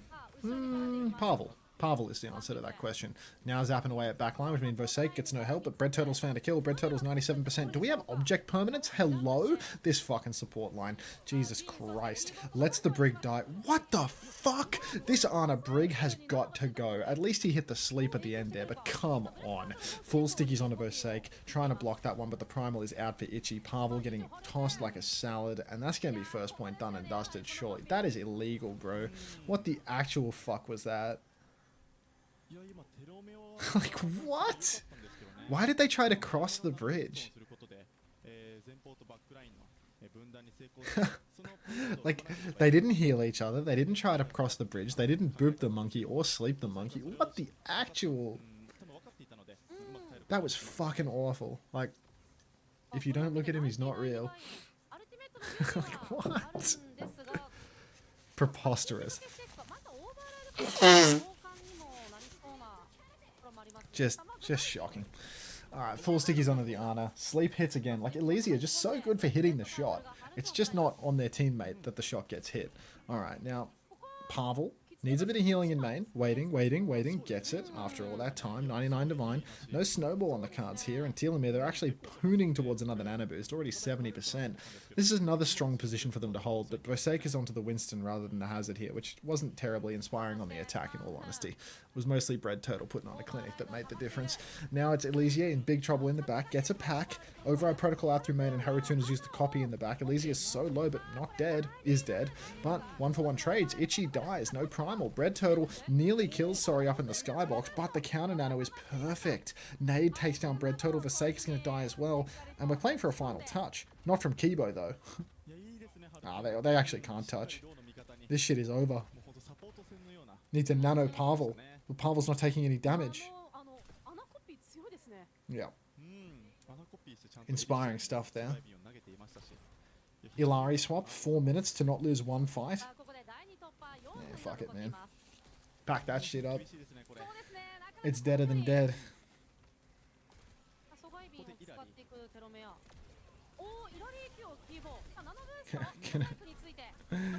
Gonna alien walk to bed, night chat. See you later, Tyler. Nano boost out onto Itchy. 2 kills, instant. Vasek has the primal to keep holding on, but what's even the point, man? Just accept the sweet release. Primal is out. Ilari's dead. It's 5 for 0. Vasek actually didn't use the primal. He did accept the sweet release. Alright, we're going to map 3. One more map loss, and it is impossible mathematically for the Tokyo Tires to qualify, I believe. So if 99 Divine get a second map, the Tokyo Tires are locked out no matter what. I think. Thanks, Beatty. なんて言うんだろう、早めのテンポで攻撃を仕掛けに行く、まあ多分それが得意なんでしょうね。全部刺さってたかなと思います。いや本当に全部刺さってました。あれをちょっといなすのっていうのはとても難しいとは思うんですけど、まあアルティメットの部分で言うとテロメア側もですね、まあ刺し切る場面、そしていなし切る場面っていうのも目立ったので、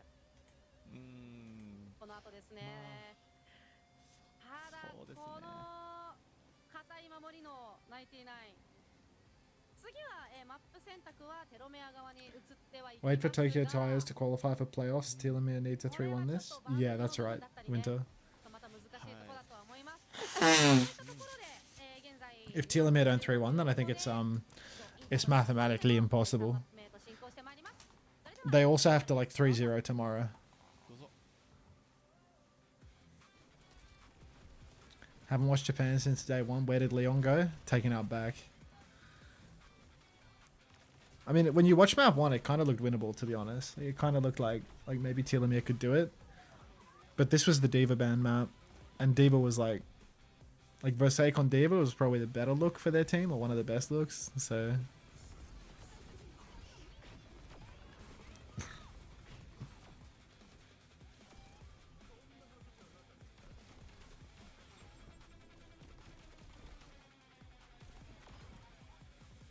What do we want to do in the break? Anyone feeling some activities? I don't know. Me neither, Anthony. Wordle? I never play Wordle. Wait, what's that Connections game? Is it free? Is Connections free?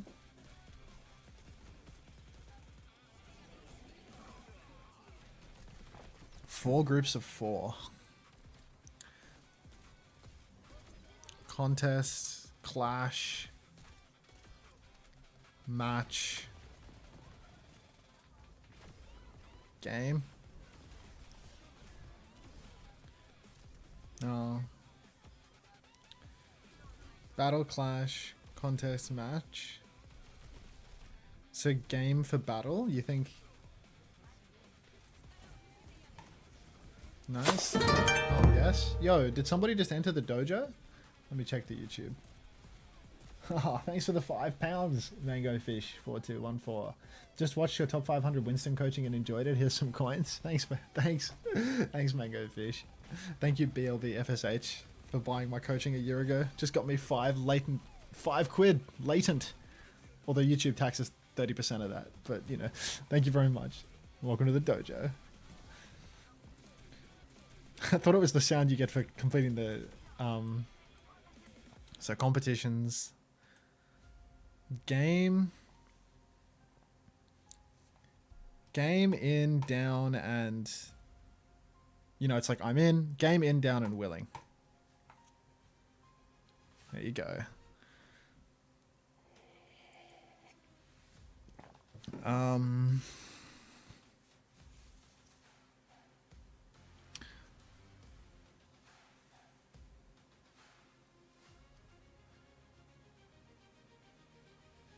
Huh?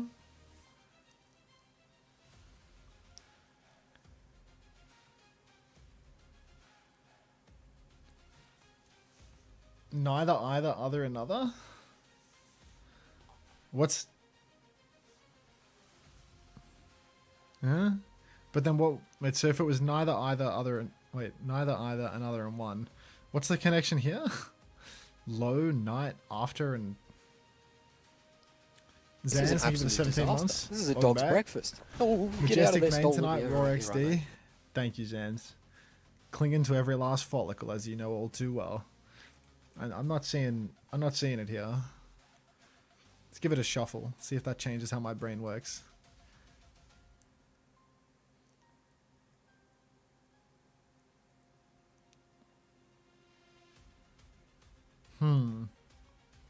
Compound word ending in life? What? Nightlife, afterlife. Oh, is that... Can it be like really anything? Afterlife, neither... Wait, what? After, neither, either, another? What's the connection there again? Like, I feel like you're just saying words. The purple one is always some bullshit? Huh? Wildlife, lowlife, afterlife, nightlife. Wildlife, afterlife, lowlife, nightlife. Really? That's so AIDS. Fuck this website. And then another either one, sure.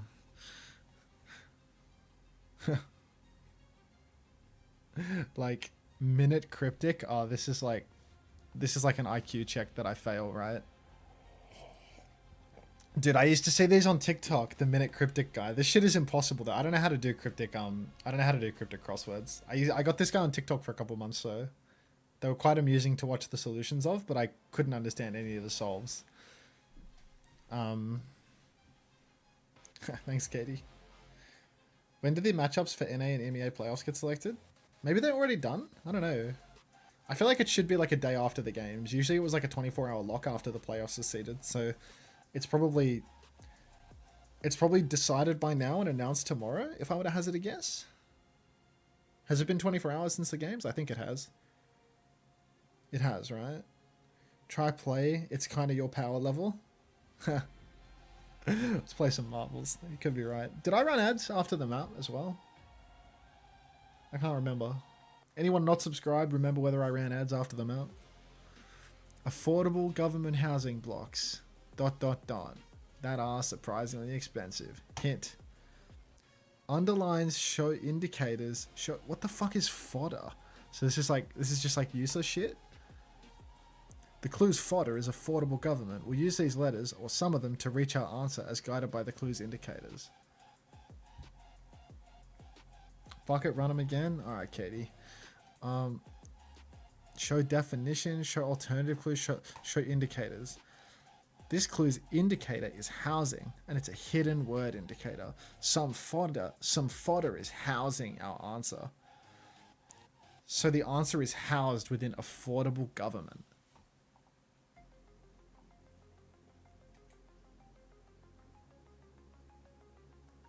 Do you do these, Suki? Do you know how to do these? Within affordable government. Show definition. Our definition here is blocks that are surprisingly expensive. And our idea will be a term that captures that idea.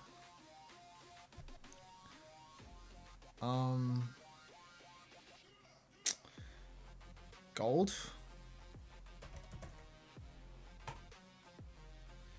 Hints.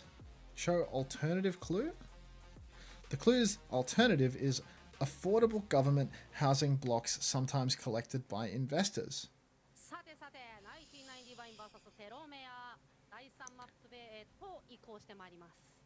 Oh, that's good actually.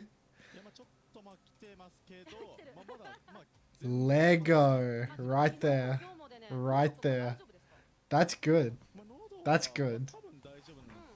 I love cryptic crosses. I wish I had the brain for these. I wish I wasn't fucking dumb. That's good.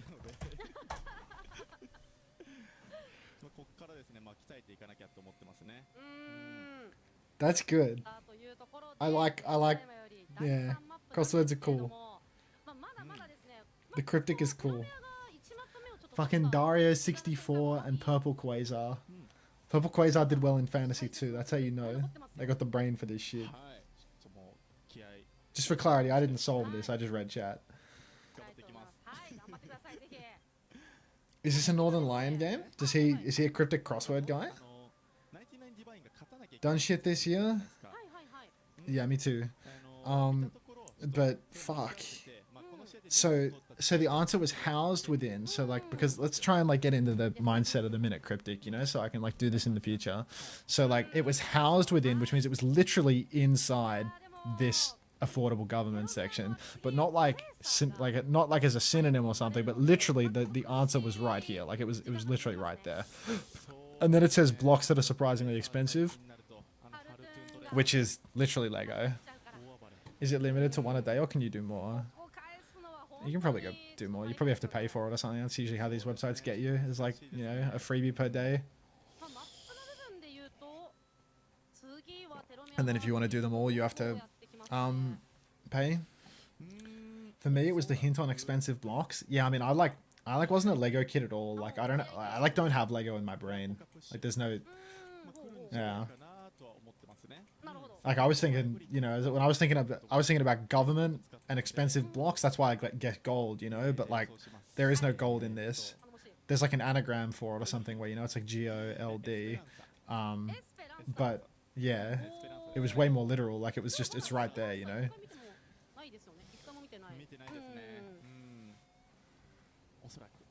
And there's nothing surprising about a gold block being expensive as well.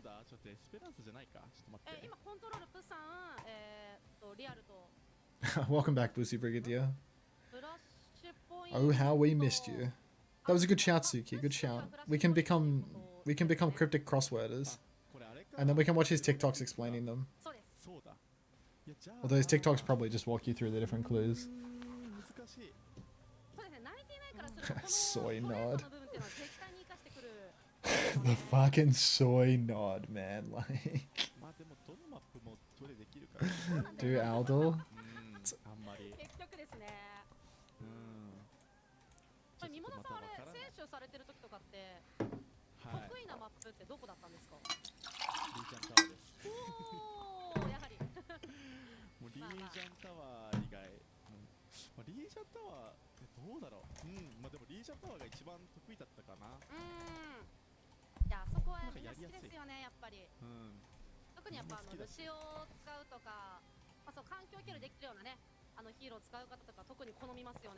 It's an ASMR stream in the downtime.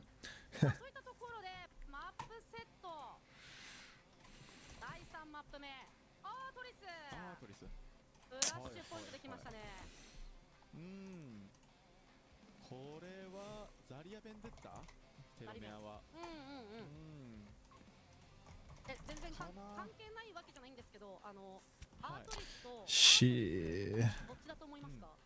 Was Shockers on VP at the same time as Kev? He was, right? But maybe not at this time? Or was Shockers on VP all year? Okay. Psycho was on TM. We got Shockers. Got Dip. Not French. What other countries do we have? What other countries? Exodial? Yeah, it could be Zodial. Whoa, little Zodial sweep. I was not guessing that motherfucker. I've forgotten that guy exists. It's probably RuPaul again though. Like, it's usually RuPaul. Damn. It's probably CJ or Ultraviolet.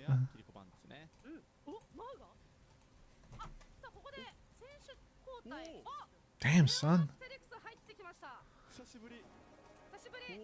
This is probably Lep. Is Lep on one of these teams? Lep wasn't even in the tournament. Grapes. Give a dog a bone, bro. Like, just getting touched by the category. Alright. I can't win.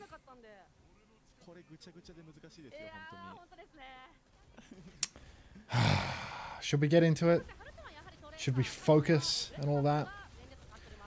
Do I have to? Could be Z. Z was on Nightmare, no? I don't know what year I was in. Ichi's dead. It's possible. Leon has a fucking agenda, man. Leon doesn't want the Tokyo Tires to play. They sub in Leon Opterix, and this is what we get. 2 for 2 trades in the first fight, but 99 Divine get the cap. Dr. Pavel swings in and gives it away. He's killed both backliners, though, so maybe it's possible. When is independent reading time, Unter? Maybe before the Minecraft-sponsored stream, Cool Frog Lover. Hey, Mashi. All right. Why is Malga meta? Nobody knows. All right. Extremely rare Leon blunder. Leon absolutely juicing damage off the enemy Malga. Ichi actually just top 10 respect moments right there. Just drops in a main and 700 to 0 decimated. This is actual top tier international level Malga gameplay on display right here. What the actual fuck did I just witness? Like, both of his supports got traded and that's how he plays the fight. Shit, man. Alright. Yeah, pin back out of spawn and give us another one, Ichi. Come on, son. Alright. Big damage up through, mate. You're not the only one with chills right now. Oh, I'm gonna combust. Okay. Sorry has Override Protocol. Harutun has the Pulse Bomb as well. 99 Divine closing on a hell of a lot of ultimates, but Telomere have the first mover's advantage. Override Protocol out for both M-Rays, but Pavel is going to go down, sniped out the sky by the ever watchful Ichi. Trade onto Kibo as well. 99 Divine, they're down their tank, but they're up a man. Bread Total pushing top, trying to find a trade. Will kill Daijin, and there's a cuteness overload from Elysia on the point, so they might just be able to weather this storm. Big damage onto the Tracer as Bread Turtle is going to fly up top and kill Old Man Supreme, who's decided to go down with the Nano Boost in tow, and it starts to make sense when you realize that they flipped the point. So, Telomere, they scrap it out, they win with the Ray and the OP, but they have to take another fight. Pinned deep for Leon, he's going to throw down that cage. Nano Boost onto Ichi is going to be treacherous indeed, and for some reason Leon is not going to break his cage and kite back from the Nano, and instead he's going to do what Capitology would suggest, which is to lock eyes and fight. He will die in the cage, but Bread Turtle is going to go flying in like an absolute mad dog and take down Daijin in the back. Now it's all on 99 Divine to steal the point away. Ana, Tracer, and Malga all playing underneath, but maybe the reason he didn't cancel the cage and pin away is because Ichi used his own cage too. That'll do it. Nade into the bottom, Orbital Ray out from underneath, Kibo first to fall yet again, and with Bread Turtle going down, this is looking an awful lot like a 99 Divine sweep.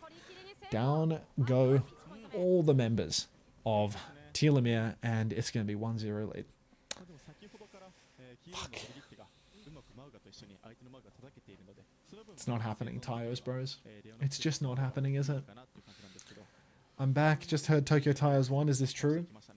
Yes, Caramel, but if 99 Divine win one more map, it doesn't matter that the Tyos won, because they can't make playoffs if 99 Divine win one more map. So, yeah. Alt economy looking like the Great Depression. Yeah. It's looking grim. Alright, Sorry's somehow face-to-face with the enemy Emre up there, but he's going to rip the Override Protocol inside 5 players. No surprise that he dies for that one, to be honest. What a psychopath. Telomere pinning out. Leon will find a trade onto Ichi, but Elysia has been hunted down. Telomere still have a chance here as long as Leon can live. He can't. Spoiler alert. Override Protocol now from Pavel, trying to clutch it. Could be clutchable too. Recall forced. Still playing life to perfection. Harutun blinking in, and that is going to be Telomere taking the fight. What a clutch. Unbelievable. I'm going to let the Japanese do the talking for a second. I'm about to explode. Yeah. ここでアルティメットまで使っていくのは少し意外だったんですが、しっかりとバリュー出しました。そうですね。うまく素材が刺さってますね、さっきから。さあ、そしてブレッドタートル溜まっている。ハルトゥンワンピック。ハルトゥンワンピック。お、パウルが落ちてしまった。厳しいですね、だいぶ。ただ大臣を落としてはいますが、ポイント一度99の方へ移っていきます。そしてエリシアのオビタルレイに対してはゲージファイト。ここは逃げる術なし。やはり強力なアルティメットですね。そうですね、いいカウンターウルトでしたね。テロミア側はオビタルレイを使って勝ちにいく判断をしたものの、しっかりカウンターケージでポイントは譲りませんでしたね。これ次レオナプテリクスのケージファイトが上がってくるという盤面ですが、ここに耐えるのというのは厳しいですかね。99 Alright. 捕まってしまいたくない。 99 Divine back in control. We have Leon to thank for that one. Mr. First picked up on the high ground. Sorry's dancing with death as Pavel is going to swing that angle. Pulse is available. Lands on the shield of Kibo. Drops the shield out of respect. Honestly, that's one thing that you have to love about OWCS Japan. It's a very respectful region. Elysia appears to have just got some sort of paperweight stuck on their W key, as their movement is a perfectly straight line across the entire point. Absolutely astounding. The Kibo blocks that pulse, dies to it anyway, and then we get to watch Elysia moving like that across the point. 99 Divine have a 2-0 lead now. And with backline plays like that, I mean, that is actually insane. Do you still have words on stream, or was that perma-shelved? I feel like that's a vaulted activity. I could bring it back. I feel really dreadful. I don't know why I have like the worst headache. I feel like my head's gonna pop, but it's gonna buff out. I'm so sure of it. These things have a habit of just going away. Anyway, Elysia's down. Leon's cage has been broken by the Nano OP. It's so close. All's good. This is what happens when you're a junior player. You think that's the difference? Just not cute enough. Take a quick break, dude. Do what though? Like go lay in bed or something? Like I don't know. I'm not terribly prone to migraines. So I'm not sure what's happened with this one. I have a sneaking suspicion, but it'll buff out by tomorrow. Anyway, Bread Turtle has a Pulsey B. Harutun has one to match, but it just ain't happening at the moment. Big pulse outside. Sticks to nobody. Pavel dies to it anyway. Honestly, the region of respect, ladies and gentlemen. It doesn't get any better than this. Bread Turtle's going to take down Supreme and Sorry both. Itchy is going to pin Kibo off the map. Explain that one, folks. Explain that one. And now the cage goes down onto Leon as he has to fight face to face. Looks like Itchy is almost losing that duel until Itchy remembers that he has teammates that can fight in. And it's just not happening. You'll take over casting, infamous Ratman? Well, it looks like nobody has to take over the casting soon enough, because 99 Divine are about to knock the Tokyo Tigers out of contention. Telomere giving it away. One last touch here, but again, it's a great depression alt economy situation. Final touch coming through. Everyone touching from the same angle on low ground. Bread Turtle gets the first tap, blinks over. Nade comes out. It was a fake out, so no nade onto the Malga at least. Pavel takes down Daijin. Good start for Telomere. Swing top. Shoot the Malga. Oh. Or don't. Itchy should be dead here. Will be dead here. And 99 Divine are going to get this fight. Well, lose this fight, but come back into the next one with some nice ults. Bread Turtle is a dead turtle. Many such cases, I'm afraid. Supreme nearly has Nano. Sorry nearly has OP. Nano OP is a deadly one. Counters out the cage pretty heavily. It's a scary one. Would DSG survive in this region? Oh, God. Don't ask questions that we don't need to hear the answer to, please. Alright. Orbital Ray comes out from Elysia. It's so cute, and it is so fucking early. There's just nothing on screen. They're all a million miles away.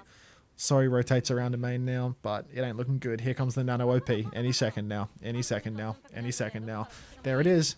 Nano OP is out. He's dead. Pavel has gone for the hard carry approach. He kills the Nano OP. He kills the straight lining Juno, and it is suddenly incredibly winnable for Telomere. They don't even have to use their cage to win this one. They've lost their Juno, but again, it's just a 1 versus 3 right now on the point. So, as long as Bread Turtle can kill Harutun here, we will be back. Hi, Laurentina Enjoyer. Are you hungover? I'm not hungover. I am not hungover. Oh. Down goes Harutun, so that's one. Leon's going to go pinning through. Elysia is down. Orbital Ray comes out. Pavel's going to find another kill onto Supreme. Pavel, shades of Korean gameplay here, as the cage is out from Itchy. And is it actually lost anyway? God, it's actually lost anyway. Ray cage, too good.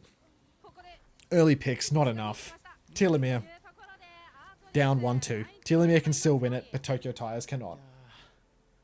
Okay, it's going to be an ads and be right back situation. Yeah, Pavel's definitely Korean. Look at the gameplay, mate. Alright, I'll be right back.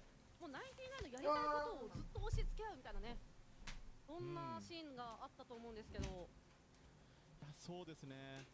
まあちょっとテロメア側はちょっとウルトミスが一つああったんですけど、まあ、それを見てしっかりケージファイトのコンビネーションに残していこうという99ディバインの意図と、まあ、ハルトゥーンが倒された後も、変数をして取り返すことができたので、いやそれがとても良かったですね。いや非常に大活躍、さすがにやっぱハルトゥーン選手、素晴らしい活躍でした。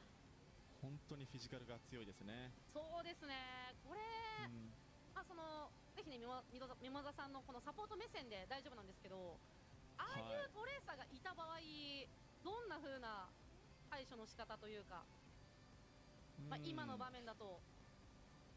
いや僕ね、ずっとハルトゥーンと戦ったんですけど、昔、ニャムの頃とかも。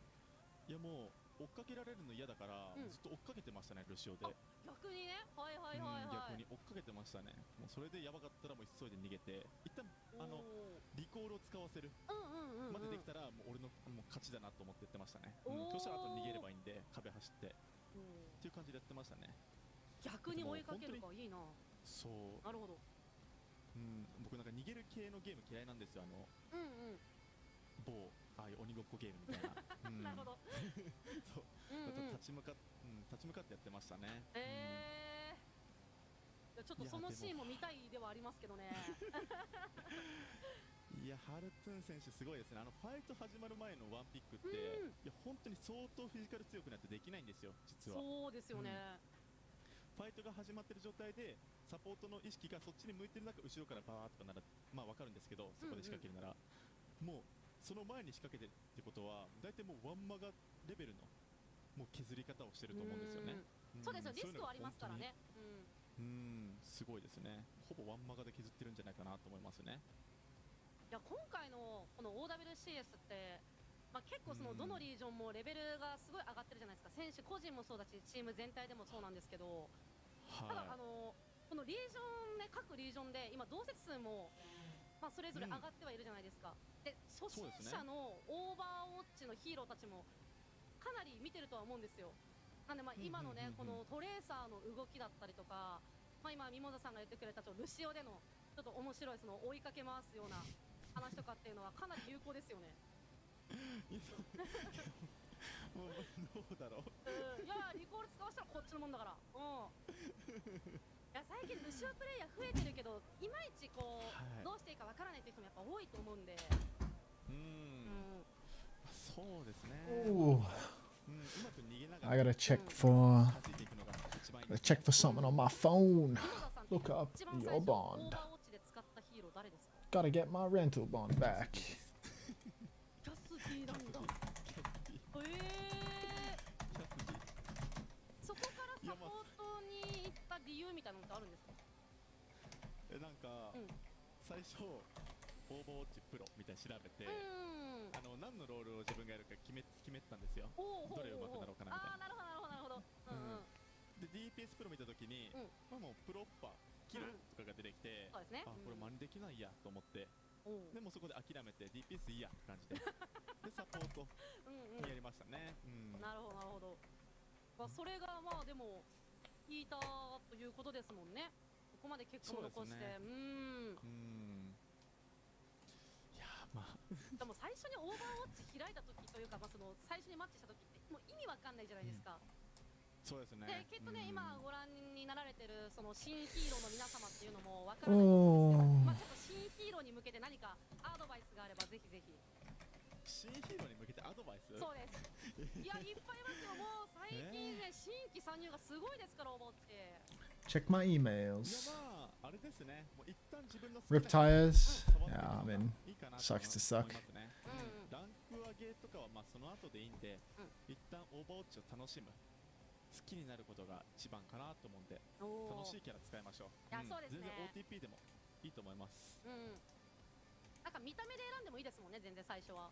本当にそれで大丈夫ですよ。私の周り見た目で選んだ結果、ウィドウがかなり爆誕してるんですけど、いろんなところで。珍しい。ウィドウやっぱデザイン的にもね、ちょっとこう。My real estate agent fucked up my bond. キリコとかじゃないんですね。じゃないんですよ。私の周りは多分 I think I'm gonna have to bring around tomorrow. いやまあちょっとそれ珍しいですね。僕の周りラインハルトしかいないですけどね。ラインハルト戦が4人生まれましたね。いやでも確かにハルトはかっこいいからな。確かにな。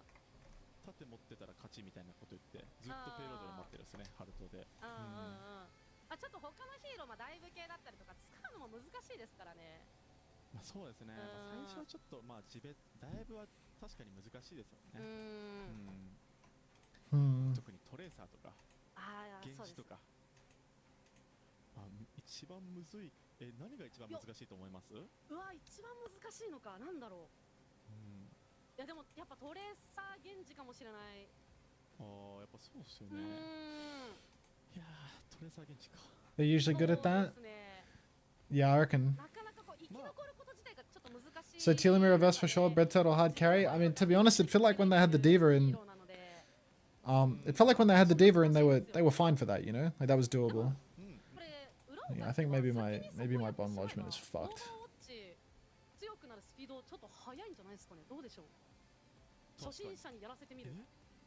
Why rip tires? It's impossible for the tires to qualify, I think, because 99 Divine, if they didn't lose to Telomere with a particular scoreline, it was just impossible for the tires to qualify under any circumstances. And now that 99 Divine have 2 maps over Telomere, I think it's cooked.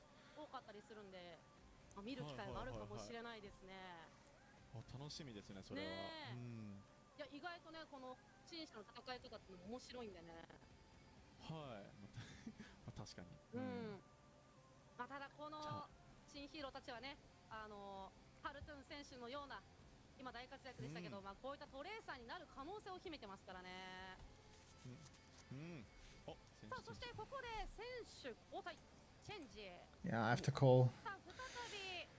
have to call the Bond Authority.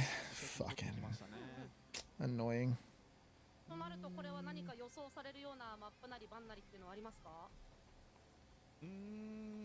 If only Pepe played Sigma the first 3 games. If only. To be honest, that's one thing that I just really wanted, was a little bit more to do on my telephone in my spare time on hold. So I think that's good.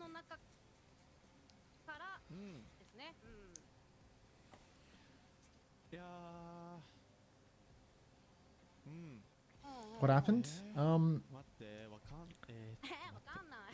I don't seem to have any emails from the Bond Authority about my bond. So I do not know where my bond is.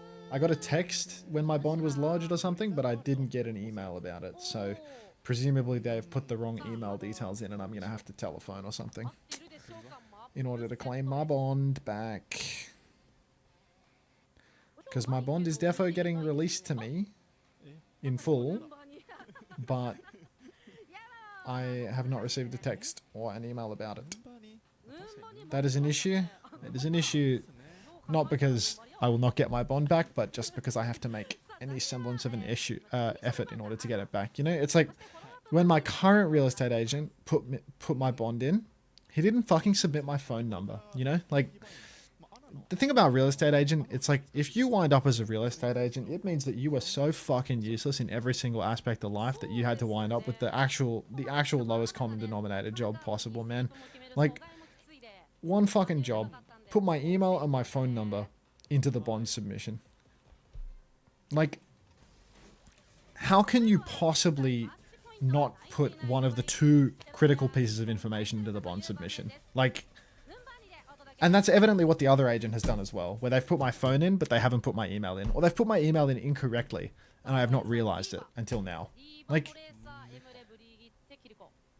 because I see the text with my bond lodgement, and I'm like, okay, cool, that's done.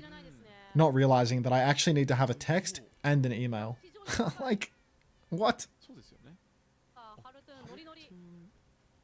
And in the middle of my tenancy, I got some other fucking text about it as well, and it's like, what's going on here? But that second text, I just put it into the website and it doesn't even match my details, you know? Like, they don't even...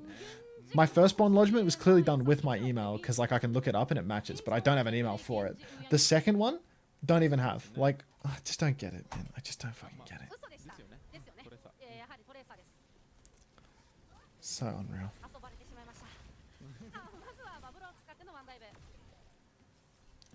Okay. 99 Divine. Let's finish it here, guys. Now that the Tokyo tires are out, let's stop mucking about. Let's just end the series. Vosake is back in. Ichi is on Winston again. Vosake is on D.Va. Ichi's playing what he wants to play. Vosake is playing what he wants to play. Telomere could bring us to 5. They could go the distance. Who knows, really? Alright. Nade comes up on the high ground. Jump up top for Ichi. Zap, zap, zapping away. But nothing's happening yet.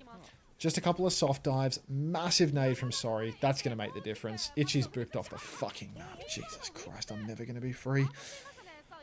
Bread Turtle now. Has to back it off. Has to step away. Never ends, does it?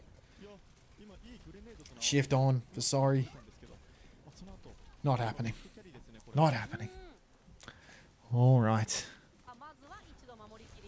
Shift onto the Winston now. Ichi takes a hell of a lot of damage, but not yet. Haritoon's going to take down Pavel. God only knows where. Sorry, pushing on the flank. Has a Kiri pocket. Pulls out the pistol. Predictive nades. Bread Turtle's recall. Gets another kill with the nade. This guy, he must have been good with explosives in a past life because he's so good for it with the nades. Ichi takes down Kibo as well. And 99 Divine look to be concluding their first point offense here. Haritoon even blinking into the back to get a nice little clip on Elysia. Hello, Mordecai. Thank you for the flower. Chad, am I cooked for drops? No, you're not cooked. You have another day. Maybe 2 days. Maybe 3 days. Today's Tuesday. You have Wednesday, Thursday, and summer Friday. So you're probably totally fine for your 4 hours. Don't worry at all. Okay.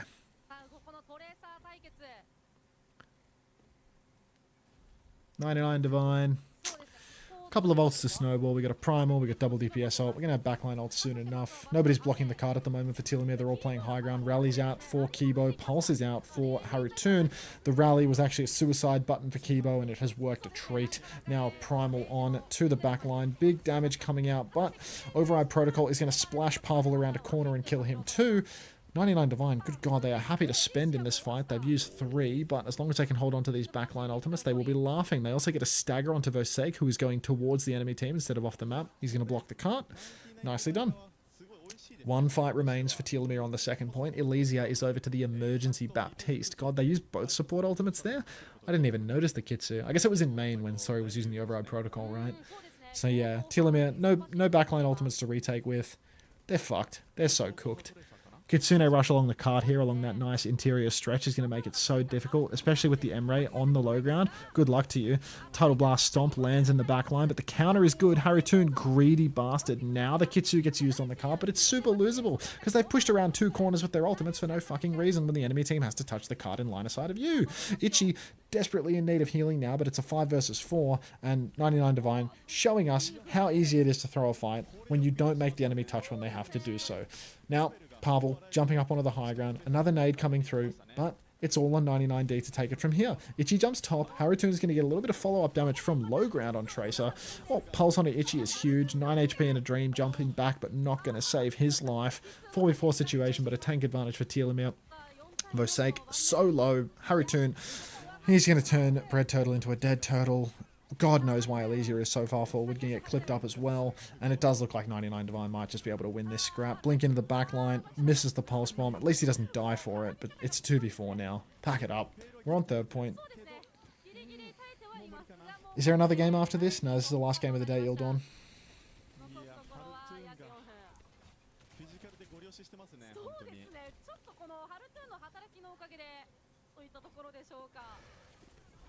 Tomorrow's stream is 4 matches, so it's like 7+ hours. Oh, fuck. Oh, fuck. Are you for real? Oh, shit. A long day at the Wednesday office. Does it start earlier tomorrow or just end later? Let me look. Let me look. It's later end. Window in main from Elysia. I'll let the Japanese do the talking.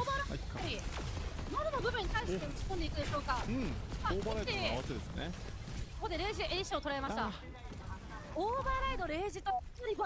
you doing Minecraft straight after this game? I'm going to wait until they actually turn the drops off, which is usually like 30 minutes after the games. As soon as the drops are off, I'll do the Minecraft, but not before.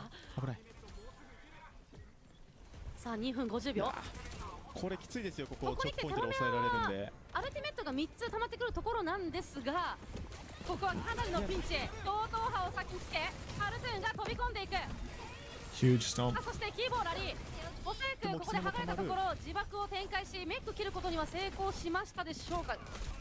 ただ1ローヘルス、一度ケアをもらい、 What are the most exciting teams in OWCS?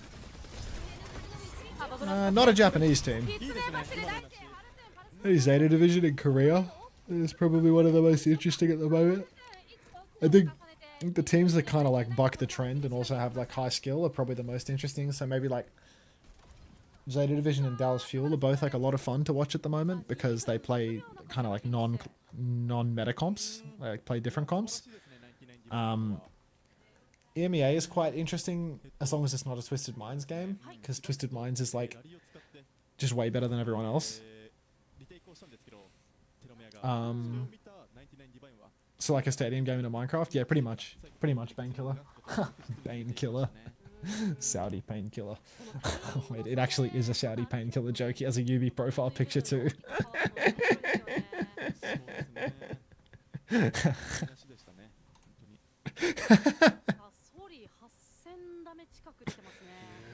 That's awesome. When does NA play? Haven't been able to watch them yet. They're this weekend. Lil Dawn. If you want accurate times, I use the Liquipedia page at the moment just because the Pacific games aren't covered on OWTV. But yeah, either of these websites, if you filter by S or A tier on Liquipedia, you can see the NA region is a couple of days away, but the NA schedule should be in the upcoming section. Maybe the NA schedule isn't even in the upcoming schedule. Oh, it's actually not even there yet. Yeah, they haven't announced the times for playoffs, so I've just given you a bunch of useless links actually. Anyway, it's on Friday. It's on Friday. It's like Saturday morning if you're Australian. Like Saturday morning at like 4 AM AEST if you're an Aussie, or maybe 3 AM AEST because of the daylight saving shift. What's the law behind PK certified? Painkiller is posting a lot about people being too positive towards people being too negative towards pros. So now people follow up like facetiously positive comments with a PK certified to make fun of him for bitching about people being negative towards the pros.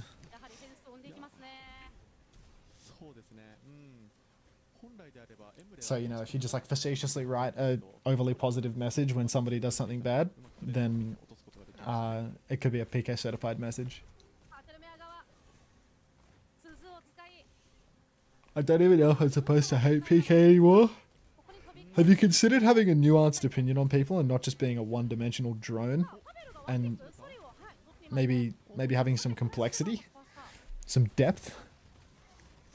Layers like an onion? From Shrek? We good? I mean, we predominantly communicated 17-bit. Oh my god, look at those zaps. Can you imagine the dopamine that was going through Itchy's head there right before he died? That was insane. Those were some serious W zaps right before he met his maker. I'm a Redditor, I can't think beyond good versus bad. I mean, like, who are the Avengers in this situation? Like, I need to know which side is like the Avengers and which side is like Thanos and the bad guys.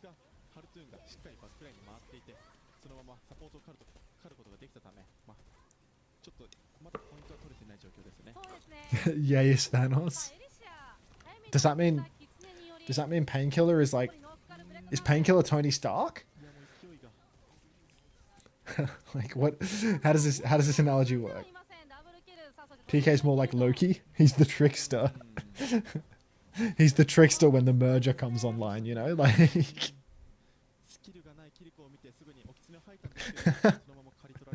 fuck.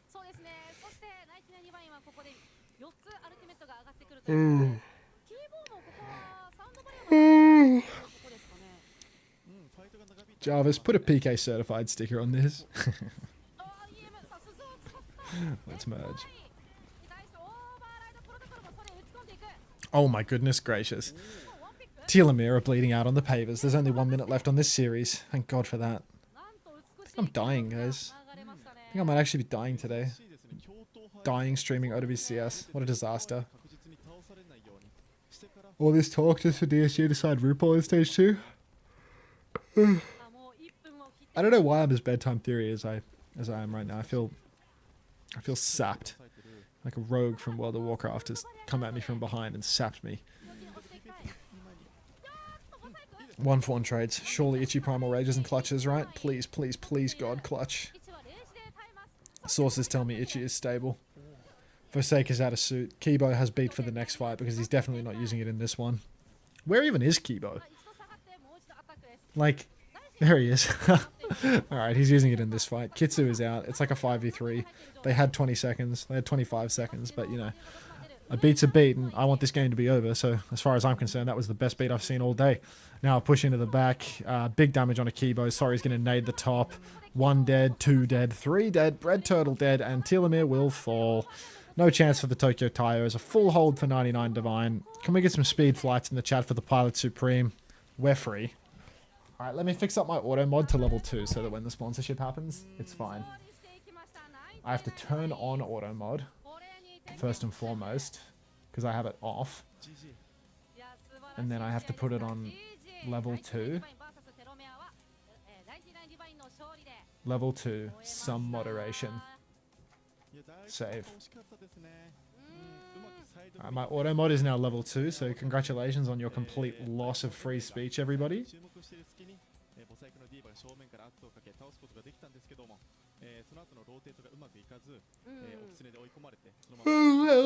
What else do I have to do during the stream? I have to remove all competing third-party sponsor logos as an overlay for the duration of the campaign. Do you think the Unter Cozy in the bottom left counts as a competing third-party overlay?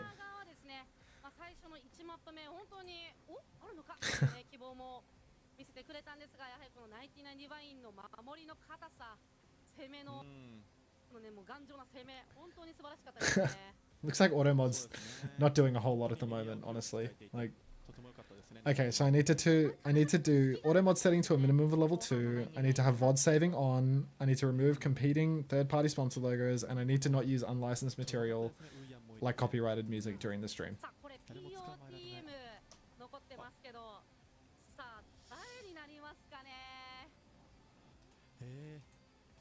All good. Who's the sponsor? It's Minecraft. I'm gonna play Minecraft for an hour later.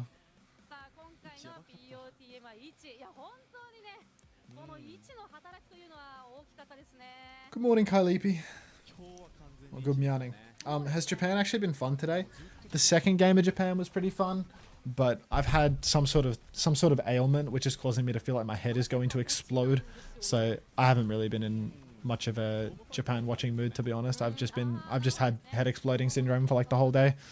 But anyway, we're up to the last game of the day, so what we'll do is we'll finish the OWCS duel, we'll get a quick stadium going, and then I'll do my Minecraft sponsorship once that's all done and dusted. We need a North American player from stage 1 that isn't any of these 4. We've covered the top 3 teams. It could be Z. Were they called Z-Man back now? No. They were called ZSS. They were on Nightmare in Season 1, apparently. Could have sworn that wasn't right. First guess, RuPaul. Luke Minnow? What team was Luke Minnow on back then? I can't remember. He was on Citrus. I thought Z was on, like... like that team with Seeker and shit? Timeless? Who was the Timeless Lucio back then? That was Nightmare? TSM? Who was the Lucio with bloody Rocket back then? Was it Liar? Wasn't Liar on like M80 or something? He was on TSM. The answer was Nenwai? Nenwai was playing in Season 1 of OWCS? What fucking roster was Nenwai on back here?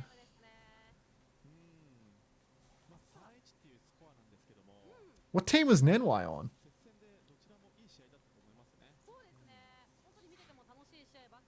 No, I nearly went through every damn team in the tournament. Extinction? I don't know. I mean, I can't even remember that far back, man. Alright. RuPaul.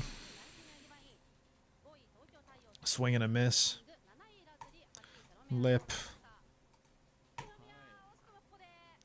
It's a Korean tank from Atlanta Reign. It's the donkey. Alright, it's RuPaul again. Damn it. It's an American DPS player in Season 5. It's an American DPS or tank player in Season 5. What if it's Hawk? Fuck. It's an American tank player in Season 5. It's Space. Yeah! Season 4. What team was I on in Season 4? I was on Atlanta Reign. But it's RuPaul again. Nah, I'm not doing the repel guess anymore. It's Hawk now. It's an Atlanta Reign Season 4 player. It's Pelican or Edison. It's Edison. Bang. Season 3. It's KSP. It's not that. It's a DPS that was not on the LA Valiant. It's a DPS from one of these teams. It's Birdring. Was Birdring even on this team in Season 3?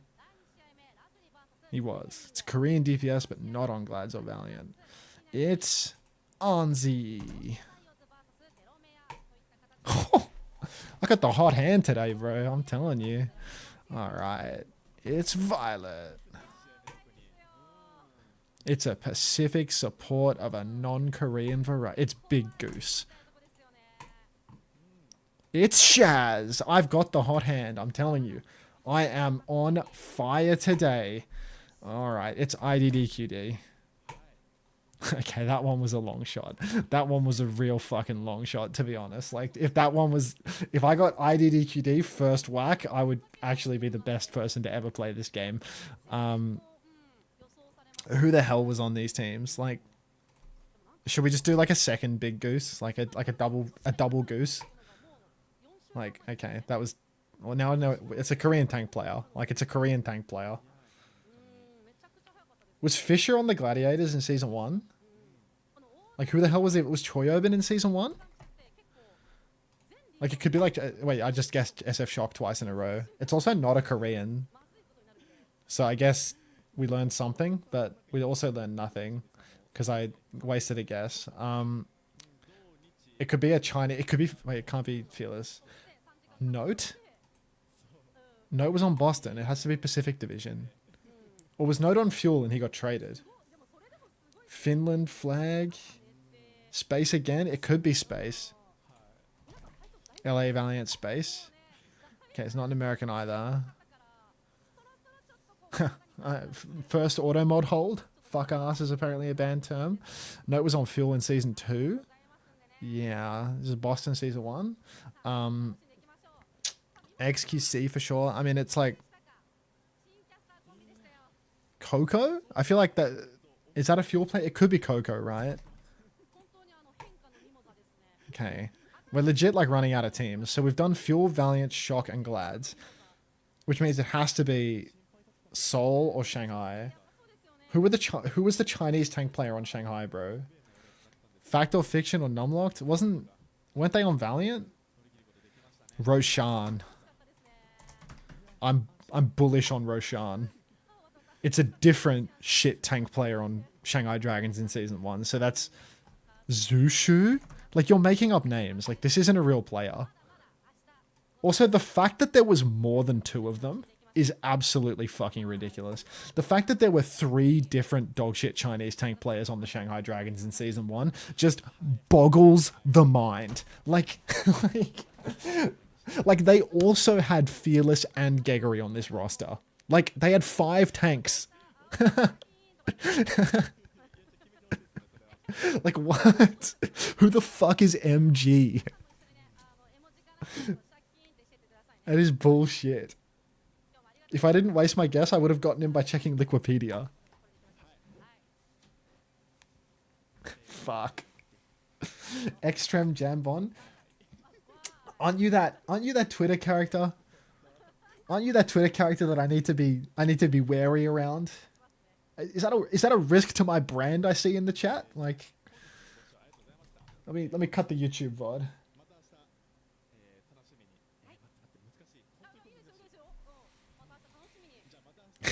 Guy drops a wide dagger.